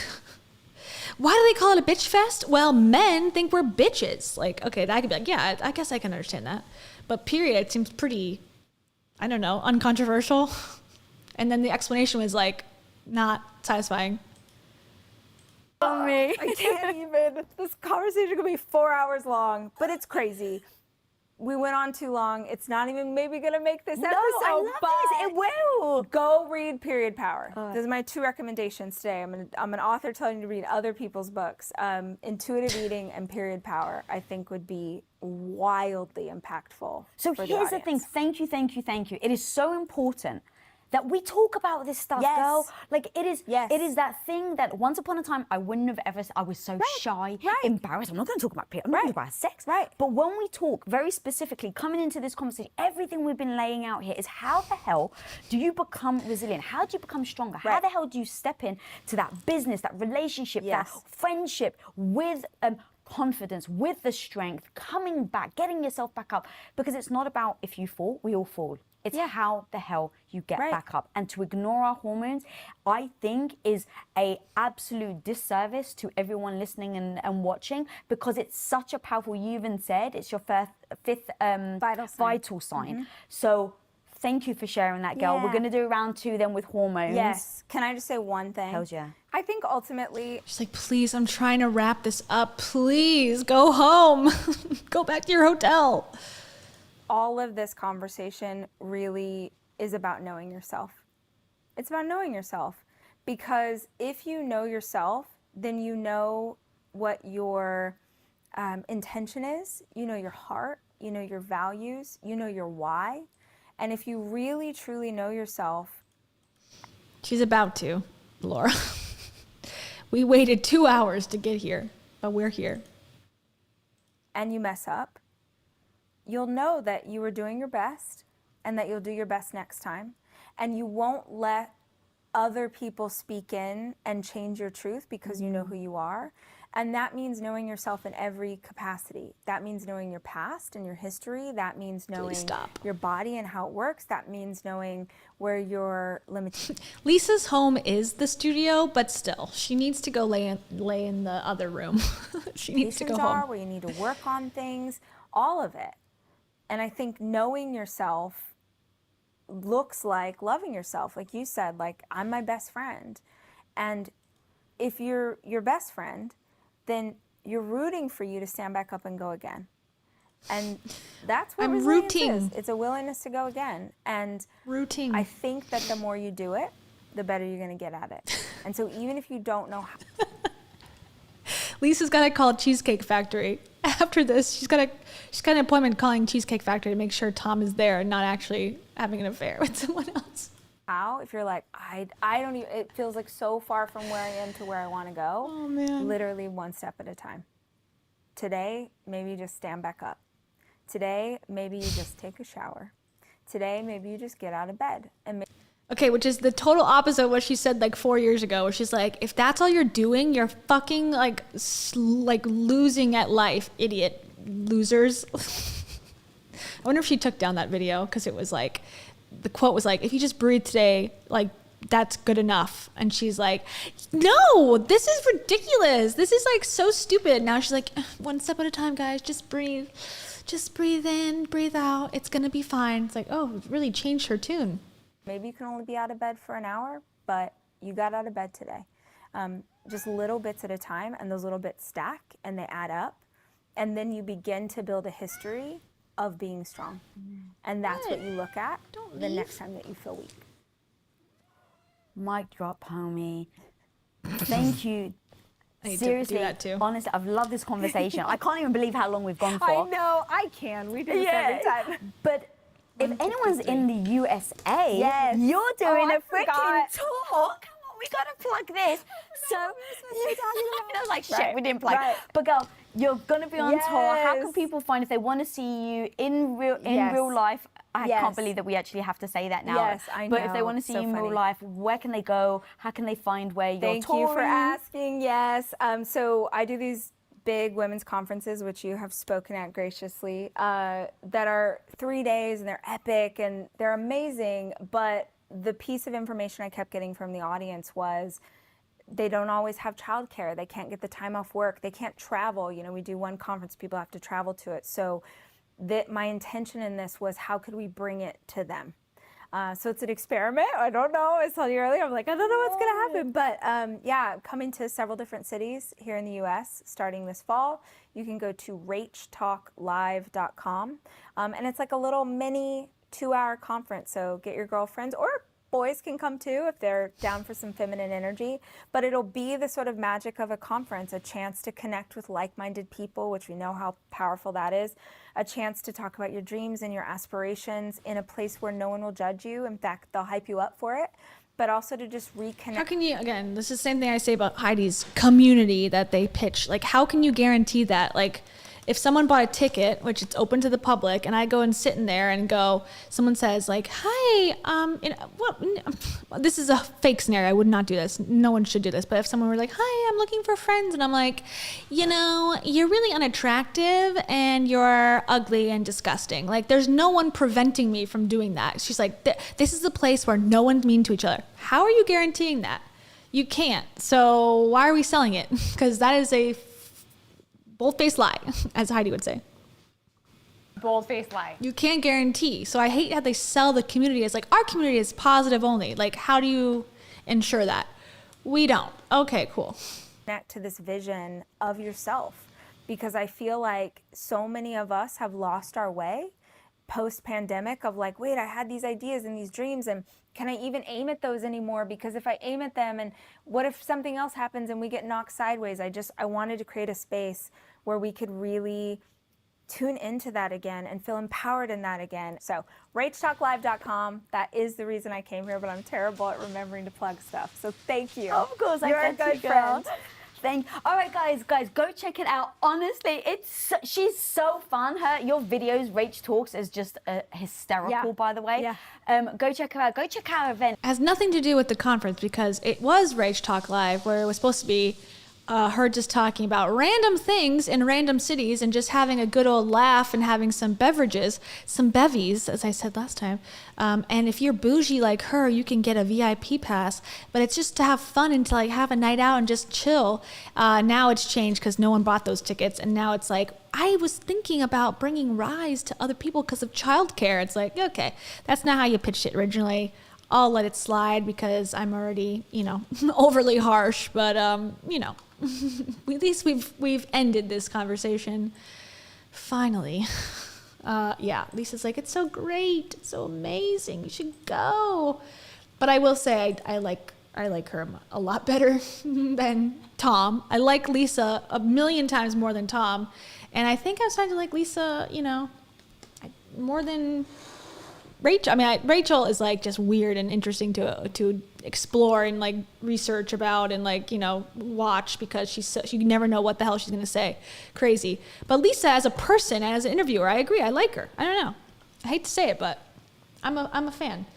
Okay. I just want to check real quick about that video, just wrapping up about the what she said at the end. Like, if all you do is breathe today, that's fine, because she's got a hot take where she was like, this is probably 2016, maybe 2015, where she was like, if all you do is get out of bed, that's a horrible. Oh, she definitely deleted it. She's got like way less videos now. Let's see. You decide. I don't know. I think she probably took it down. She took down a lot of videos. Wow. Okay. Well, we'll never know. I'll have to find. I did cover it at one point, so I'll have to go back and look for it. But yeah, she used to have like, pages of videos. Now she's only got like this. American taste Filipino food. Look how different she looked. Why are we here? We're here because we're celebrating the Philippines. That was like the thing to do back in the day, like recreate your own BuzzFeed videos and call yourself American taste Filipino food. Just be as general as possible. And it did good. 500,000 views. Okay, everybody. Everybody, thank you tonight. Toiletgate was all planned. She knew that Sherry, her cleaning lady, was gonna say something.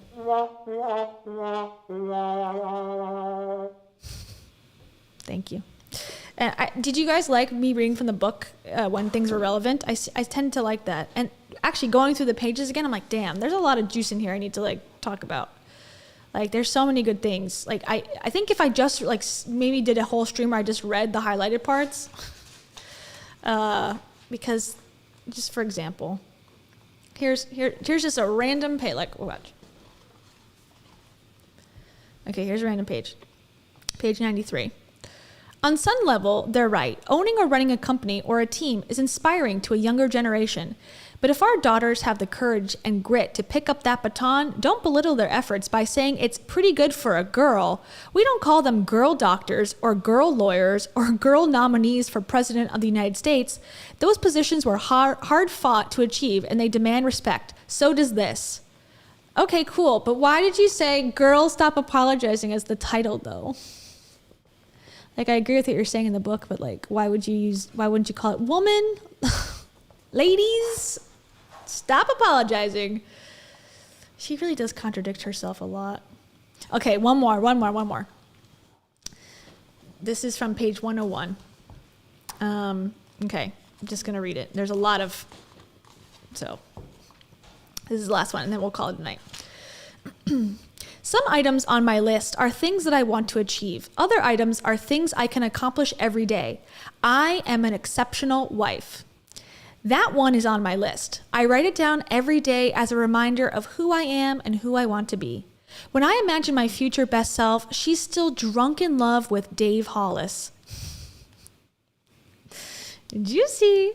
In the future, he's still my best friend, and we still can't keep our hands off each other. Only now we look so much fresher because all of our kids are older and we don't have to change diapers or wake up with a teething baby. That also didn't age well. I'm careful with the words I write down too. I don't use the word good. I don't use the word great. I use the word exceptional. When I write that sentence about being an exceptional wife every day, I have to ask myself what I did today that made me exceptional. It's a simple prompt to move me into action. It reminds me to text my husband and tell him how hot he looked in those pants, or how much I love him and appreciate him. That wouldn't happen if I didn't have the prompt reminding me who I want to be. Another item on my daily list is kind of obnoxious, but hey, it's my dream list, not yours. I write down, I only fly first class. If you follow me on social media, you may have some idea of how often I travel for work. It's a lot, you guys, a lot. I don't mind the travel because 90% of the time I'm on the road to give a keynote speech or motivate a bunch of conference attendees with my unique lyrical stylings and energy of a Springer Spaniel. Then she goes on to talk about, how she finagled getting first class without being, annoying. It's like, okay. Oh, man. And this, once again, okay, I'm just going to look for the last gosh darn it time just to make sure what year this was published. 2019. Okay, so they got divorced in 2020. Come on, like... self-help motivational speakers, they're all fucking lying. This is the best proof. 2019, I write down in my journal, I make all my dreams come true. This is the best way to do it. This is how I got all my dreams. This is how I hustled. Write down your dreams. Okay, she wrote down every single day, I'm gonna be an exceptional wife. I'm gonna love my husband forever. A year later, they're fucking divorced. The material writes itself. The material writes itself. Here we go. Ready? Oops, hold on. It's a little loud.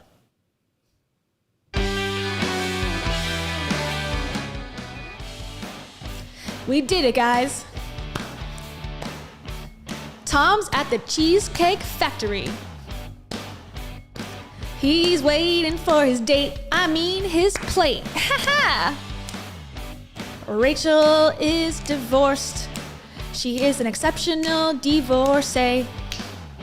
She's got a new book and it's gonna be, girl, what the health did you say? Oh, yeah. Singing career is off to a good start. It's Tuesday, and tomorrow I gotta find my fart soundbite. Cause Dave loves that sound. He loves it. And he's buying me a boat. He has to do a potty. It's giving me life. Thank you guys. Thank you so much. And if you're interested, if you like that, you want to join the inclusivity club. There is a membership, so no more Patreon. We have the YouTube membership program. Girl, keep bleeding. And if you want to join, it should be just on the channel at the top. There's two options, $2.99 or $9.99, and you get to use the emojis, and more emojis are coming. And when you start, if you join, you get a loyalty badge. That's why everyone has little pancakes on their names if they're in the membership, and then it increases over time. So if you're interested, would love to have you there. It helps me kind of be able to better plan my finances, to know how much work I have to do in a month versus how many streams and content I can make for YouTube.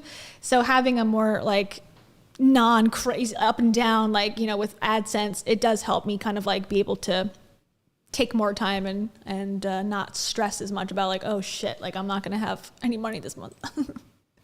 You know how it be. And it's right here. Our members, it should say join, or it says see perks. And says, if you like the show, meow, meow, meow, join the membership. That's the best way to help. And thank you for everything with the super chats and all that. That's always very fun. And thank you for being here for 2 days in a row. Damn. 2 days in a row. Oh, I love that sound. Me too. I love the sound of the stream ending. All right. One more. Last one. Clear, clear, clear. We're out. Scruffy cones. Bye.